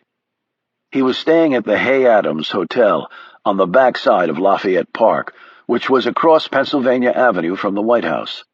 He was here with 6 men, including Pascal, to conduct his hunt for the elusive journalist. And that was the key for him. She was a journalist. What did journalists do? They traveled, wrote stories, interviewed people, and checked in with their employers from time to time. The problem was, it seemed that James was not currently employed. He stared down at his list. Still, she might be working at some point. If so, there were a few possibilities. The Washington Post was the city's best-known newspaper. James had worked for them years ago, and had since done freelance jobs for them, though not for several years. Its offices were on 15th Street Northwest. Kuchin had a man posted there with a picture of James. Another man was watching the bureau offices of the New York Tribune, which was 2 blocks over from the Post. James had won 2 Pulitzers while at the Trib, but Kuchin had learned that the reporter and the paper had had a falling out. Still, it was a base he had to cover. The New York Times had its bureau headquarters at First Street, also in the northwest quadrant. CNN, while not a print publication, was also located on First Street, but in Northeast. Both the Times and CNN were in sight of the Capitol. According to her file, James had also worked for the Times and had done both on- and off-camera reporting for CNN during the first years of the Afghan War. There were many other news organizations in the city, but these, at least in Kuchin's mind, were the most likely to attract the attention of a journalist with the hefty reputation of Katie James. Kuchin paced his hotel room. He would give this strategy a few days to see if anything came of it. He would also hope that Katie James used a credit or ATM card, or perhaps enabled her GPS chip in her phone. If she did, Kuchin was confident his friend would alert him. He also had another list from this same source. It contained 4 names, all friends of James, who were also in the news business and lived in the D.C. area. 2, Roberta McCormick and Aaron Rhodes, were stateside, and thus it was doubtful that James would be encamping in their homes. The other 2 were out of the country. Thus, Kuchin had sent his remaining men to those locations. He thought things over. His chess pieces were in place, as best he could employ them. It was a waiting game now, and despite his combat experience, Kuchin had never been comfortable waiting. He took a walk. He passed the White House, stopped, and stared through the wrought iron fence. 30 years ago, Kuchin and his fellow Soviets had done everything in their power to bring down the person occupying this house. Capitalism was evil. Personal liberties were even more counterproductive. Marx had it right. Lenin had it even more right. And Stalin and his progeny had perfected the system. Yet they all had been wrong, of course. The wall of communism had toppled. Kuchin had fled. And now he lived like a king in the land of his former nemesis, employing the same free-market tools he had long fought against. Well, one adapted or one died, he reasoned. He eyed a uniformed Secret Service agent who seemed to be taking an unhealthy interest in him. He backed away from the fence and walked toward 15th Street, drawing in the fresh, hot air and showing a middling interest in the gaggles of tourists and their stupid cameras. His phone buzzed. "Yes?" "She just used her ATM card," said his friend. "Corner of M and 31st in Georgetown. I'm awaiting photo confirmation from the ATM camera." Kuchin immediately phoned his man closest to this location and then jogged back to the hotel. In 5 minutes, he was in a rental SUV driving himself west to Georgetown. The traffic was bad. The intersection snarled. Kuchin anxiously tapped his fingers against the glass. His phone rang again. He was still at least 10 minutes away. "Yes." "No sign of her, sir," said Manuel. "Call in the rest of the teams. Set a 10-block perimeter outward from the ATM. 4 men walk every square inch of it, starting at that point. 2 men in cars ride a circuit on the outside of the perimeter. 1 clockwise and the other in the opposite direction. I'll be there as soon as I can. She just got cash, so it's a reasonable bet she's going to spend it on something. So check any shops or restaurants you think appropriate." He slipped the phone back in his jacket. He had been convinced they would not find her on this go-round. That would be too easy, too lucky. Those things happened in movies, not in real life. But now they had a perimeter, and Kuchin knew how to work a perimeter like few people in the world.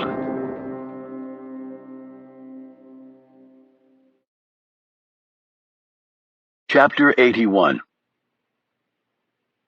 "Tell me about Kuchin's friend," said Shaw. "Which friend?" asked Reggie. "The skinny one with white hair who shot Dominic in the arm." It was late at night, and they were sitting in a small room on the 2nd floor at Harrowsfield that Reggie shared with Whit as an office of sorts. It was cramped and cluttered. Reggie sat on the only chair, and Shaw was perched uncomfortably on a small cardboard box. Outside, a light rain fell. "Alan Rice. He's a business associate of Kuchin." "What else?" "I only spoke with him a few times, although there was one odd thing." Shaw sat up straighter. "Word for word." "Well, I can't remember it word for word, but he was warning me about Kuchin." "Well, Of course, he used the name Evan Waller. Warning you how? He said that his boss could get a bit weird around women, that he'd done so in the past, become obsessed. He was basically telling me to shove off for my own good. So he was concerned for your safety? Apparently so, yes, although he said he was doing it to protect his boss. That's interesting. Why is it interesting? Because I think Rice tried to kill his boss in the catacombs back in Gord. Reggie looked over at him in shock. What? Why do you think that? In a crisis, you fire your weapon at primary threats, Reggie, not at secondary targets. I'm not following. Rice had his gun pointed at Witt, who was not near Kuchin. On the other hand, Dominic was maybe a foot to the right of Kuchin. When I hit the first guy, Rice wheeled around and saw me. A second later, I hit the second guy, the smaller one. Rice could have taken me out then. He was only 5 feet away with a clear line of fire. Instead, he turned and fired at his boss. But he hit Dominic. He hit Dominic probably because he was a bad shot. It's a lot harder to nail someone from even 10 feet away than it looks. But that round did come within a hair of impacting Kuchin's brain. So he doesn't take me out, when he could, but instead tries to kill his boss. But that makes no sense. Why try to kill Kuchin? He was there to rescue him. Or make it look that way. What would it matter how it looked if Kuchin ended up dead? Think it through. Kuchin's guys would still be alive. They might not take too kindly to the second banana blatantly offing the boss in front of them. It has to look like an accident. And on the other hand, what if Kuchin survived the shooting? Do you think he knew you were there, and would try to stop Kuchin from killing us? Highly doubtful. He might have gone in thinking he was indeed going to save his boss. Maybe he saw you coming out of the church one night and got onto you that way. Then he's in the catacombs, sees me burst out of hiding, and he hits on a second plan in a matter of seconds. In the confusion of me coming on the scene, he fires his gun, everyone scrambles, shots go off, Kuchin/Waller ends up dead. Then he inherits the business. I guess that could be possible. Now, you track Kuchin down. How? This building is full of people who do that. Researchers, linguists, academics. No, I didn't mean following the trail that showed Evan Waller was really Fader Kuchin. I mean, how did you know he would be in Gord and when? Our people got those details and they passed them along to us for the mission. That's how we operate. I don't know how they came by the intelligence. An inside source, perhaps? Let me ask you this. Could Alan Rice be your inside guy? I just told you I don't know how we got that information. How did you know he would be in Gord? Do you have someone on the inside? No. All our intel came from satellite surveillance of phone calls, electronic credit card receipts, and other high-tech gadgetry. Reggie looked envious. Must be nice. They're only nice if they work. Would Mallory know who the inside source was? She looked doubtful. I suppose, but I don't think he'll divulge that sort of thing to you. He likes to keep things very close to the vest. He may have to reveal them if he wants to continue doing what he's doing. You mean you'll shut us down, put us in the dock? I just keep going back to my original point.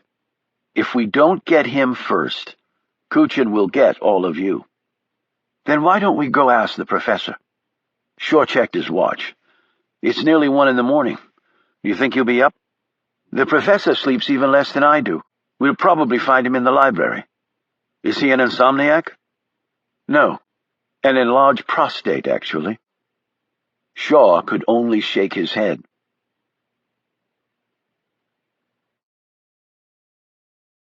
Chapter 82. As it turned out, Mallory was not in the library. They found him in his office. The professor was fully dressed, sitting behind his desk, his hands forming a confident steeple. Yet his gaze kept twitching from Reggie to Shaw when Shaw asked the question. I don't know the person's identity, said Mallory tersely. But there was someone, said Shaw. Yes, we sometimes have to rely on informants. But if you didn't know who, how were you sure you could trust the source? I was confident enough to follow through, and this would probably be our only opportunity to get to the man." "Confident enough," explained Reggie, "to risk our lives in case you were wrong? I told you this would come back to bite you, Miles." They all turned to see Liza standing at the door. She wore slacks and a long sweater. Obviously, she had not gone to bed either. She leveled a withering gaze on the professor before settling down in a chair across from him. She looked up at Shaw and Reggie. "Miles and I had words about this a number of times, didn't we?" "You expressed your opinion thoroughly," he noted diplomatically. "My opinion was that it was rubbish sending out a team based on intelligence from an anonymous source." "But that anonymous source proved to be correct in Kuchin's movements," pointed out the professor. "He did travel to Gord, to the villa, and with the exact security team that was provided to us." "But still, to trust the person—" "What motive would the person have to double-cross us?" interrupted Mallory. "How about to kill you before you killed his boss, once this informant found out you were gunning for him?" said Shaw. "It didn't work that way. The person approached us." "How did he know to approach us?" asked Reggie. "There are avenues to do that," answered Mallory. "Constructed by whom?" asked Shaw. "Me." "And you never thought to tell us about these avenues?" Reggie wanted to know. "It didn't seem relevant. It's never backfired against us yet. You work with a model that provides results, and finding out the history of someone is only part of the equation. We then have to get to them, and to do that, one needs intelligence." "Well, after what happened in Gord, it seems that it might have finally backfired, Miles," said Liza. "There is no conclusive proof of that yet," he countered. "Someone knew we were going to be in the catacombs with Kuchin." "If you recall, that was a suggestion you made to me, Reggie, because of Kuchin's religious faith. But the selection of the exact location, the catacombs, was done while you were in Gord.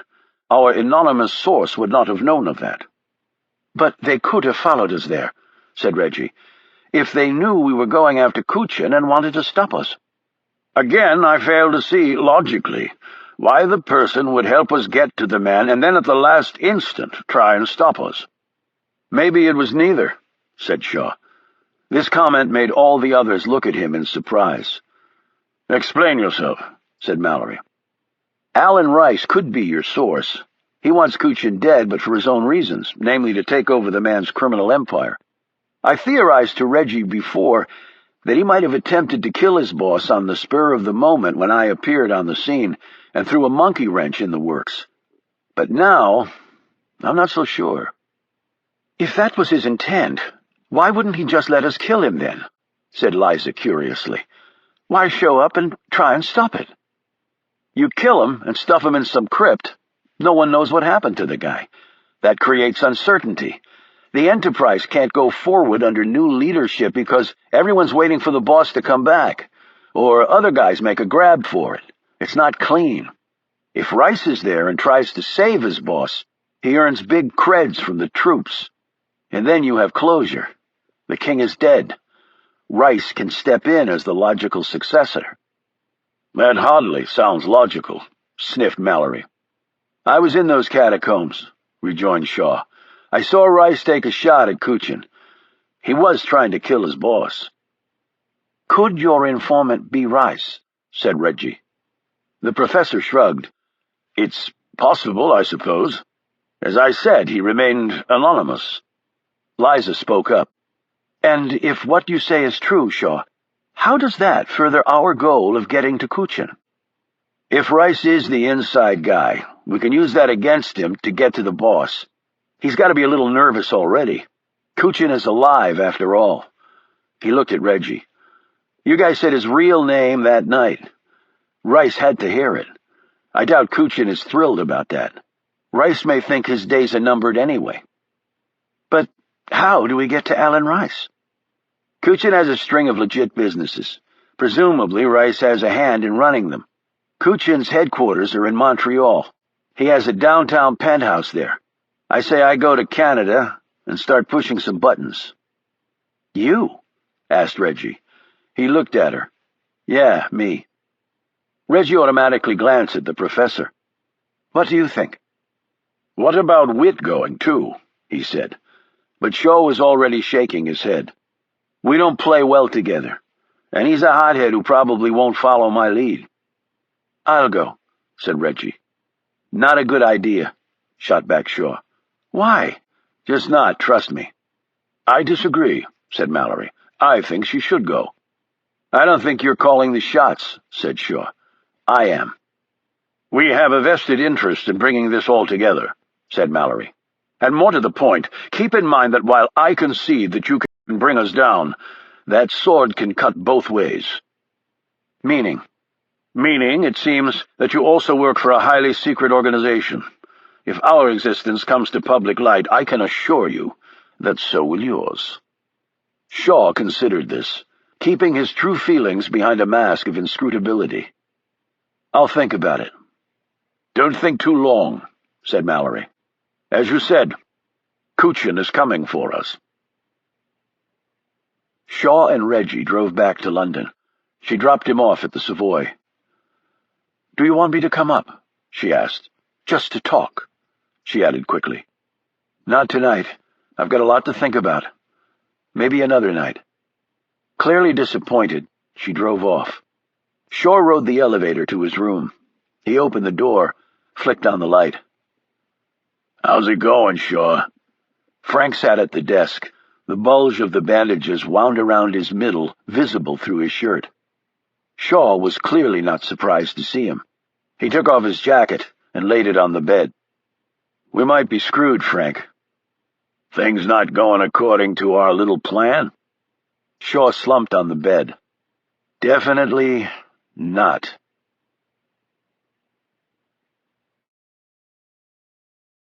Chapter 83. Katie James ate a few forkfuls of her Chinese takeout before losing her appetite. That had been a waste of $20 from the ATM. She tossed the containers in the trash, put her fork in the dishwasher, rinsed her hands off, and wandered into the living room. The house was dark, which was how she seemed to like things these days. These days, she thought, more like these months. She sat in a chair and stared moodily at the wall opposite where photos of her friends and the woman's family were hanging. She rose, went over to them, touching each one, running her finger along the heads of the kids. In the progression of the photos, they evolved from infants to squirrel-cheeked kindergartners to tall high schoolers, and then on to adulthood, with their own children, judging by the recent photos of little kids on the wall. Katie had never been married, except to her career. Never had kids, never come close, actually. She had 2 Pulitzers, and an ugly bullet wound tacked permanently on her upper arm. She had seen the world on someone else's dime. She would be remembered, perhaps for a long time, for her reporting. She had excelled professionally, and failed miserably on the personal side. It was an old story, with her hardly the only victim, if she was a victim at all. And yet, when she'd been 13, the only thing she had wanted in life was to be a mother, with a little house, with a green lawn and a tree, preferably an apple tree, because she had always loved apples. Instead, somewhere along the way, she had chosen documenting one world crisis after another, and racking up millions of airline miles in this single-minded pursuit. She suddenly felt chilled, though outside was a typical Washington summer's evening, meaning warm and humid enough to push sweat through one's pores with only a brisk walking pace. She slipped a sweater around her shoulders and just stood there in the dark. She had stopped drinking, at least. Not one drop for months, not even on the morning Shaw had left her in Zurich without a word. She had surprised herself. If she was going to fall off the proverbial wagon, it would have been then, she assumed. She had stayed 2 extra days, calling him repeatedly, and then phoned Frank a dozen times, until the man had finally answered her. "He's hurting," Frank had told her. "Give him some time." And so Katie had given him time. Weeks, and then 2 months, and she tried to call again, but now his number had been changed. Then it was back to Frank, who said he would help. And he had, giving her information about Shaw, including the fact that he was back at work, meaning he was risking his life in impossibly dangerous situations all over the world. Every time the phone rang, Katie would assume it was Frank calling to report Shaw's death. She assumed this because she had stopped believing that Shaw would ever call her back. And then Frank had come to her aid again. He'd given Shaw her number on a special phone Frank had provided her. He'd called and hung up when he heard her voice. This hadn't entirely surprised her, but she had been slightly disappointed. Yet he'd called back, and the conversation had been brief, but at least they had talked. And then she traveled to Paris, on Frank's tip. When she saw Shaw sitting alone at that table, she just stood there. He hadn't seen her yet, and so she watched him. The way he divided the room into grids, looking for possible dangers, just how he lived his life. The only way he could now, of course. They had never had sex, though they'd once shared a bedroom. Never even kissed. Never really come close, at least on his part, she assumed again. She wasn't sure on her end. Well, maybe she was. It was all very confusing, actually. In truth, Katie wasn't sure when she had fallen in love with him.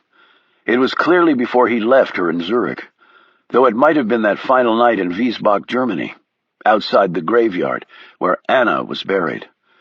He was not capable of loving her back, not then. Maybe never. She stared at the photos on the wall again. If she hadn't left the restaurant so abruptly? But he hadn't tried to stop her, bring her back to the table.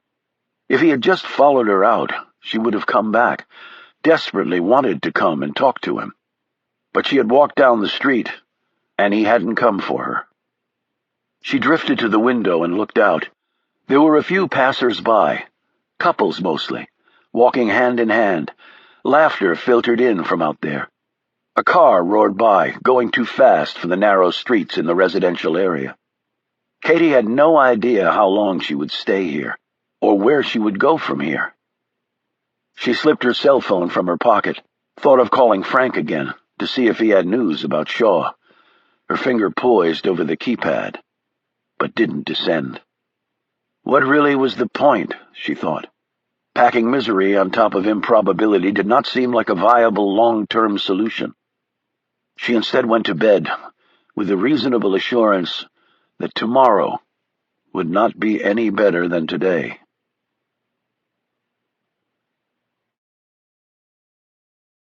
Chapter 84. Things seem pretty straightforward to me, Frank was saying. Well, other than me getting shot. I posted your and the lady's photos at the train station like we discussed. That caused the four of you to split up like we wanted, since the Irishman was one loose cannon. You put the GPS chip in the phone you took, rode the boat over, worked her for more information, then gave her the phone back from one of their people. We let her get settled. You followed her to her headquarters and infiltrated the place. Simple. I did all that and reported it back to you. I know, and you've been there a couple days now, so report again. Shaw filled him in on what he'd seen and heard over the last 48 hours. So they really have been doing this a while.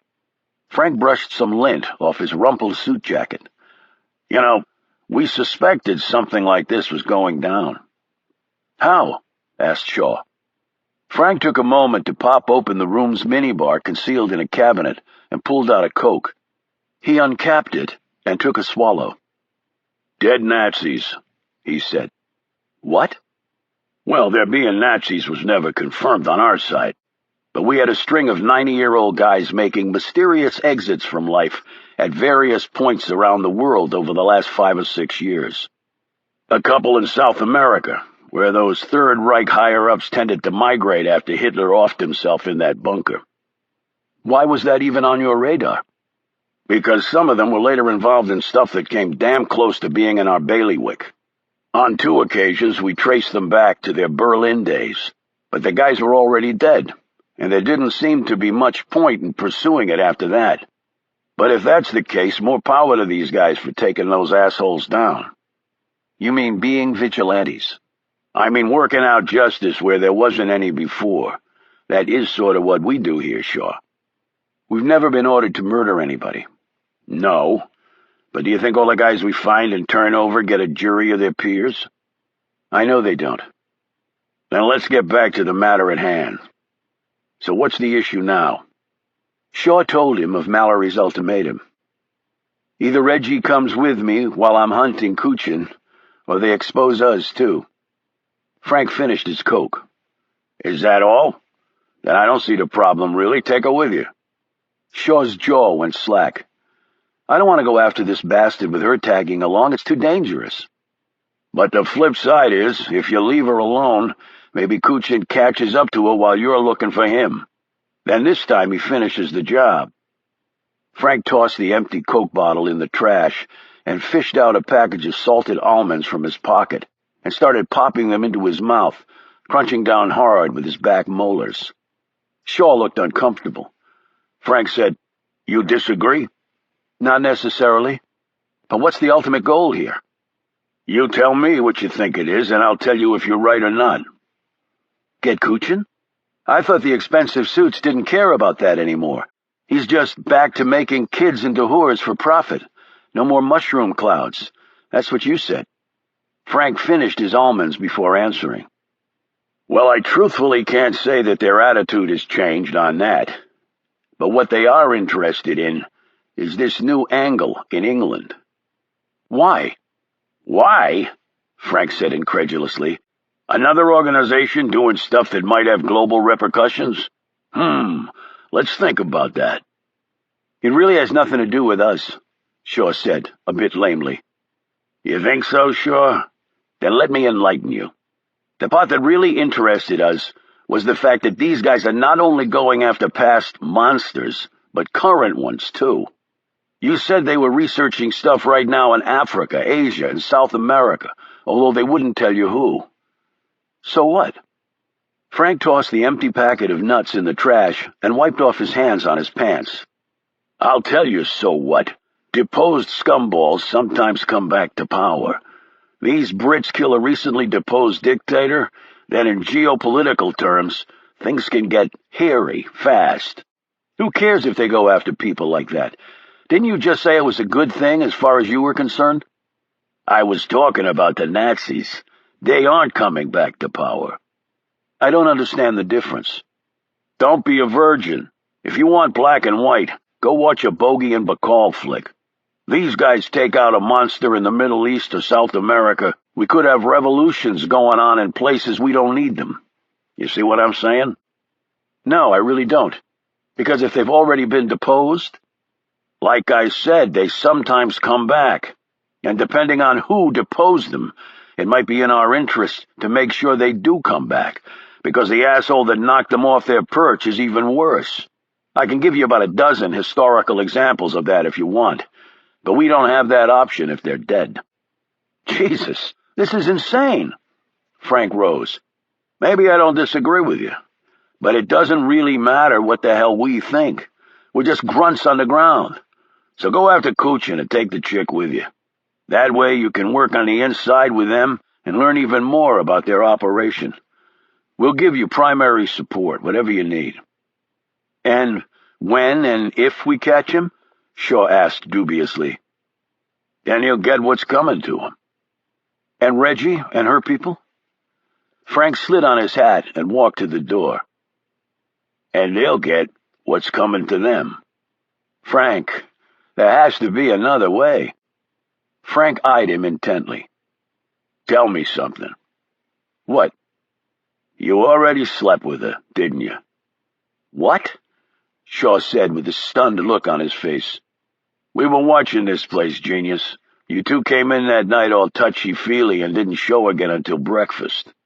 He added bitterly, "You didn't deserve Anna, or Katie James for that matter, you son of a bitch. Frank, I've cut you enough slack. Now just do your damn job, Shaw." Frank slammed the door on his way out.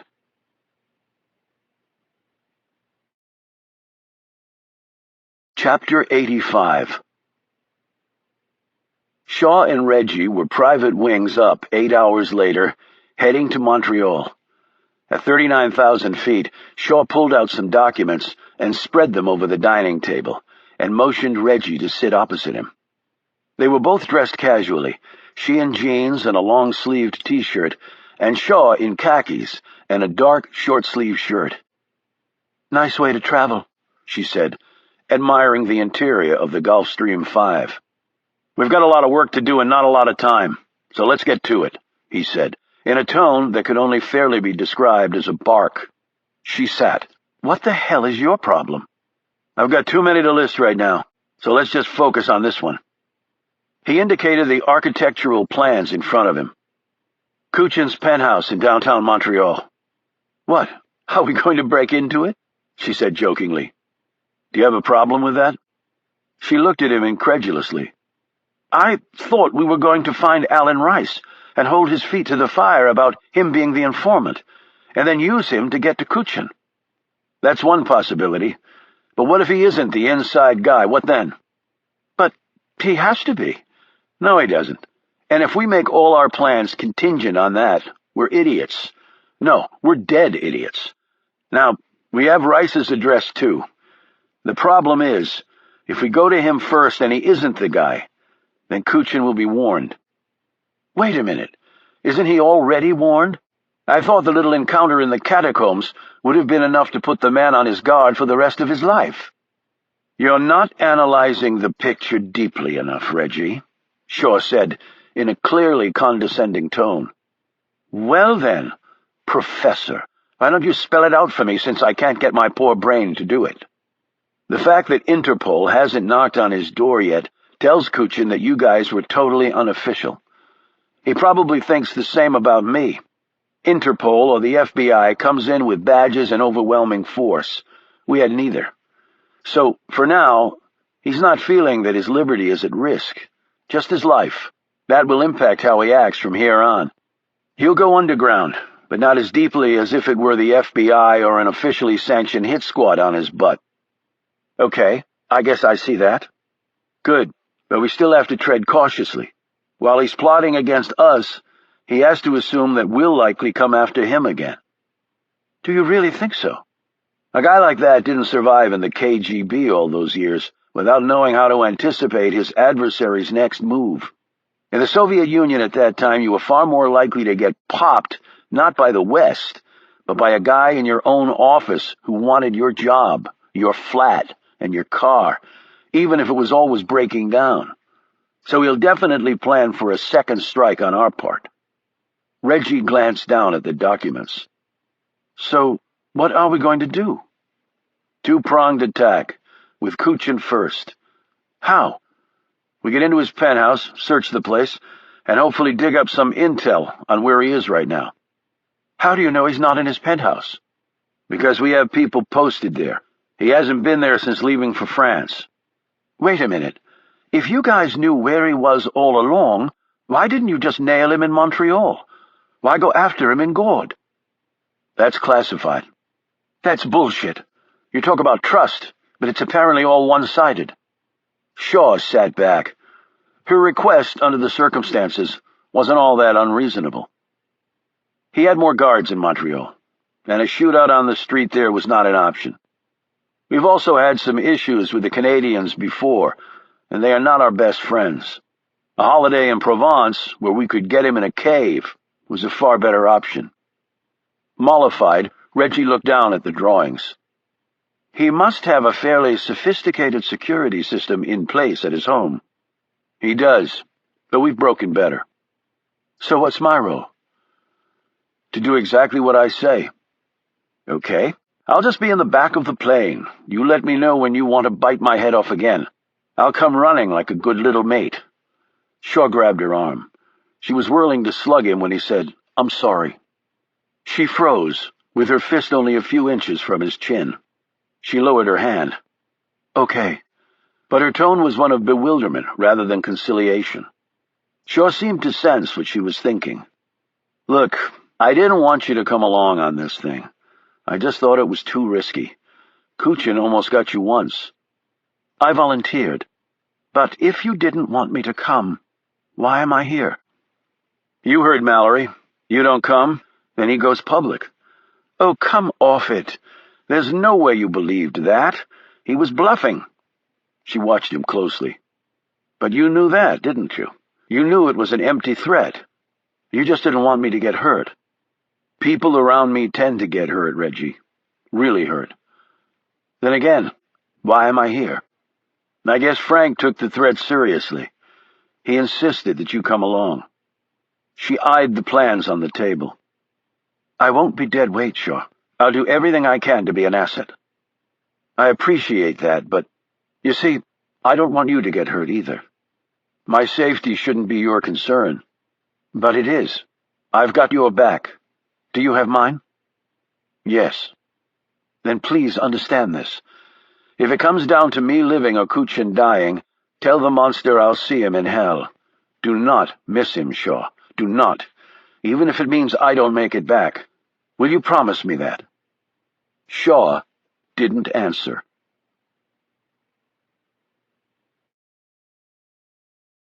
Chapter 86. The truck backed into the loading dock behind the high-rise building.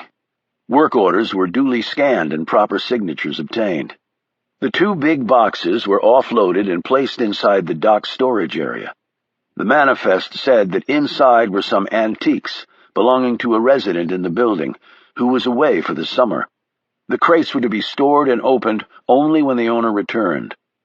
A few hours later, the loading dock was locked up and the supervisor and his crew left.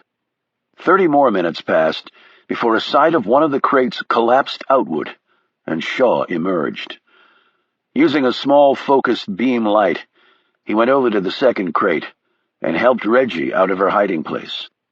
They were both dressed in black and had various pieces of equipment hanging off their belts. "You ready to hit it?" Shaw whispered. She nodded. He clipped on a headset, powered it up, and said, "You there, Frank?" "Copy that. Have your partner give us the video feed." Frank had flown in separately from England to set up the support they needed to break into Kuchin's penthouse. Shaw nodded at Reggie, and she slipped a strap around her chest, at the center of which was a round dial, roughly 3 inches across with a glass lens. She flipped a switch on its side, and a red light popped on. Shaw said into the headset, "You good?" "Roger that. Video is live. Proceed to target area." The elevator security was defeated by a cloned card Shaw inserted in the slot. Frank's voice once more came over the headset. "The building's video surveillance is on a monitored loop, but we've remotely frozen the security cameras in the delivery elevator and outside Kuchin's penthouse. The elevator isn't typically used after hours, and the guards won't expect any change on that camera or outside Kuchin's place since he's out of town. But they do make periodic rounds. The next one is 60 minutes from now. After that, you're on your own." They took the elevator to the top floor. The doors opened to reveal a small entry foyer with a steel door and a security pad mounted on the wall next to this portal. Shaw looked in the corner at the surveillance camera and waved, though he muttered under his breath a little prayer that Frank had indeed managed to freeze the feed. He motioned Reggie to video the security pad. "Got the picture?" asked Shaw into his headset. "It's a retina recognition system, like our research said." "Got it. Have her stand closer so we can get a better look and confirm the manufacturer." Shaw motioned for Reggie to stand immediately in front of the retina reader bubble. "Okay, we're good," said Frank. "Get the laser ready, Shaw. We cut the juice to the building in 5 seconds. There's a backup battery for the security system, but we're sending a calibrated power spike right behind the power cut that'll burn that backup out. But we have to turn the power back on quickly, or it'll trigger an emergency response." "Understood."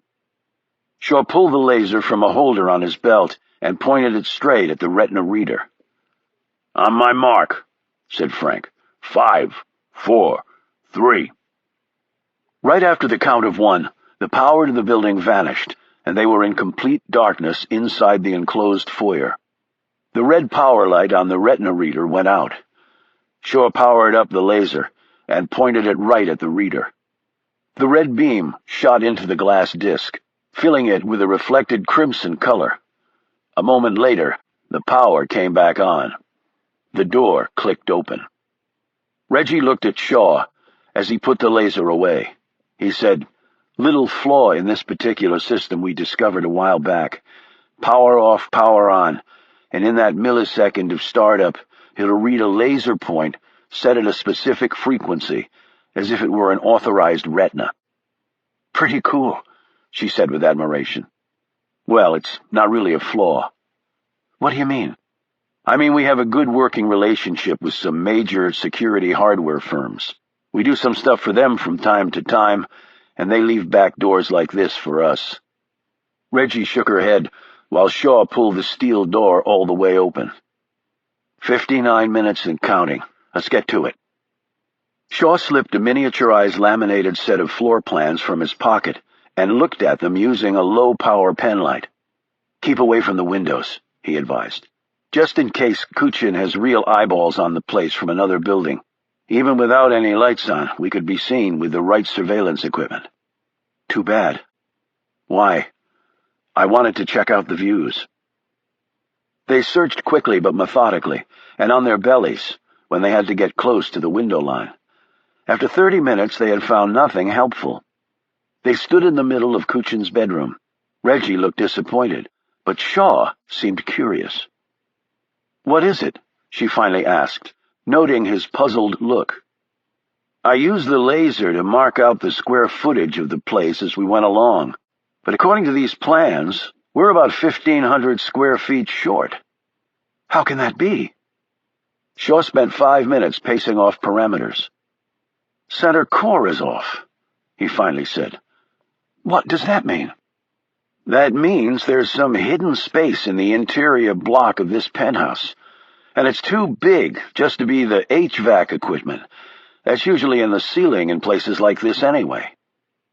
After some more searching, they reached the end of the hall and stared at the elaborate built-in cabinet there. "Why do I think that thing's set on a pivot?" said Shaw to Reggie. "You see it, Frank?" he said into his headset. "Yeah, I'm with you. We got less than 30 minutes. Start poking around." 4 minutes later, a twist of a knob in a counterclockwise motion by Reggie made the entry code panel pop out. Shaw pulled a spray canister from his belt and shot it over the panel. Then he hit it with a blue light, which revealed fingerprints on certain number keys. "Got the 4 digits," he said. He attached a small device to the panel's wiring and turned it on. He looked up at Reggie. "Knowing which 4 digits are part of the code cuts the combination possibilities way down." "Yeah, that I know. Then you just have to find out the order of the numbers," she said, "and you manage that with a full numbers assault." The numbers 4697 froze on the screen, and the wall cabinet clicked open, revealing a darkened space beyond. "So let's go see what Mr. Kuchin is hiding in here," he said.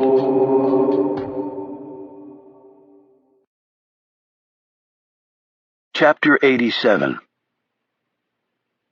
Kuchin was sitting in a chair in his hotel room. His strategy had not worked. His men had searched the perimeter from the inside out, and there was no trace of Katie James. They were all still posted at these positions, but Pascal's last communication had been discouraging. They had simply run out of places to look. The woman had either gone underground in the city somewhere, or else she had left. Neither possibility was palatable to the Ukrainian. He took out a small kit, filled a syringe with his special concoction, and shot it into one of his veins. Normally, this would give him at least a momentary rush of euphoria, of invincibility. He swore it made him think more clearly, too, which he desperately needed at this moment. Yet nothing happened. Well, something did occur. He felt even more depressed. He threw the empty syringe across the room, where it struck a wall and broke. The last time Fedor Kuchin had suffered defeat was back in the Ukraine, when he had been forced to fake his death and flee his homeland one step ahead of the masses that would take their revenge on his years of terror. At least they would call it terror. He would call it something else. His duty, his job, perhaps his destiny. Though he lived the good life of a successful westernized capitalist now, where personal liberties were highly prized, Kuchin, in his heart, would forever believe that only a select few should rule all others.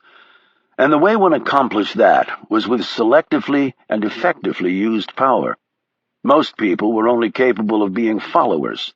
Even in the West, only a few ever rose to riches and leadership positions. In his command back in Ukraine, Kuchin could pick out, within 5 minutes of meeting them, those of his men who would forever be sheep, and those few who would be the shepherds, and he had never been wrong. Yes, the West was part of the world where there was opportunity for all. Kuchin could only sneer at this. He had been a leader in his homeland, and he had become a leader here. A follower over there would be merely a follower over here. Sheep didn't change because they were given opportunities. And yet, will I now be defeated again? He wondered. He could not stay here indefinitely. He could not keep his men here much longer without arousing suspicion. Washington, D.C. was perhaps the world's most closely guarded city. There were policemen, spies, federal agents, probing, peering eyes everywhere. If they were looking for Kuchin, he might be playing right into their hands. And yet, if he left this city without Katie James, he had nothing. He would be beaten. It was a guaranteed fate. He grabbed a remote and turned on the TV. The news was on. The lead story was trouble in Afghanistan for the Americans and their allies.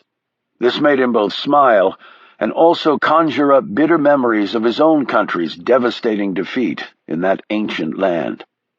The woman reporting on this story, he noted, was around 50, not the young, long-legged, and often bottle blondes who typically read off the teleprompter and had never been near the war zones they were reporting on. Her statements were succinct, informed, and she told Kuchin in a short few moments that she knew what she was talking about. He assumed that Katie James, though she was younger and prettier than this woman, had these same attributes. From what he'd read of her background, she had certainly been to every global hotspot in the last 15 years. No teleprompter for her. He focused on the TV. Kuchin was anxious to see in more detail what sort of trouble the Americans were in. At least it would take him away from his own problems for a few moments. He had no inkling it would lead to the solution of at least one of those problems. "This is Roberta McCormick, reporting live from Kabul," said the woman on the screen, as she closed out her segment. The name froze for an instant in Kuchin's mind. Roberta McCormick, he thought. He leaped from his chair and raced across the room to where his soft-sided briefcase lay on the desk. He flipped it open and found the list. On here were the names and addresses of the people who lived in D.C., who were known colleagues of Katie James. Kuchin had his men covering 2 of the residences because their owners were out of the country. The other 2 were supposedly in town, and thus Kuchin had not allocated any surveillance at those places. He ran his eye down to the last name. Roberta McCormick. She was supposed to be home, but she was in Kabul, thousands of miles away. He had just seen that for himself. She lived in Georgetown, up near R Street, which was just outside the perimeter that Kuchin had set for his men. Her husband had passed away. Her children were grown. She lived alone. But perhaps her home was not empty right now.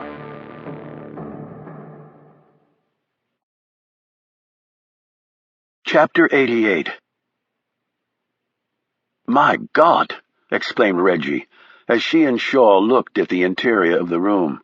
Shaw said, "I feel like I just stepped back in time in the middle of the Cold War." The lights had come on automatically when they walked into the room. "Holy shit," said Frank over the headset. He had seen what they were seeing through the feed from the camera strapped to Reggie's chest.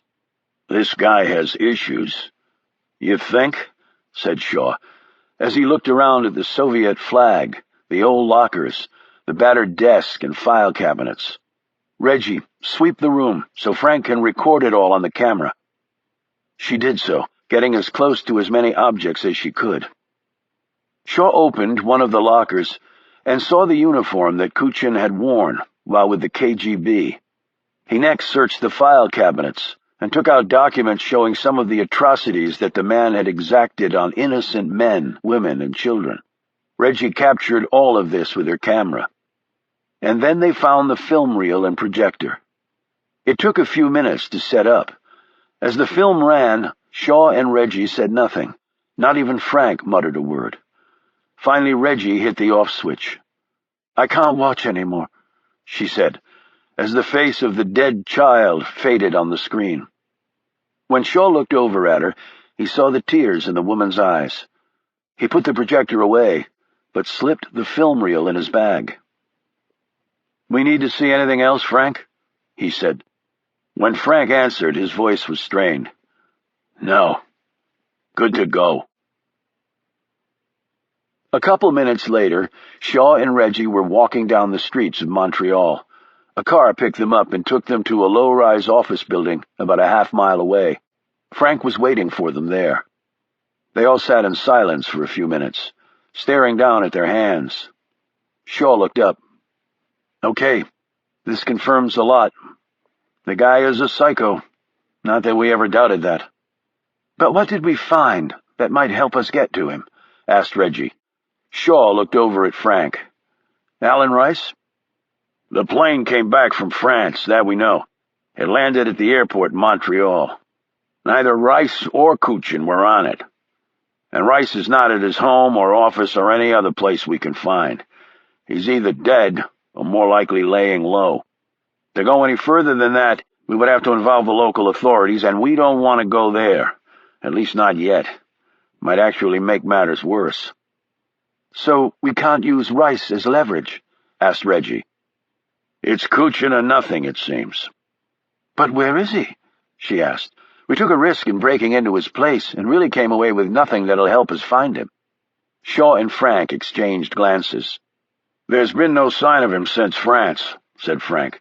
"You know, it was private wings, so it's conceivable he never actually left France. Or the plane made an unscheduled stop en route to Canada. The wings have been on the ground here ever since, but he could easily hire another plane under a fake name." "So he could be anywhere," said Reggie. "But now we have evidence of his involvement with the KGB in Ukraine," pointed out Frank. "We already knew that," shot back Reggie. "And I'm no solicitor, but I hardly think the courts will allow in the evidence we got, because I'm pretty certain our burglary wasn't authorized." Shaw said, "She's right about that." Frank didn't look convinced. "Maybe, maybe not. As far as I'm concerned, this bastard qualifies for war crimes treatment at The Hague, and their rules of evidence are a little different. And the stuff is still there in his penthouse. Maybe we tip the Canadian cops or Interpol, and they go get it with nice official search warrants." "Fine. Then he'll be tried in bloody abstentia," snapped Reggie. "Nobody said this would be easy," remarked Frank. "Did you think we were going to waltz in there and find the secret key that would take us right to the guy?" "No, but I was hoping for something to help us. But since there wasn't anything, what's our next step?" She looked expectantly between Shaw and Frank. "We beat the bushes some more," said Frank vaguely. "Wonderful. You know, you guys have all this really cool whiz-bang technology with your lasers and your being able to knock out power to an entire skyscraper with the push of a little button. But sometimes I think our tin can and string approach is more effective." "It wasn't more effective in Gorge," pointed out Frank. "Well, at least we didn't give up like you blokes did," barked Reggie, as she got up and stormed out. After the door slammed behind her, Frank looked at Shaw. "Damn, I thought Brits were more laid back than that." "There is nothing laid back about her," said Shaw. "But she's also right. We're no closer to finding Kuchin." "Well, he's also probably no closer to finding her. Or you." "I wouldn't count on that," Shaw said slowly. "You know something?" Shaw didn't answer. He didn't know anything, not for sure. But what he did have was an instinct that almost never led him down the wrong path. And every inner warning signal he had was blaring away. Chapter 89. Katie James kept waking up. There was nothing unusual. It was just how she was. A noise here, an internal thought there. A nightmare that seemed so real she could touch it kept hammering away. She finally rose, got some water, and settled in an armchair, flicked on a reading light, and picked up the latest Lee Child thriller. The phone ringing startled her. She automatically checked her watch. It was nearly midnight. She debated whether to answer it. It wasn't her home after all, but it might be Roberta calling. She looked at the caller ID on the readout screen. Nothing. She hesitated again, but then picked up the phone. Yes? Is Roberta in? Who's calling? Is this Roberta? That was odd. If they knew Roberta, they should know it was not Roberta's voice. Who's calling? She asked again. But the line went dead.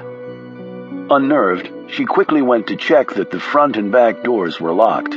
With that secured, she grabbed a poker from the fireplace and went back into the bedroom and closed the door behind her. She eyed her cell phone. She could call Shaw if she simply hit redial, but he was probably thousands of miles away and in no position to come watch over her, and might not want to anyway.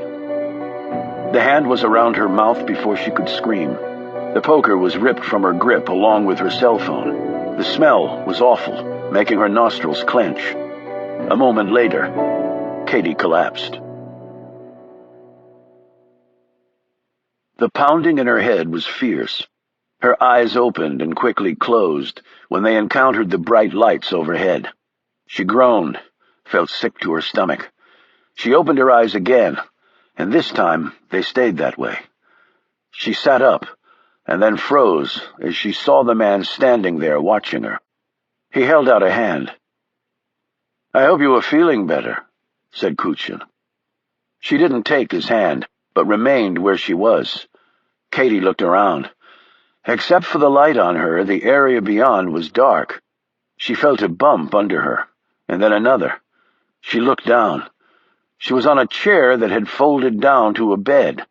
Another bump, and then her ears dialed in to the familiar hum. So how many millions of miles had she heard that? She was on a plane. She sat up, swung her legs out into the aisle. The man backed up slightly to accommodate this movement. "Can I ask the obvious?" she said. He sat down in a chair across from her. "Please. Who are you, and why am I here?" "Both good questions. Who I am is irrelevant to you. Why you are here may be of interest." He held out a glossy piece of square-shaped paper. Katie took it, looked at the photo. Her and Shaw in Zurich. She eyed her hand on top of his arm, as intimate as they'd gotten. Shaw, she thought. That's why I'm here. She glanced up and handed it back. "I still don't understand." "Your mouth says that. Your eyes do not. It is too late for such tactics. You know him, he knows you. And I would like to get to know him too." "I bet," she thought. "Why?" "He is an interesting man. I don't know where he is." Kuchin let out a sigh. The next moment, Katie was lying on the floor of the plane cabin, blood running down her face from where he'd struck her. Her brain was still trying to process this event when she was wrenched up by her hair and thrown back in her seat. She slumped there, holding her face, and trying to stop the blood running from her nose. She felt something brush against her face. Kuchin was handing her a towel. "Forgive me for that. I am impulsive. You see, I desperately need to meet with your friend. He owes me something."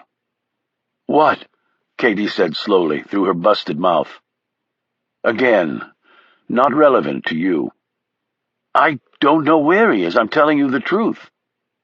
"But you can get in touch with him." "No, I can't. She froze again when he held up her cell phone. "It is interesting that we found 2 cell phones. One you were holding and another in your purse. The one in your purse was much like any other phone, the usual contacts, emails, calendars. But this phone, had none of that. In fact, according to the phone list, you have only received 2 calls on this phone.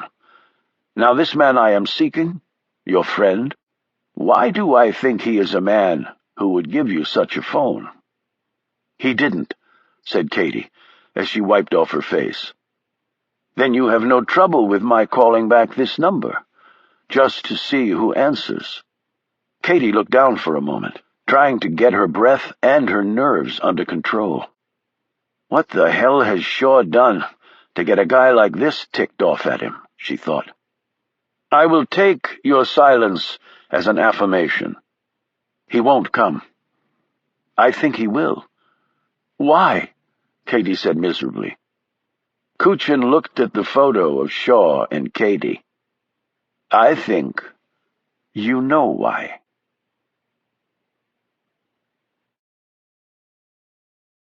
Chapter 90. Shaw was lying on the couch when it happened. He looked at the caller ID screen. He recognized the number. It was the phone Frank had given Katie. She was calling him again. He slumped back on the couch. He wasn't going to answer. What would be the point? He was absorbed with guilt over sleeping with Reggie. Frank had accused him of disrespecting Anna's memory, and maybe he was right. Shaw still wasn't sure how it had all happened, but he did know that he had wanted it to happen. He had wanted the woman in a way that he had wanted no other, perhaps even Anna. He couldn't explain it, and didn't have the energy to even try. The phone stopped ringing. He sat up, rubbed his head, now feeling even guiltier for not answering the call. The phone started ringing again. Okay, now he had another chance to at least make this right. "Hello? Bill Young?" The voice from the catacombs, so close then, seemed right in his face now. Shaw almost never felt afraid anymore. It wasn't that he was careless or considered himself invulnerable. Paralyzing fear simply had been eradicated from his psyche through an accelerated process of evolution. He spent much of his time in dangerous situations. If he continually froze up, he'd be dead. The ones who didn't let fear get the best of them tended to live to fight another day. He was one such man. Now, Shaw felt fear like he hadn't in a long time, but it wasn't for himself. "How did you get this number?" He already knew the answer, and yet he was hoping beyond all reason that he was wrong. The next voice he heard destroyed this possibility. "Shaw, stay away. Do not do what this guy says. Just stay away." Katie sounded scared, but also resolute. In those few words, Shaw was reminded starkly of how courageous the lady was. She was sitting next to one of the great psychopaths of the ages, and she was telling him to just let her die. Frank had been right. He didn't deserve her. "Mr. Shaw?" said Kuchin. "How did you get to her?" "It doesn't matter," said Kuchin. "I have her. Now I want you. And the woman." "I can only speak for myself." "You and the woman," repeated Kuchin. "And you'll let Katie go?" "Right, sure. I'll come, just me." "If it's just you, don't bother. Your friend here will not be alive to greet you." "I'm telling you, I don't know where she is." "Then I suggest you try very hard to find her." "And if I can't?" "I have a box, Mr. Shaw. It's from my days in my home country. In that box are some very persuasive tools that I employ from time to time. Indeed, I just used them on another acquaintance of mine. I have to tell you that he did not seem to enjoy it. I do not often pull out my little box, but I will for your friend, if you do not do as I say. I will videotape my work and send it to you." "What if I can find her? What then?" "I will call you back on this number in 2 hours." "That's not enough time." "In 2 hours," repeated Kuchin. "Then I will tell you exactly how and when this will happen.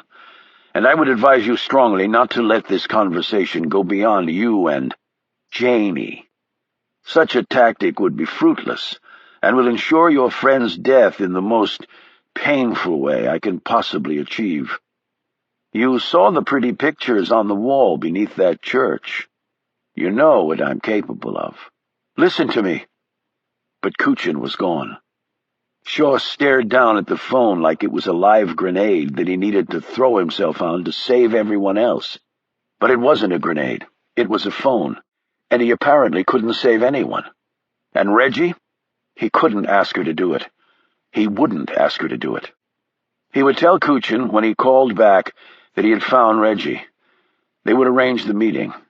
He would go alone, make an excuse, and do his best to get Katie out alive. That was all he could think of. He looked up when something thumped against his door. "Yeah?" His voice broke on the simple word. "It's Reggie. Can we talk?" "Shit," he thought. "I was just getting ready to crash," he called out. "Please." He hesitated, but finally opened the door and motioned her in. She eyed him curiously. "Are you okay? You look like you're about to vomit." "I'm fine." She sat in a chair, he on the couch. "What's up?" Reggie started talking, but he wasn't listening. Shaw knew that Kuchin was too smart for something as simple as Shaw's plan. He would want proof that Reggie was coming. He would ask to speak with her. Shaw would never get the chance to save Katie unless— "Shaw? Shaw!" He looked up to see Reggie standing next to him, poking him in the shoulder. "Yeah?" he said in a bewildered tone. "You haven't listened to one bloody word I've been saying." "I'm sorry. Look, this is just bad timing." She eyed the phone still clutched in his hand and looked at him suspiciously. "What's going on?" she demanded. "Nothing is going on." She knelt in front of him, her hands on his knees. "Something is going on, and you're going to tell me what it is." Shaw could barely form words. Indelibly painted on his brain were the images of Katie and Kuchin. "It's nothing. I'll handle it." She pounced. "Handle what?" "Will you please let it alone?" "It's him, isn't it?" "Who?" She grabbed his thick shoulders and shook them. "Oh, for God's sake, talk to me!"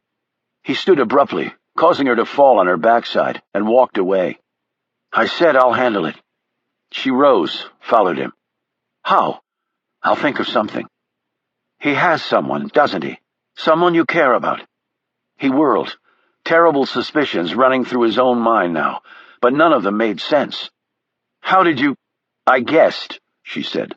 "I don't think you'd ever be scared for yourself, so it had to be somebody else. How did he get to them?"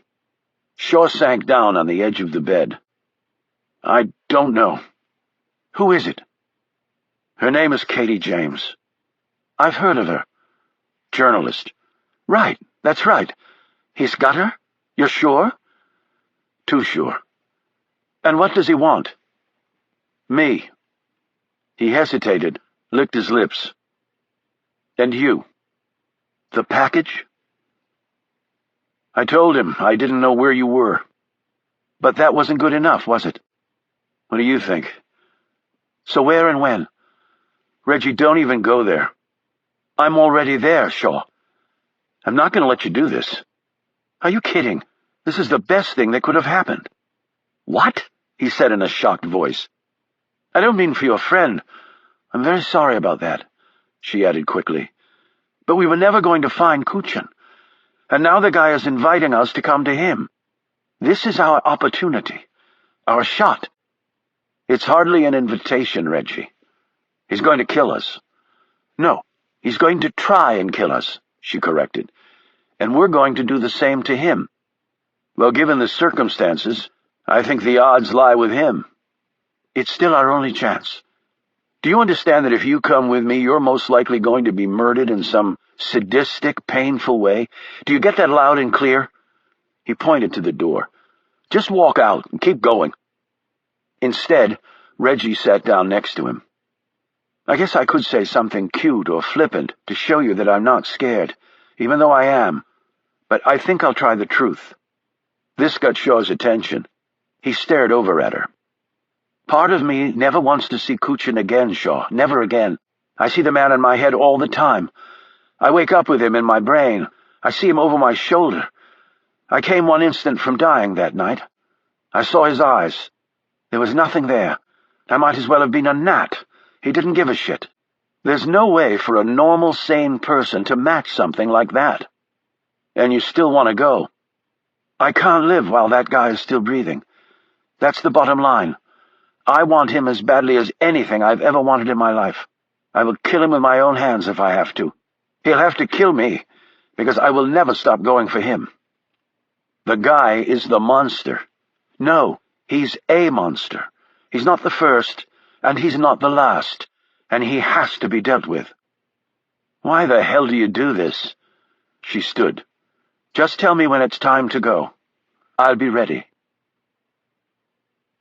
2 hours came, and on the dot the phone rang. Shaw was correct in his thinking. Kuchin asked to speak to Reggie. "Hello, little Janie," he said, after she had confirmed she was on the line. "Our last meeting was cut short. I look forward to visiting with you again." Reggie said nothing else, and simply handed the phone back to Shaw. Arrangements were made. They would leave the following day. They were to say nothing to anyone. "She will be dead long before you reach her if you disobey," Kuchin had warned. "But if you plan to kill her anyway," Shaw had countered. "I give you my word that if you follow my instructions to the letter, I will release the woman unharmed." "Your word," Shaw had said incredulously. "As a former officer of the KGB, that really does nothing for me.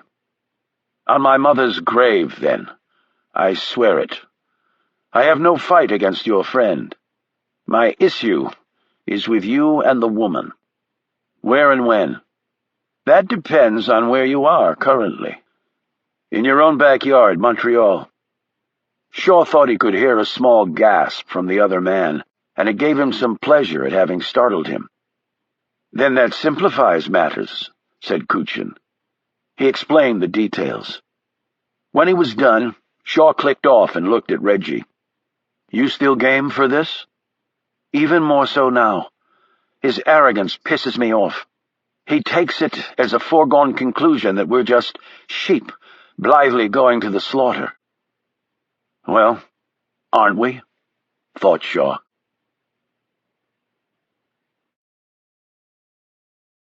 Chapter 91. The next afternoon, Reggie and Shaw met at a cafe down the street from the hotel where they were staying. Shaw checked his watch.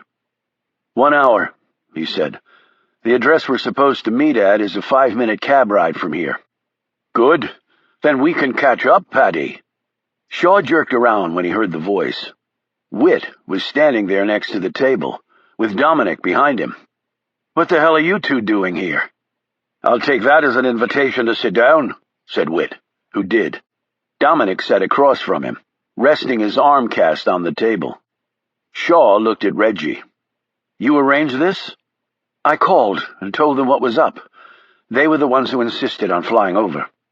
"Slept all the way," said Whit, as he stretched out his back. "Nice and rested for our little trip." "You aren't going," snapped Shaw. "Why not?" "Because he's not expecting 4, only 2. And he said if I didn't follow his instructions to the letter, Katie is dead." "We thought about that," said Reggie. "So, when we go to meet, if they say no, Whit and Dominic will back off." "Back off? More likely they'll be killed." "My life," said Whit cavalierly. "I can do what I want with it."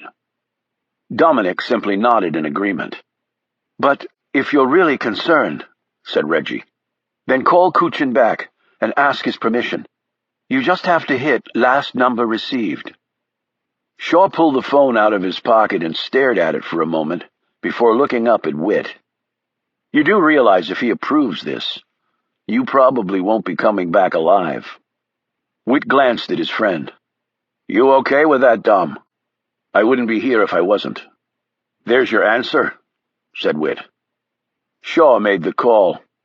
The answer was a little surprising.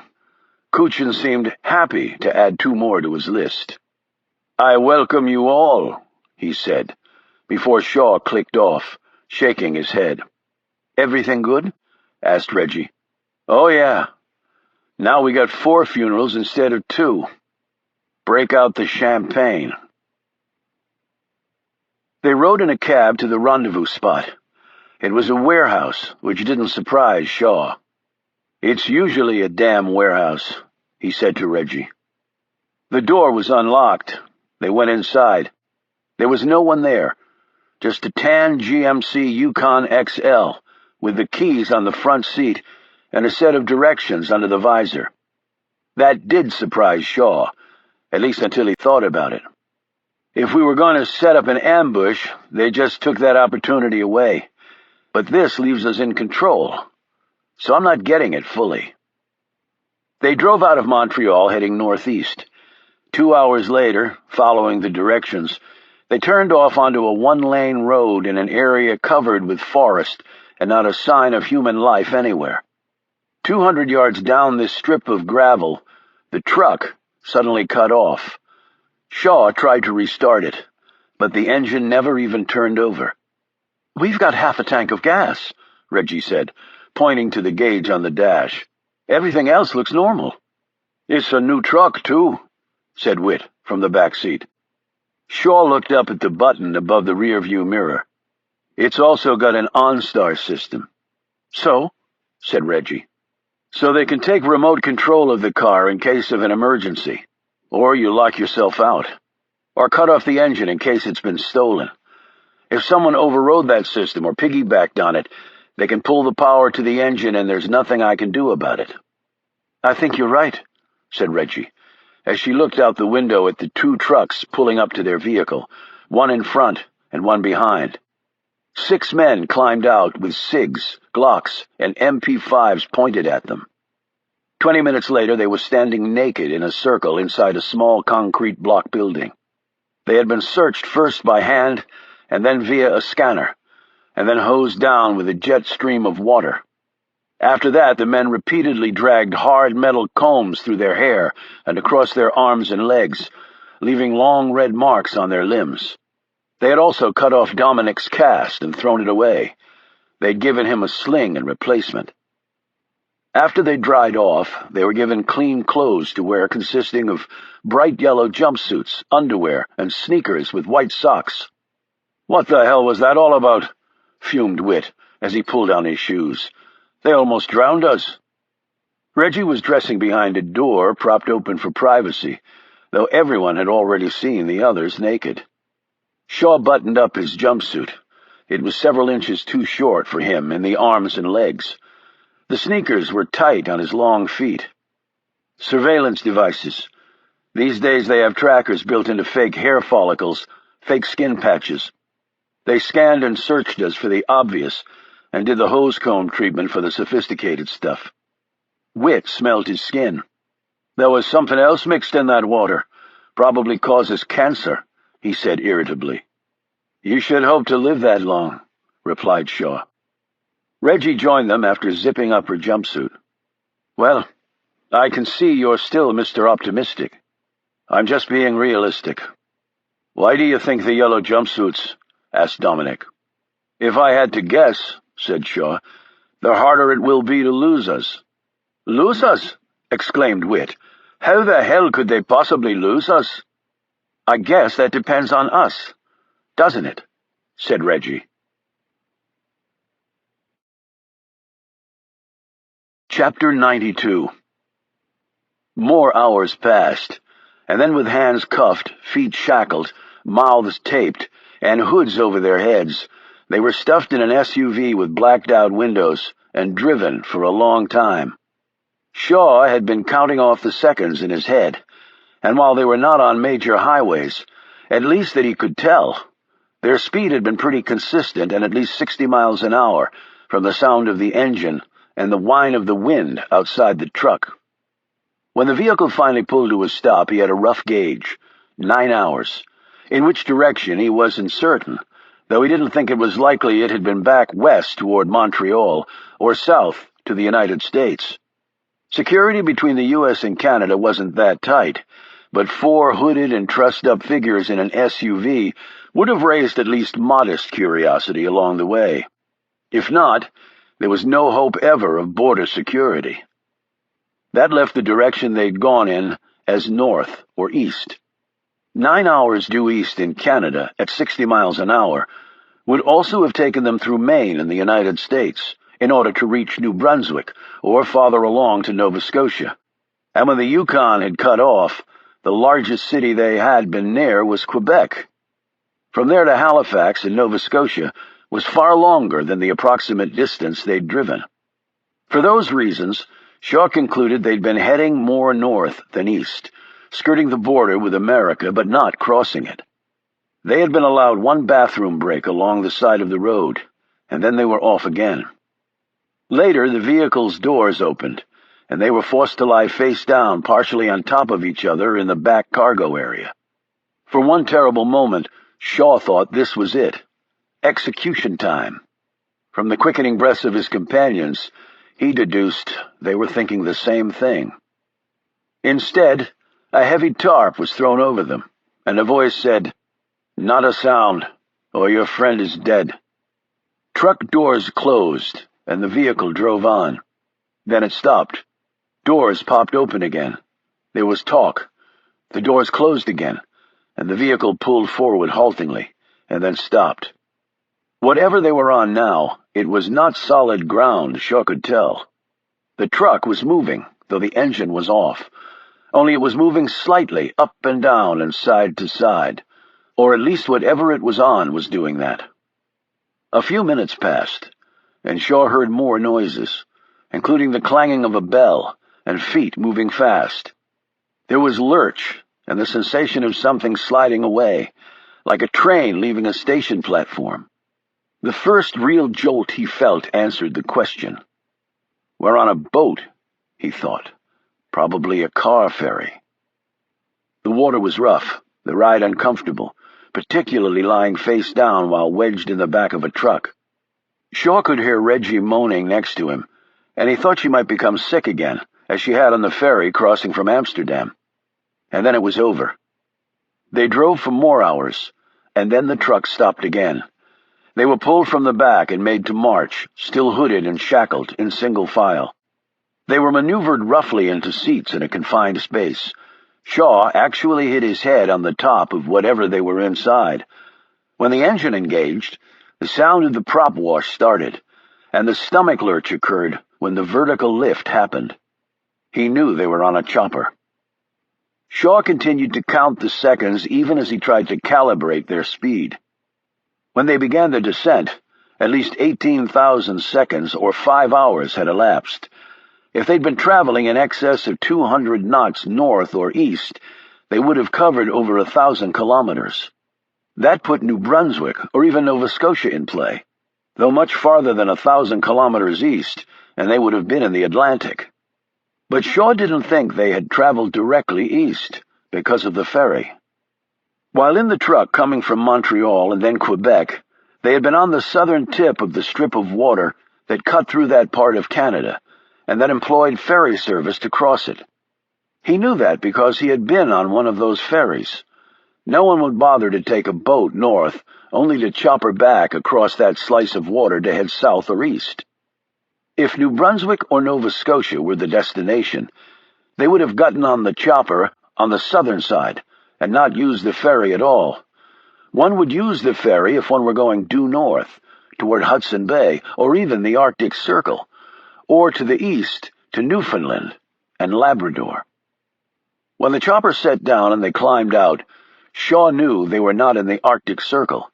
They hadn't flown long enough or stopped for refueling. He didn't know what sort of chopper they were on, but figured for most models 5 hours of flight with that many people on board bumped right up against the limits of the fuel load. And it was too warm. If he had to guess, they were more east than north. When the chopper engine quieted down, and he heard the ocean slamming against the shore, he concluded they were either on the coast of Newfoundland or Labrador, which still covered a lot of territory. And how knowing all this helped their current situation, he didn't quite have a handle on yet. The hoods and mouth tape were finally removed, and they all looked around. their eyes adjusting to the new light levels. They had left Montreal in the late afternoon, and now dusk was giving over to dark. An entire day had passed, and then some, Shaw calculated. His grumbling stomach confirmed this. They were driven in a truck on a route away from the ocean. "Any idea where we are?" Reggie whispered to Shaw. "Shut up," said the man riding next to the driver. 10 minutes later, lights came into view. The house was built from sturdy logs, with a covered front porch and a cedar shake roof. Trucks were parked out front. Several hundred meters away, Shaw saw another building that was dark. In the distance, he could see the shadows of mountains, the extreme northern extension of the Appalachians, he figured. He had been to this area a couple of times in the past as part of his work. It was foreboding, desolate, and there was no possibility of a handy policeman lurking on a street corner. The law was whatever someone with a gun, or at least the upper hand, said it was. The truck stopped. They were offloaded and marched into the house, still shackled and cuffed. The first man they saw was Pascal. His grin threatened to split his face in half. The second man was Alan Rice. The third face was why they were all here. Fedor Kuchin walked into the room. He was dressed casually in jeans and a corduroy shirt, with thick work boots on his feet. He was not smiling in triumph, nor did he look angry. His features were inscrutable. This made Shaw more uneasy than if the man had started attacking him. It showed self-control, careful preparations. But for what? The next person he saw made him forget about Fedor Kuchin. A battered-looking Katie James smiled weakly at him.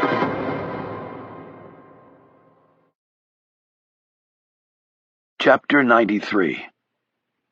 No matter what else happens, thought Shaw as he looked at Katie, I will kill him before this is over. "Are you all right, Katie?" he asked, as she started to move toward him before Pascal blocked her way. "Yes, I'm sorry." "Sorry? I'm the only reason you're involved in this." The explosion was so unexpected that Rice ducked, and even Pascal jumped. A bullet passed by so close to Shaw's ear that it seemed a miracle he still had it.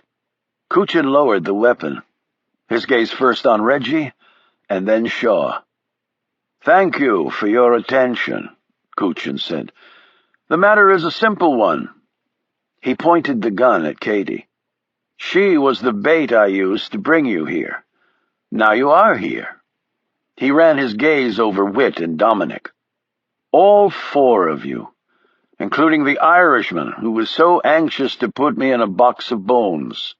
"Still looking forward to it," said Whit, managing a grin. Kuchin turned to Reggie and placed his gun against her head. "And the lovely one, the one who made me so careless, so eager to please. You made me two things I believed I was not, old and a fool." "Pleasure," said Reggie, staring right back at him, the cold touch of the gunmetal not seeming to faze her at all. Kuchin next placed the muzzle against her forehead, even as Shaw tensed for a leap. But Kuchin removed the weapon just as abruptly. "Not that easy," he said. "You made me experience your little ritual. I intend to have an equal opportunity." Kuchin turned his attention to Dominic, and the lucky one, the man who survived a point-blank shot to the forehead with a large-caliber semi-automatic pistol because my faithful colleague Pascal handed me an unloaded weapon. Kuchin raised his gun, placed it against Dominic's forehead as he had done with Reggie, only this time he pulled the trigger. The back of the young man's head exploded outward, as blood, tissue, and bone were propelled in front of the release of kinetic energy. "Dominic!" screamed Reggie, as he toppled backward to the hardwood floor, his eyes wide and his lips slightly parted. Whit struggled mightily to reach Kuchin, but chained as he was, all he did was fall awkwardly over. Kuchin put a foot on his head and pinned him to the spot as he would have done to a bug. Shaw simply stood there. His gaze flicked to dead Dominic, then to Reggie, whose face was wet with tears, and finally came to rest on Katie. "I'm sorry," he mouthed to her. Her look said that she understood, but how could she really? How could anyone, really? Kuchin slipped the heated gun into a belt holster he wore. His expression hadn't changed at all, from blowing out a man's brains to talking about the weather. It apparently didn't matter to him. "No one is that lucky the second time around," he said. He took his foot off Witt's face and flicked a signal at his men. The Irishman was pulled up by two of the guards, while he screamed obscenities at Kuchin. After Witt finally grew silent and stood there trembling and staring down at the body of his friend, Kuchin said, "You could not have possibly expected anything differently. You knew if you came you would die. It will not be complex. I like simple. I always have." "Like your office back in your apartment," said Shaw. "That was simple enough. Desk, file cabinets, locker with your old uniform, and your little film archives." Kuchin turned to face him. The pistol came out of the holster. He placed the muzzle against Shaw's forehead. "I have a plan," he said. "A well-thought-out one. But I can alter that plan at any time." He cocked the hammer back. The hand was on his arm before anyone else could move. "Please," begged Katie James. "Please don't." Kuchin looked at her, and then back at Shaw. "I promised you that if you followed my instructions, she would be released unharmed." "I'm holding you to that," said Shaw. "A funny remark to make when I have a gun against your brain. On your mother's grave? Just because I went to your apartment doesn't change that." Kuchin hesitated a few moments, but finally put the gun away. He pointed at Katie. "She will remain here. You four will be out there." He pointed out the window into the darkness. "You got your math wrong," said Shaw. "There's only 3 of us left. You misunderstand me.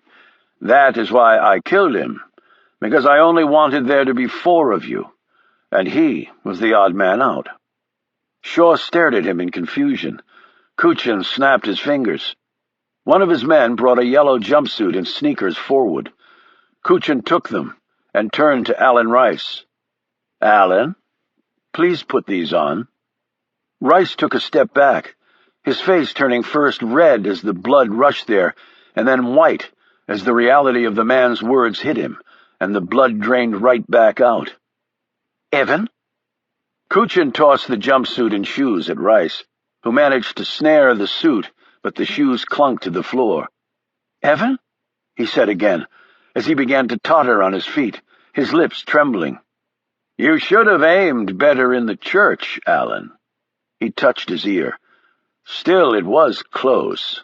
Singed my skin a bit, actually." "But that was an accident. I was aiming at him." He pointed at the dead Dominic. "I shot him." "Shooting him was the accident. Missing me was an unforgivable sin." I'm not good with guns. You know that." "You have been taking shooting lessons for the last 6 months. Pascal here followed you on my orders.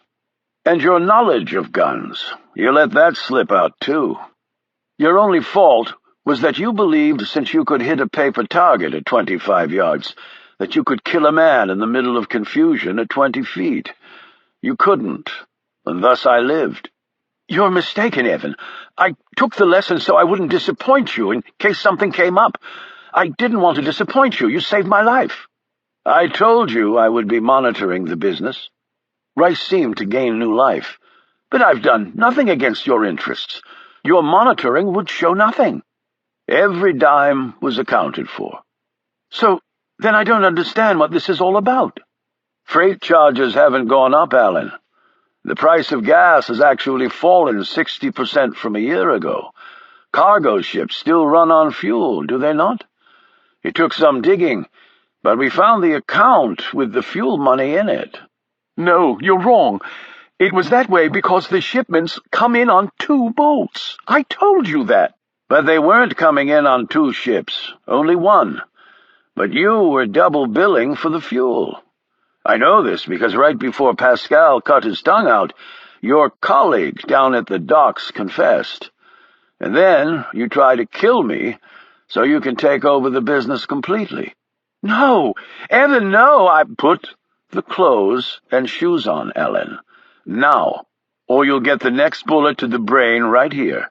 I will allow you to make the choice. Sobbing, Alan Rice slowly slipped them on, but Pascal had to help him because the man was shaking so badly. Kuchin turned to the others. You will have an hour's head start. I would advise you not to run toward the ocean and dive in, as the water is around 10 degrees Celsius, even in the summer. He pointed out the window to his left. That is the way to go. But keep in mind that this was once a glacier. There are many fjords, ruts deep enough to be lost forever in, water that moves very fast, and slopes that quickly turn into precipices. Also, there are animals out there that will hurt you at night. Including you, said Reggie. Including me, most of all. So this is some sort of hunt? Asked Shaw. Not some sort, answered Kuchin. It is a hunt. So us unarmed against you and all your men. Some hunt. No. All of you against only me. But you'll have weapons. Of course I will. And what? If we get away, that's it? You will not get away. I own the land for miles, and the land that I don't own, no one else does either. There is nothing out there. Nothing. Except you and me. And Katie? Asked Shaw. So long as you follow my instructions, she will be released unharmed. I want to go with Shaw, said Katie. Kuchin ignored her, and instead looked at his watch. You now have 59 minutes. He nodded to his men, who freed the three from their bindings. Shaw looked at Katie for what would be the last time, he assumed. He tried to say something, but what was there to say? She seemed to be having the same problem. They finally simply exchanged a brief, if earnest, smile. Reggie finally pulled Whit away from staring at Dominic's body, and they followed Shaw out the door, where they set off at a fast trot. Alan Rice had not moved. Alan, said Kuchin. Please, Evan, please don't do this, the younger man moaned. You said it yourself. I pay them thousands, and yet they want millions. You wanted more, it's that simple. And do not beg, men do not beg. He fired a round into the floor next to Rice, who leapt to his feet and raced out the door. Katie James was taken away and locked in another room. It was then that Kuchin turned to Pascal. Get the dogs ready. Chapter 94. Alan Rice sprinted past them, but quickly fell back, tugging at a painful stitch in his side. He was obviously not in good physical shape. He would be a drag on the rest of them, making it easier for Kuchin to catch them. Because of that, Shaw's first inclination was to leave him. But then another thought occurred to him. He fell back and put his hand under Rice's arm, helping him along. Just pace yourself, not too fast or slow. Okay, gasped Rice, and his stride became more measured. Reggie, seeming to sense what Shaw was doing, dropped back to join them. Whit ran on ahead, his head bowed, his focus no doubt still on Dominic. What can you tell us about this place? Asked Reggie. Anything that'll give us an edge. Like what? Said Rice. Shaw said, I figure we're in Newfoundland or Labrador. It's Labrador, right on the edge of the coast. How did you know that? Reggie asked Shaw. I had a lot of time to count seconds, he answered. Rice snapped. There's nothing out here. We're screwed. We're dead. They passed a small pond of scummy water. Before Shaw could react, Reggie had grabbed Rice, hauled him over to the pond, and pushed him in. He went under and then came up sputtering. She pushed him under again and held him there for several seconds. When he came up again, he screamed, What the hell are you doing? Just in case you have an electronic tracker on you, she said. Water and electronics don't play well with each other. Shaw glanced over at her. Nice catch. I should have thought of that. Figured it wouldn't be past Kuchin to plant a spy with us under the pretense of punishing his guy. Let's keep moving, said Shaw. As they jogged along, Shaw said, What else can you tell us? He has hunting dogs, too. Follow any scent. That's another reason they took our clothes, Shaw said. For the dogs. Has he done this before? Hunted people? Well, I know he doesn't hunt animals. He told me once he hated it. Reggie grimaced. Well, there's your answer. He has hunting dogs, but doesn't hunt animals. At least not animals on 4 legs, said Shaw. He's cruel and unpredictable, added Rice. The cruel part I get. It's the unpredictable part I'm worried about. Shaw looked around. Are we heading toward the way someone would drive in here? It's hard to tell in the dark, but I think so. What's close? Nothing. Well, there's an airstrip about 40 kilometers in the direction we're heading, but the last time I looked, we don't have a plane. Goose Bay's maybe the closest town, but it's a long way. Hours by car, days on foot. Does he have weapons here? You're kidding, right? There's a gun safe in the house full of them. You know the combination of that safe? Oh, yeah. I've got it right here in my pocket. Shaw jerked hard on the man's arm and stopped, nearly throwing Rice to the ground. We can just leave your ass back there for Kuchin to chew on first. You want that? Or do you want to stop with the wise-ass cracks and try to help us here? I don't know anything that can help you. I've been here before lots of times, but I just fly in and out. I almost never leave the house. Waller, Kuchin, whatever the hell his real name is, he knows this area better than anyone. That's reassuring, said Reggie grimly. If he has dogs, Shaw said, we have to address that. They started jogging again. How? Asked Reggie. Change our scent. How do we do that?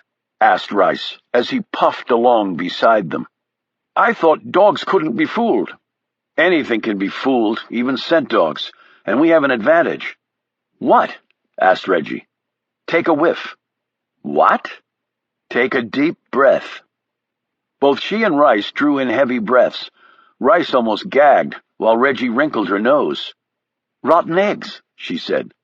Sulfur dioxide, amended Shaw. There's probably a lot of metamorphic rock around here. That means a lot of sulfur.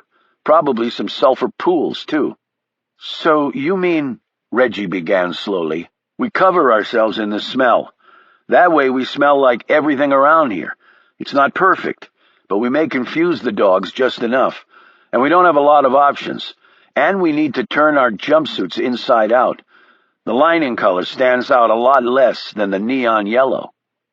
He ran ahead to tell Whit this. They reversed their jumpsuits, and 20 minutes later, following a stronger odor, they found a shallow pool of water that reeked of the naturally occurring mineral.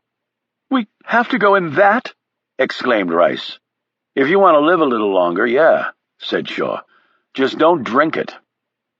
Drenched, chilled, and smelling horribly, they continued on west for a bit longer, before Shaw brought them to a stop, looking frustrated.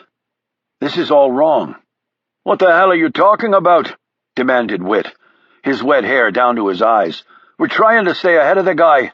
He's back there coming this way. So we have to go that way. He pointed straight ahead. And that's exactly what he wants. He told us to go this way, Whit. Why do you think that is? Reggie answered. Ambush? Driving us to a perimeter? That's what I'm thinking. I didn't actually believe the guy when he said it was just him against us. And so what do we do about it? Asked Whit. I've always taken it as good tactic that when your opponent expects you to go left, you go right. Meaning, Shaw said, meaning we skirt the ground we just covered and head back to the house. What if he thought we'd do that and plans to ambush us that way? Then he probably deserves to win. He will win, whined Rice. Before Shaw could react, Reggie grabbed Rice by the neck and squeezed. Tell me something, you bloody piece of shit. Were you cheating him on the shipping costs? Rice said nothing. She squeezed harder. Were you? Yes. And you did try to shoot him? Rice nodded, looking miserable. Then damn you for missing the bastard. Now let's go.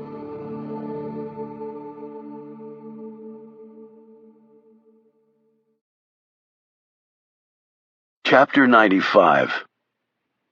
Kuchin walked alone, his rifle in his right hand, muzzle down. Up ahead, he could hear the baying of the hounds. It really wouldn't matter, though, whether the animals were able to get on the track or not. Scents up here were problematic, because of the terrain and the composition of the underlying rock.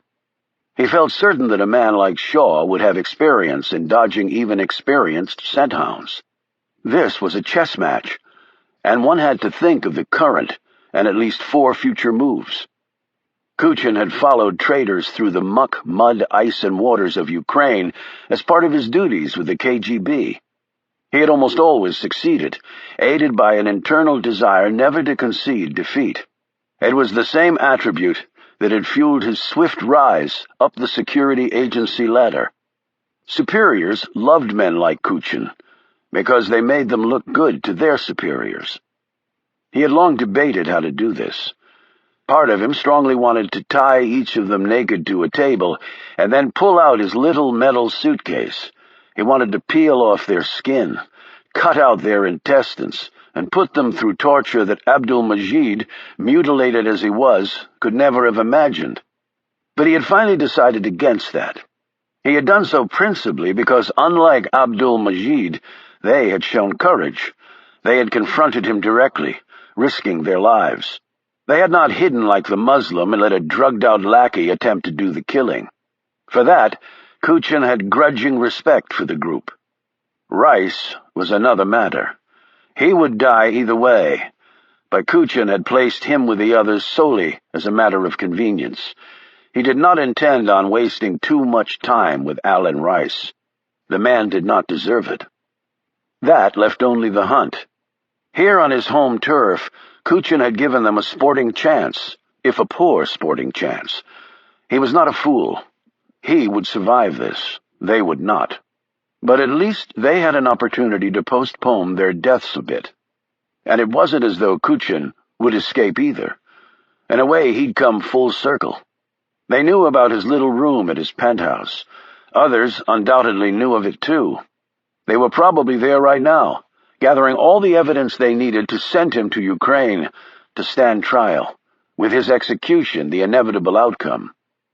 My fellow countrymen will probably tear me limb from limb, he thought.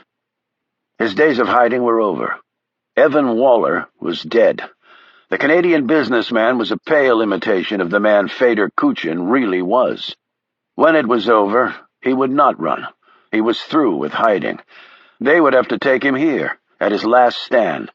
They eventually would win, through superior numbers, but he would take many with him. It was a fitting way for an old warrior to go out, on his terms. He smiled, and perhaps this would result in him finally being written into history, the true butcher of Kiev. But that would come later. He had 4 lives to extinguish tonight. He did not expect them to die easily, especially Shaw and the woman. They would fight hard. They were survivors. Well, so was he. And he intended to save the woman for last. He had special plans for her. She would take the longest to die. He stopped, raised his rifle, and drew a bead through his electronic scope on a caribou a few hundred yards distant. The Soviets had excelled at killing via long range in Afghanistan, with their snipers and attack choppers. They might have won the war if the Americans hadn't equipped the Mujahideen with handheld rocket launchers and a mountain of RPG rounds. Kuchin could take some solace in the fact that some of these same weapons were now being used against the Americans. But only some solace. The simple Afghans had brought down the mighty Red Army, and with it a superpower. If he pulled the trigger on his rifle, he could have killed the large animal that was wandering over the ground in front of him, searching for food. But, as before, he had no interest in extinguishing that life. He trudged on, his eyes alert, all his senses heightened. Alan Rice had been a disappointment, but at bottom, Kuchin really should have expected it. He had taken over the business of his mentor by violent ways, so why should he expect any different treatment? Ambitious men who wanted something took it. The chief difference was that Kuchin was the sort of man who could achieve that goal. He had nerve and skill. Rice had failed on both counts. His skill was not good enough, and his nerve had been nowhere near where it needed to be to topple a man like him, which was why Kuchin had hired him in the first place. Never bring in a man more ruthless than yourself. He knew they were up ahead of him, jogging, trying to pace themselves. They would reach a point where they would question their own tactics, perhaps argue among themselves. That would waste time, diminish the lead he had given them. They might change directions on him, believe that he was hurting them in a particular direction for some purpose. He had put that into his calculations too, along with several other factors. He checked his illuminated watch. Because it was summer and they were at a high latitude, the nighttime would not last much beyond 6 hours. Kuchin expected it to be all over by then. The remains would be taken to the ocean, weighted down, and dumped in, never to be seen again, except by the sea life that would devour them. He lifted the rifle to his shoulder once more and checked the reticle, which most people would know simply as a crosshairs. Kuchin for years had used the SVD-type model favored by Russian snipers. 2 years ago, though, he had managed to obtain an American military's widely deployed Advanced Combat Optical Gun Sight, or ACOG. It was an illuminated telescopic reflex sight. The shooter used the ACOG with both eyes open instead of closing one, because the brain would automatically graph the image in the reticle from the dominant eye to the other pupil. This ensured normal depth perception and a complete field of view. A lot of fancy terminology, but the result was that Kuchin could acquire and terminate a target much faster than before. And since he had 4 targets that needed acquiring and terminating, a few seconds saved would be invaluable on the battlefield. Kuchin was carrying a weapon that would kill with one shot whatever it hit, but he didn't want that. Slow was the key here. Timing was everything. He had every right to be angry, furious with people who had done their best to kill him, but he was too wily to let this become too personal. When emotions dominated your mind, you almost always lost. He would let his skill and reason rule the hunt. The emotion, the joy, could come later, when it was done, and 4 more people lay dead by his hand. Chapter 96. After doubling back and keeping to the far fringes of the route they had taken, Shaw and the others had managed to reach the house, which was now dark. They had first heard the baying of the hounds nearly an hour ago, but then the sounds had receded. Reggie had fallen into a large rut cut by some ancient glacier's retreat, but they had managed to pull her out. Rice was exhausted, and Shaw had to help him the last mile or so. The 4 stared at the darkened space. There were no trucks parked in front. Reggie whispered, "Do you think they're all out helping Kuchin look for us?" "The guy was in the KGB. It would be crazy not to leave a rear guard," replied Shaw. "So how do we do this?" "Element of surprise. All we have. We have to get some weapons." "Is that all?" asked Reggie. "What about your friend?" "If she's here, we're taking her." He turned to Whit. "You take the rear. I'll work my way towards the front. See anyone? Just give a low whistle." "That'll give us away," said Reggie. "Well, what's the option?" snapped Shaw. "I left my walkie-talkie with my machine gun." "A whistle will have to do," agreed Whit. "What about us?" Reggie said, indicating her and Rice. "If things go to hell, get away from here. Go in the direction of the water and try to signal a ship from the coastline." Reggie did not look pleased by this, but kept silent. It was clear she did not enjoy letting Shaw run the show, but he obviously had more experience in this than she did, and Whit was deferring to him too. A few minutes later, Shaw reached the back door and peered through the glass. He stiffened when he saw her. Katie James was sitting in a chair, bound tightly. She appeared to be dozing. He tried the knob on the door. It was locked. No surprise there. What did surprise him was seeing Whit crawling on his belly into the room. He saw Shaw at the window, rose, crab-walked across the room, and opened the door. "Got in through a window," he said. "The place looks empty." They quickly woke and then untied Katie. "Where the hell is everybody?" Shaw asked, as they exchanged a brief but fierce hug. "All out looking for you, I guess. They had dogs, too." "We heard." Whit glanced around, his face creased with emotion. "Where's Dominic's body?" "They took it away. I don't know where. I'm sorry." "Yeah," Whit said. "I don't think he anticipated you doubling back and getting past them," she said. "Apparently not." "What now?" asked Whit. "Gun safe." They found it and spent 20 precious minutes trying to break into it with no luck.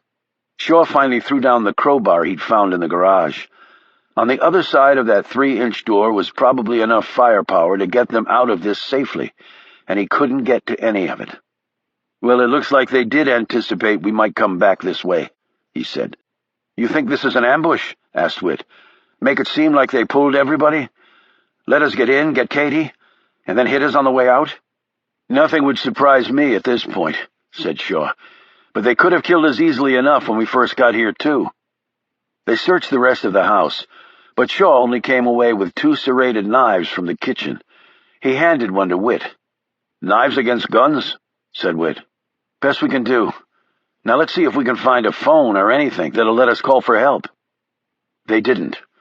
No landline, no cell phone, not even a walkie-talkie or a computer. "Shaw!" It was Reggie, standing just inside the front door. Rice was next to her. She said, "Trucks are coming. We have to get out of here." They ran to the back of the house and outside. Beams of headlights cut through the darkness. One truck. No idea how many men were inside. Shaw thought quickly. "We need wheels," he said. Reggie looked around and pointed to her left. "Whit can take Rice and Katie off that way and hide behind that berm. You and I can double back, grab the wheels, and take whatever weapons, if any, they have in there. Then we pick the others up and get the hell out of here." "Okay," agreed Shaw. Whit led Katie and Rice to the raised mound of earth behind the house. Shaw went around one side of the cabin, and Reggie the other. 4 men climbed out of the truck and headed to the house. Shaw knew they only had at best 30 seconds before they discovered Katie was not there. He raced toward the truck. Reggie did the same on the other side. "Shit," Shaw muttered. They'd locked the doors. He peered inside the window. No keys. He saw no guns either. Reggie joined him. "Even if I can break the glass, it's not like you can easily hotwire cars these days." And they both heard it at the same time. Shouts from inside the house. They'd found out Katie was gone. "Come on, Shaw," Reggie exclaimed. "We have to run for it." Go," he said, pushing her off into a sprint. She looked back once, and then was gone around the side of the cabin. "If we don't have wheels, neither will you," Shaw said. He used the knife to slash the 2 right-side tires before running off. Seconds later, the front door flew open, and the men poured out, guns ready. Some ran to opposite sides of the cabin and fired out into the darkness with their submachine guns. Bullets whizzed over Shaw's head, but he kept going. He doubted they could actually see him, and there was little chance that their MP5s could intentionally hit him at this distance. But they could get lucky. He reached the others, and they ran as hard as they could away from the cabin. But they clearly heard the frustrated curses of the men when the truck started and then wobbled forward on the trashed tires. Shaw leading the way, they made a wide circle around the property and headed back west. Within 5 minutes, the lights from the cabin had disappeared from their vision. "Close," said Shaw as they finally stopped running. "Too close. And we got zipped for our troubles." "Where to now?" Rice said. Shaw answered. "Now we're behind them. They won't expect that." "Yes, they will. They'll know we've been there because she's gone," Reggie shot back as she hooked a thumb in Katie's direction. Shaw stared first at Reggie, then at Katie, and then back at Reggie. "What? Do you want us to take her back?" Reggie blanched. "Of course not." "Then we'll just have to make the best of it." Whit cut in. "And how the hell do we do that? Sneak up and attack them with kitchenware? I thought you'd figured that out. Our goal is not to engage them. It's to get away and find help. We didn't get the wheels, so now we have to look for an alternate. If I have my bearings right and the coast is over that way, then if we head due south, we'll run into the Bell Strait. This time of year there will be ships coming through that channel going to and from Europe. If we can survive until daylight, we may be able to attract the crew on one of them. They can send out a boat for us." "Sounds reasonable," said Reggie. Katie looked at Shaw. "I expect at some point you'll tell me what all this is about." "At some point, but not now." He gripped her arm. "But at some point, yeah. I certainly owe you that." Reggie watched as Katie placed her hand over top of Shaw's. Then she looked away. They had gone nearly a mile when the sound shattered the silence, and all their plans ended up for naught.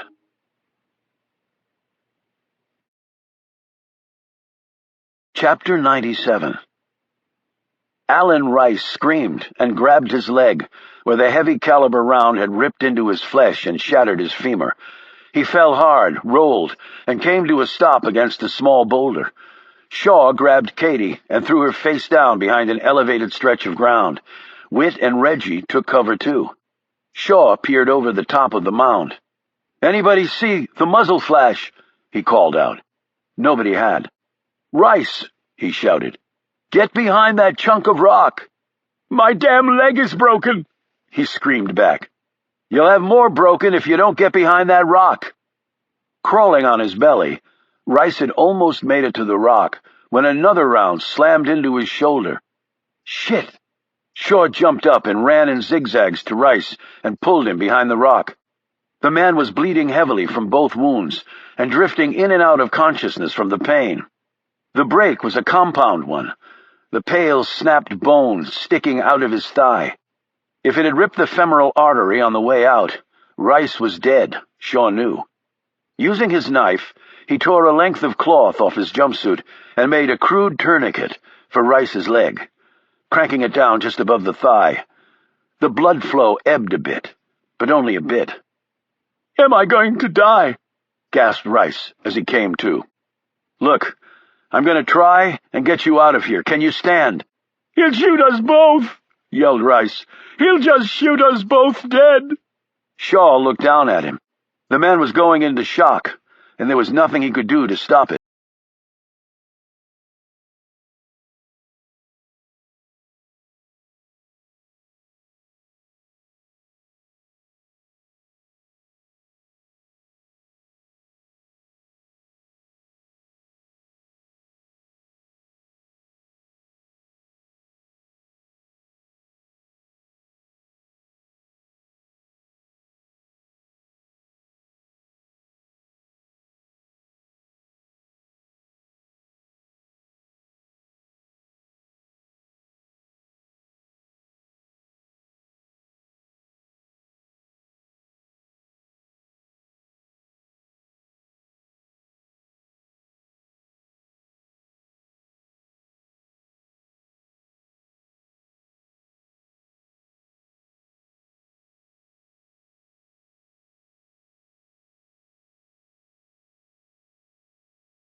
The back, or else the dog attacking him from behind.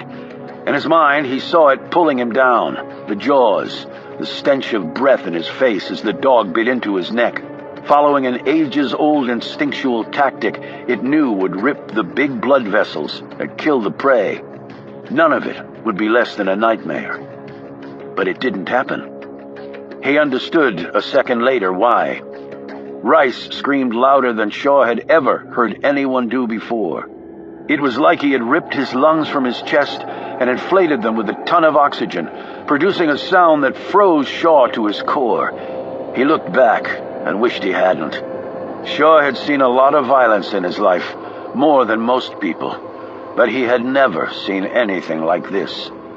One dog had Rice's arm in its mouth. The other had just torn through most of the doomed man's chest as freed blood sprayed everywhere. Shaw had a fleeting image of the Goya painting he'd seen of the monster eating the man. Nothing as feeble as oils and canvas, even powered by the imagination of a genius, could match the horror of the real spectacle. It was only at this point, his body perhaps more gone than not, that Alan Rice finally died. Shaw reached the others, and they ran as fast and as far as they could. Shaw half-carried Katie as they slipped and slid and rolled across ground that at best should have been traveled over at a measured, cautious pace. 2 miles later they collapsed, flat on the ground, their breaths coming so hard that it sounded like they were sucking on their last bits of oxygen. "How?" Whit finally said, as he sat up, his chest still heaving. "I don't know how," answered Shaw. "He outmaneuvered us." Reggie slowly sat up. "We have to keep going. If we have to jump in the Bell Strait and swim to a boat, that's what we have to do. We stay here, we die." Whit punched his knife into the dirt. "Get a clue? We are dead. It'll be the dogs on us next. We got no chance, Reggie." Shaw stood, helping Katie up with him. "Reggie's right. We have to keep moving." Whit looked up at him. "You really think that will make any difference?" "No. But I'm going to make that son of a bitch work a little bit more for it. How about you?" Reinvigorated, Whit slipped the knife in his pocket and jumped to his feet. They ran as hard as they could to the water.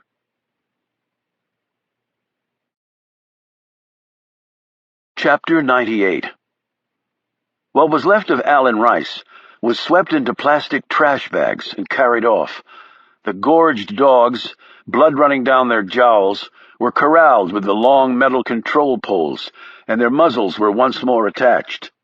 Sitting on his haunches, his rifle lying across his thighs, Kuchin watched this work even as he muddled over his next maneuver. He looked off into the distance. Water. It was a requirement of life. They would be heading there now. It was logical. Indeed, it was their only option. He could kill them all easily right now, but that wasn't the point. Kuchin could have shot Shaw when he went to Rice's aid, or after Shaw fled the dogs. Yet again, it wasn't when they were going to die. It was how, and he would dictate those terms. And they had done one thing that he assumed they would. He rose, and as he did so, he smiled. They would not understand the significance of their action now, of course, but he intended to point it out moments before it was all going to end. 1 down, 3 to go. Well, 2 down if he counted the man back at the house, but Kuchin didn't really care about that. He already had the order of deaths planned out. The woman would go last. Kuchin had not forgotten his earlier desire. He would possess her, and then finish her. He could think of no better revenge, and her death would be by far the most painful of any of them. In his backpack, he had his skin peeler. He would see if he could beat his record of under 1 hour. He felt that he could. He could already hear her screams in his mind. "Pascal," he said, and the small man appeared next to him almost immediately. "Yes, Mr. Waller." "It is time to move on, I think." He looked to the sky. The darkest moment of night had come and gone. Above him now was the very earliest appearance of the tipping point of night passing to dawn. "They will be heading to the strait. The ships." Pascal nodded in agreement. "The channel is wider than they probably think, and there was an ice floe reported there yesterday, hugging the Labrador side. All the ships will stay well to the south of that. They will see no ships. I believe they will realize that when they arrive there. It will be lighter then. They will wait, They will try to signal in the hope that there is something out there. The gun safe was intact? Yes, sir. We checked after they left. We'd emptied it of all the weapons and ammo just in case they were successful in breaking into it. They only took knives. The big man used his on one of the dogs, but he seems fine. Kuchin stroked the barrel of his custom-built rifle. A knife. A poor weapon against this. I can take the shortcut and turn them back towards you. Tactically, they will have nowhere else to go except into the strait. Do that, Pascal. Drive them to me. He pulled out a pocket map, and Pascal shone a light on it. Drive them there. He indicated a spot on the map. It's a good choice, said Pascal, nodding his head approvingly. He looked back at one of the trucks where they were loading the trash bags with the remains of Alan Rice. He was a stupid man. He was actually a very smart man, which can make someone do very stupid things. In intelligence, there is ambition, and in ambition, there is peril. If you say so, Mr. Waller. Drive them to me, Pascal.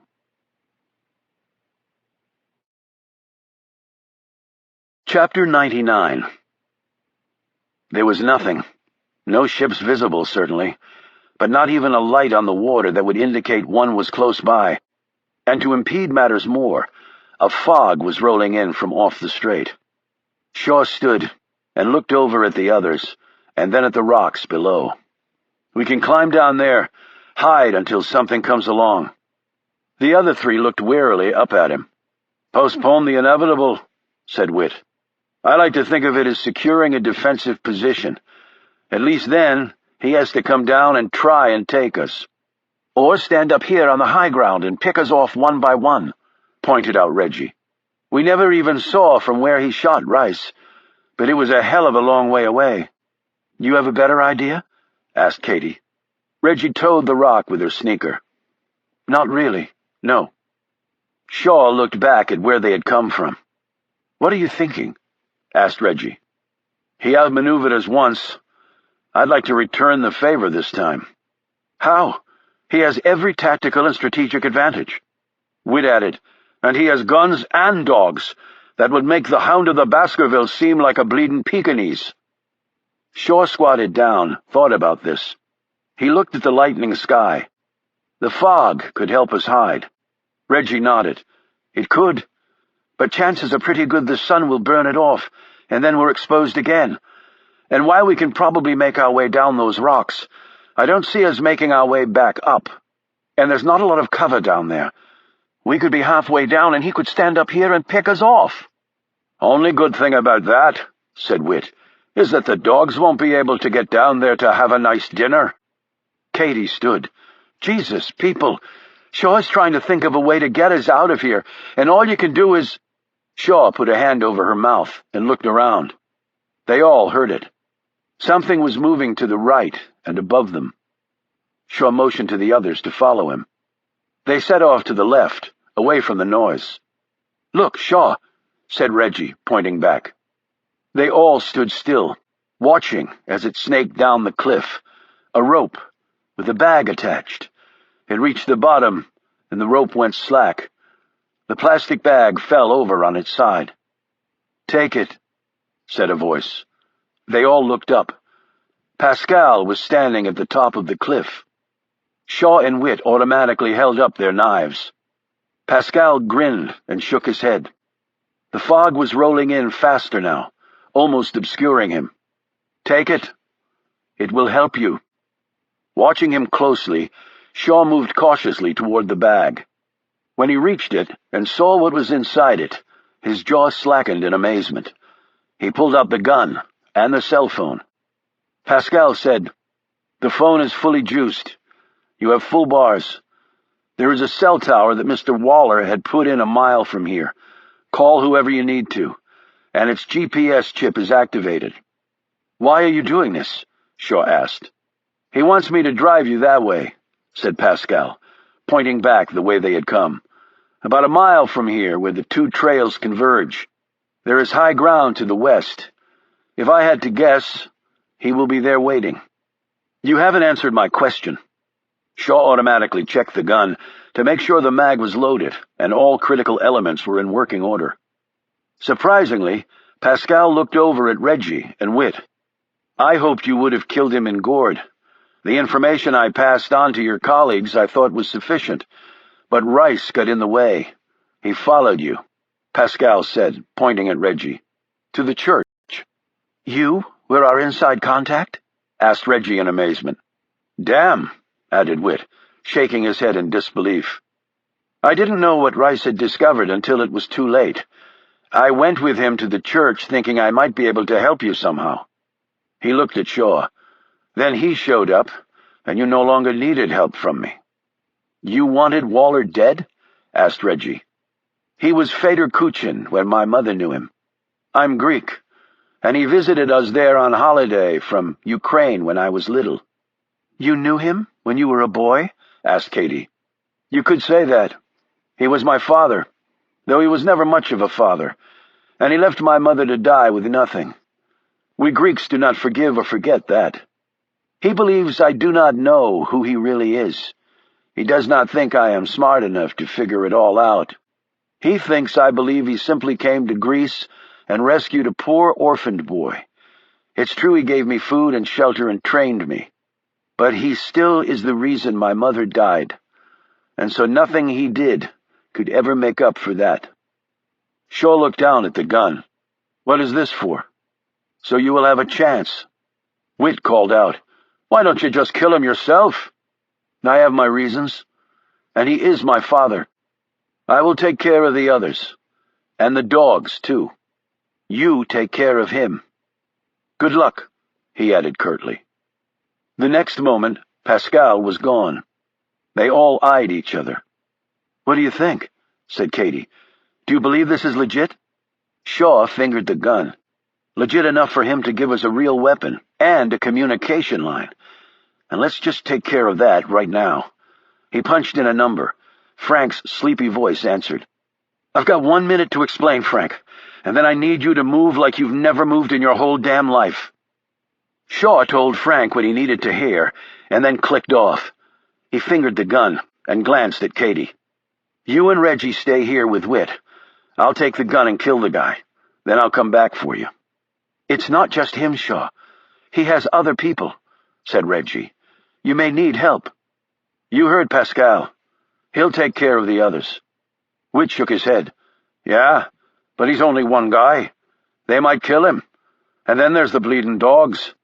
I can go with you. The ladies can stay here and wait for us to come back." Reggie said, "We've been together this whole time. I don't see any reason to break us up now." "I agree," said Katie. "All or none."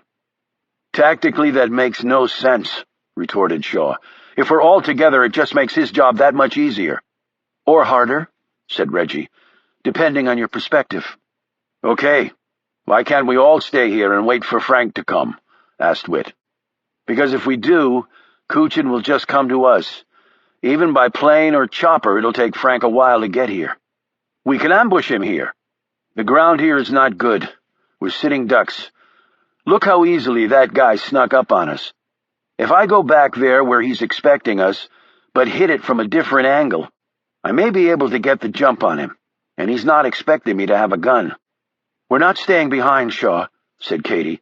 "I finally found you, so I'm not letting you go that easily." Reggie looked at Shaw and added, "I'm coming too." Shaw eyed Whit for support, but the Irishman merely shrugged helplessly. "I've never won an argument with a woman in my life, and I don't think I'm going to start a winning streak with these two." Shaw sighed deeply, and holding the gun ready, he set off. The others followed right behind.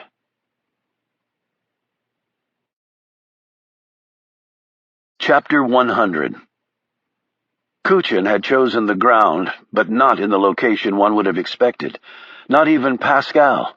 High ground was almost always good ground when it came to a conflict. Almost always. He aimed his rifle, sighting through the scope, and used a gloved hand to rub a bit of dirt off the glass. He pulled up his glove and eyed his watch. Then he lay back and waited, counting off seconds in his head to keep alert. When the sounds first came, he didn't move. As the footfalls came closer, he timed their impact with the ground and moved when they struck to disguise any noise he might make. The barrel came up. His dominant right eye leaned to the glass. The reticle did its job. Target acquired. There was no reason to wait. He fired. "Shite!" screamed Witt, clutching his leg and falling to the ground immediately behind Shaw. "Everyone down!" yelled Shaw. They all flattened to the ground. Reggie slid over to Witt to see how bad the hit was. He was already pulling open his jumpsuit to try and stop the bleeding. "It went through," he grunted. "Don't think it hit the bone, but Jesus, it hurts like hell." Reggie said, "We'll get you out of this." Witt shook his head, his face growing pale. "It's just like Rice. The bastard has his method, Reg. Leg first, then the torso." He grunted in pain, his whole body shaking with pain, his mouth quivering. He added, "And then the damn dogs. I won't let that happen." He grabbed her with his good arm and thrust the knife into her hand. "If you hear those dogs coming, just finish me off before they get to me. Promise me." She couldn't answer him, but stared back at him helplessly. He shook her. "Damn it, Reggie, promise me. Don't let them do to me what they did to Rice." Reggie looked down at the knife as tears formed in her eyes. "Witt, I can't do that." Witt seemed to gather his strength to make one more plea. "If you don't, then Kuchin wins, and we can't let the bloody monster win, Reg, can we?" He lay back gasping. Reggie clenched the knife tighter, brushed the tears away, and said, "All right, I will, if I have to." From where he crouched, Shaw surveyed the landscape ahead. The fog was still rolling in heavier now, covering everything with a gauzy haze. The shapes of things began to alter and transform, playing tricks on one's eyes. The direction Witt had been shot from meant that Kuchin was somewhere in front of him, but that left a lot of degrees of the compass to account for. They might only get one chance at this. He told Katie to stay where she was, and crawled over to Reggie and Witt. After checking on the wounded man, he handed her the gun. She looked at him questioningly. Shaw said, "This is our last chance, Reggie. The only way we get out of this is to smoke him out." "How?" "Muzzle flash. We haven't seen one yet, but it's still dark enough for the light to be clearly visible when it comes." "How are you going to manage that?" "By making him fire again." "I know that, but how?" she said fiercely. He pointed up ahead. "I'm going to run in a straight line directly in front of you from right to left. You keep your eyes up there. The flash will come from that direction. He's close. I could tell from the sound of the discharge. It wasn't fired from a distance." "Shaw, you—" He looked over at Witt, moaning on the ground. "When the muzzle flash comes—" "Shaw, I can't." He slapped her in the face so hard it left her cheek red and raw. "Don't tell me what you can't do. You will do this." She looked stunned from his strike, but her eyes didn't water. They appeared to harden. He seemed to notice this, and his voice softened a notch. "You can make this shot, Reggie. I've seen you do it on the firing range. 6 inches below the muzzle flash. Place a triple tap right there, grouped close. He won't be wearing body armor because he doesn't know we have a gun. As soon as you do it, you and Katie help Witt back to the coastline and wait for Frank there." He handed her the cell phone. "Keep calling him to check his progress, and that way he should be able to link on the GPS chip in the phone." Reggie licked her lips. "Shaw," she began. "Just do it, Reggie. Just finish it. For me." She finally nodded dumbly, and he immediately turned from her and stood, half bent over. "Shaw!" screamed Katie, as she rose from the dirt and moved toward him. "Look out!" Shaw glanced to his left. The son of a bitch had changed position somehow, with the silence of a ghost, and he looked ghostly, too, through the cover of fog. There was Kuchin, rifle already raised and ready to fire. With a weapon like that, it was really point blank. He couldn't miss. Shaw threw out his arms a split second before the shot. He felt the bullet burn across the surface of his right limb. As he lowered his arms, he wondered how the man could have missed that badly at this range. Then, like an avalanche, the truth came and crushed him. Katie! He turned in time to see Katie James toppling backward from the force of the ordnance that had just blown through her. The wisps of her blonde hair flew outward as the round exited her back and splattered into a rock behind her. She hit the ground, bounced slightly, and lay still. Kuchin stood there, barely 40 feet away. He looked down at the fallen woman, and then up at Shaw, who could not draw his gaze from her. Kuchin said, "I told you if you followed my instructions to the letter, she would be released unharmed. Instead, you disobeyed me. You went back to the house and took her. You broke our compact. You are actually the reason for her death, my friend." By millimeter increments, Shaw pulled his gaze from Katie to Kuchin. From the look in the man's eyes, he realized that this had all been planned. No guards at the house. Katie all alone. A truck coming in at the end and a handful of shots fired to make it look good. It hadn't been a planned ambush. He'd wanted Shaw to rescue Katie, break the agreement, and he'd walked right into the trap, fallen for it like the greenest sucker on earth.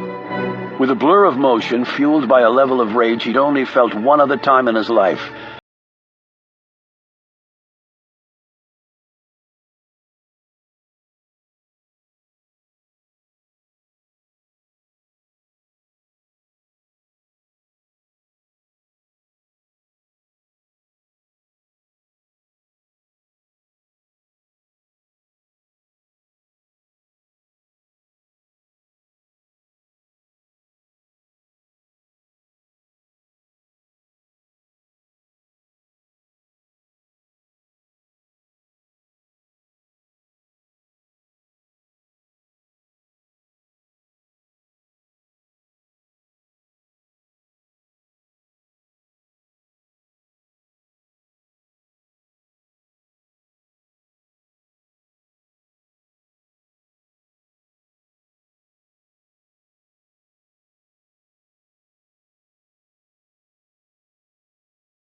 this was so even though the man was already medically dead.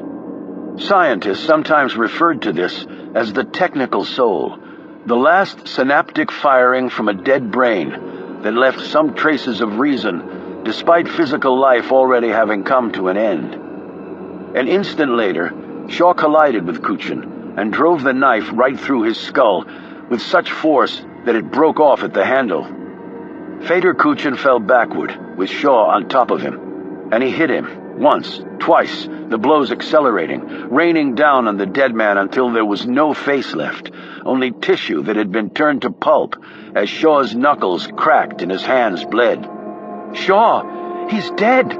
He's dead!" Reggie tried to pull him off, but he used one big arm to knock her off her feet. Then, seeming to realize what had happened, Shaw jumped up and raced to Katie. He checked her pulse, but couldn't find one. He straddled her, pumped her chest, then pinched her nose and blew air into her mouth. He pumped and blew, pushing down on her chest, forcing air into lungs that refused to expand. But then she finally gave a moan. Her body jerked, and she took an enormous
101.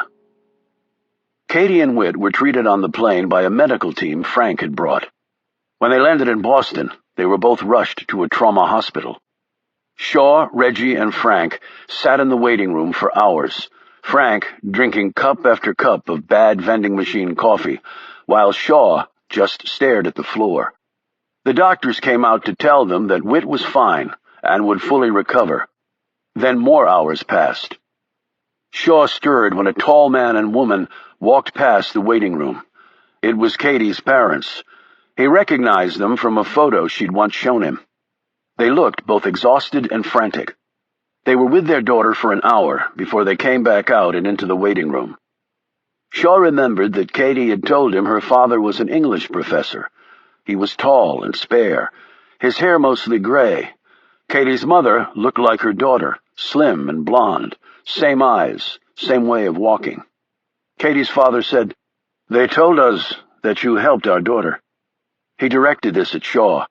Shaw could barely lift his head to look at the man. He tried to speak, but couldn't. He looked back down, his guilt paralyzing him. "Thank you," said Katie's mother. Shaw still couldn't look at them. Sensing what he was going through, Frank rose and escorted the Jameses out of the room, talking to them in a low voice. He came back in later and sat next to Shaw. "I put them in another waiting room. They're calling the rest of the family." Reggie glanced over at him. "How is Katie?" Frank said, "Still touch and go, apparently. They still don't know the extent of the damage." More hours passed. Frank had gotten some food from the cafeteria for them, but only he and Reggie ate any of it. Shaw just kept staring at the floor. Then they saw Katie's parents come out of the intensive care unit again. From the looks on their faces, the news was good. Katie's mother came over to Shaw. This time he rose, and she hugged him. "She's going to make it," the woman said. "She's out of danger." This came out in a gush of relief. Her husband shook Shaw's hand. "I don't know what really happened, but I do want to thank you with all my heart for helping to save her life." After a few more minutes, they left to call Katie's siblings and give them the good news. Shaw just stood there staring at his feet. "You did help save her, Shaw," said Frank. Shaw waved off his comment with a short thrust of his hand. Reggie said, "Shaw, you need to go in and see her." He shook his head. "No." "Why not?" "I don't have that right," he said between gritted teeth. He clenched and unclenched his hands. Looked like he wanted to put both fists through the wall. "She almost died because of me, and her parents are thanking me for saving her. It's not right. None of that is right." Reggie gripped his face and turned it so he was forced to look at her. "You need to go and see her." "Why?" he said fiercely. "Because she deserves that." Their gazes locked for what seemed like forever. Reggie slowly released him and stepped back. Shaw moved silently past her and left the waiting room. A few minutes later, he was standing next to Katie's bed. Tubes covered her, machines surrounded her. The nurse told Shaw he had only a minute. Then she retreated, leaving them alone. He picked up Katie's hand, holding it gently. "I'm sorry, Katie, about a lot of things." He knew she was full of pain meds and wasn't conscious, but he had to say these things. If he didn't, he felt he would combust. "I shouldn't have left you in Zurich. I should have come after you sooner in Paris. He faltered, fell silent. "I really, really care about you," and the tears started to trickle down his cheeks, and he drew a ragged breath, felt sick to his stomach. He bent down and kissed her hand. As soon as he did, he felt her fingers tightening slightly around his hand. He looked at her face. She was still unconscious, but she had squeezed his hand. He saw the nurse in the doorway. "Goodbye, Katie," he said, finally letting her go.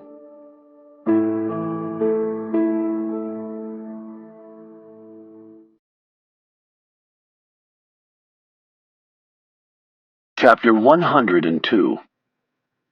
"Sure you don't want me to drive?" Frank said. He just climbed in the passenger seat of their rental. Yeah, I'm sure.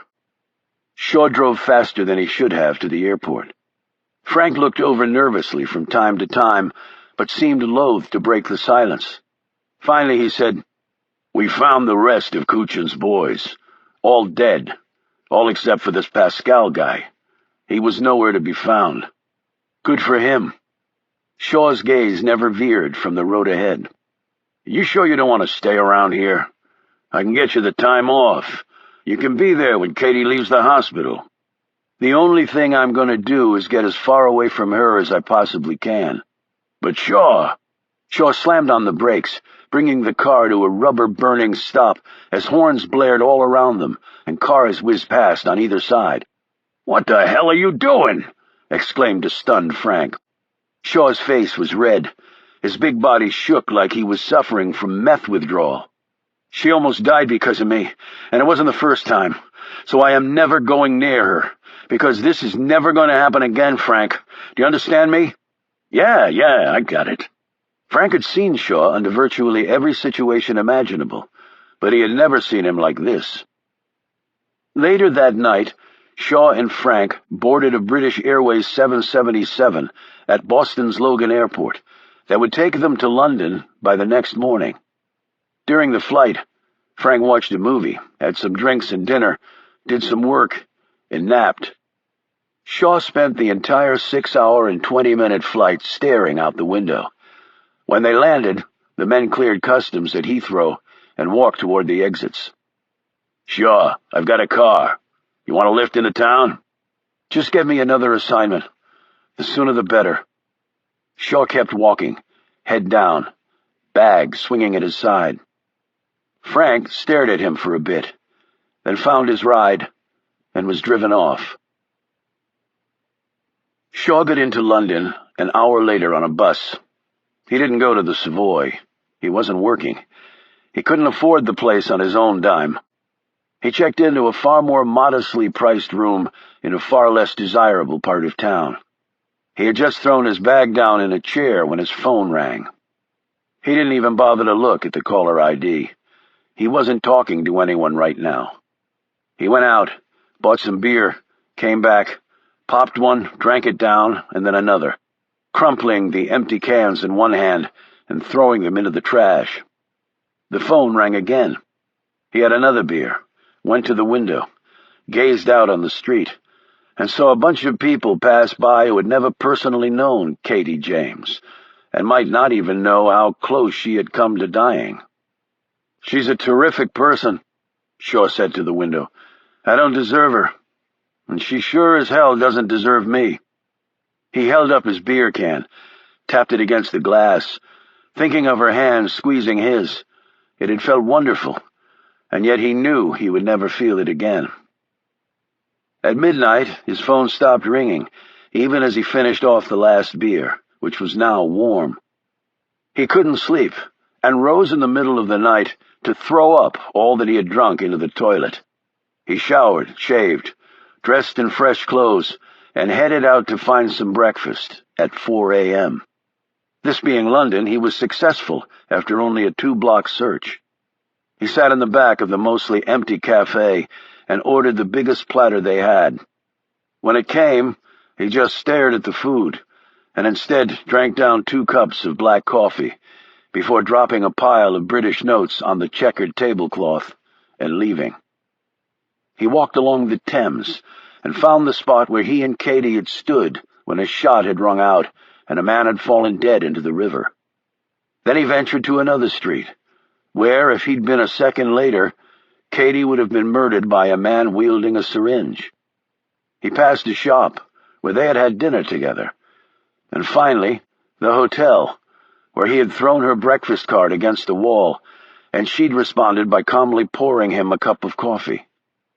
This memory drew a smile from him that quickly collapsed into a sob. At that same encounter, she'd shown him the bullet wound on her upper arm, and shared with him the story of the Afghan boy who had died, she said, as a result of Katie reaching too far, too hard for a story. She'd flown across the Atlantic on a moment's notice to be with Shaw when he needed her. She had always been there when he'd needed her. And now, She was lying in a hospital with a hole in her chest because of him. Shaw staggered into an alleyway, leaned against the dirty brick building, and wept so hard he finally got the dry heaves. Later, at Trafalgar Square, he sat red-eyed with the pigeons, staring up at Lord Nelson, until his neck hurt, because he didn't know where else to look. London was coming to life now, the pace of feet and vehicles picking up. As the sun rose, the air warmed. After all that had happened, it was hard to believe that it was still summer. Gord, even Canada, seemed an eternity ago to him. He rose, looked around, debating where next to go, then stopped. Across the square, Reggie was staring back at him. He started to walk in the opposite direction, but something made him reverse his path and cross the space toward her. "How'd you know?" "Lucky guess," she said. "And I called Frank. He told me you were back in London." "How's Whit?" "Leg's stiff, but he'll be fine. I'm glad Katie will be okay, too." Shaw absently nodded. Reggie wore the white jeans she'd had in Gord, black flats, and a blue cotton blouse. Her hair hung limp to her shoulders. She looked older, thought Shaw. Hell, they all looked older. He felt like he was 100. "Tried to call you, but you didn't answer." "I think my service was turned off," he said. He started walking, and she fell in beside him. He said, "Thanks for taking out Kuchin. It was a hell of a shot." "I should have been faster. If I had, Katie—" He moved slightly away from her. "Don't, Reggie. Just don't." She fell silent as they walked farther into the Strand. "Did they ever find Dominic's body?" he asked. "No. And the worst part is his parents will never really know what happened to him." "I'm sorry about that." She looked down, seeming to search for the right words. "Frank is talking to us about working with you." Shaw stopped and looked down coldly at her. "With me?" "No, I meant with him, with his organization," she said hurriedly. Shaw started walking again. "I don't see how that could be possible." She started speaking rapidly. "We would have to change some of the ways we operate. I mean, we can't, finish the jobs like we used to. But he said the information network and research support we have could prove useful if we were to combine certain—" Shaw held up a hand, indicating for her to stop. "I don't really care, okay?" She looked crushed by this and said, "Sure. Okay. I can understand that." They came to a park, and Shaw sat down on a bench. Reggie hesitated, seeming unsure whether he wanted her to join him or not. She finally just sat down, but kept a healthy space between them, which was difficult, since Shaw was so big. "I don't think I ever thanked you for saving my life." "Shaw, you don't have to thank me. I wouldn't be here if it weren't for you." "I needed to say it." "Fine, you said it. That's enough." She crossed her legs, drew an exaggerated breath. "It's none of my business, but—" He cut her off. "Then drop it." A minute of silence passed. "We weren't more than friends," Shaw said, breaking the quiet. "Not yet, anyway. But we were friends, and she means a lot to me, more than I realized." "Okay." A tear slid down Reggie's cheek. "And whether we would ever be more than friends is something that—" He shook his head, stared over at a little boy with his mother, and then dropped his gaze to the grass. "But, Shaw, she's going to be okay. You can go and—" "That won't be happening," he said firmly. Another few moments of silence passed. "What are you going to do now?" she asked. "Few days off wandering around here until Frank puts me back to work." "You could come out to Harrisfield. In fact, I believe Frank is traveling there tomorrow to go over some things, and we could—" She stopped talking when he abruptly stood. "No, Reggie, I really don't think we could." He turned to leave. "Please, Shaw." He looked over his shoulder at her. "I'm sorry." "But if we can just take it slow." Tears were starting to cluster in her eyes, and this seemed to anger her. She brushed them away. He turned to face her, as she stood to do the same. I buried the one woman who meant more to me than anyone else, and I nearly lost another woman who I cared about deeply. He paused and drew a short breath. I'm not going to make it 3. Take care of yourself, Reggie. She stared after him until even his tall figure disappeared into the growing crowds as London came to life. Reggie finally walked off in the opposite direction. She could not bring herself to look back. If she had glanced back, however, she would have seen Shaw stop and look back at her for a long moment. Then, he slowly turned back around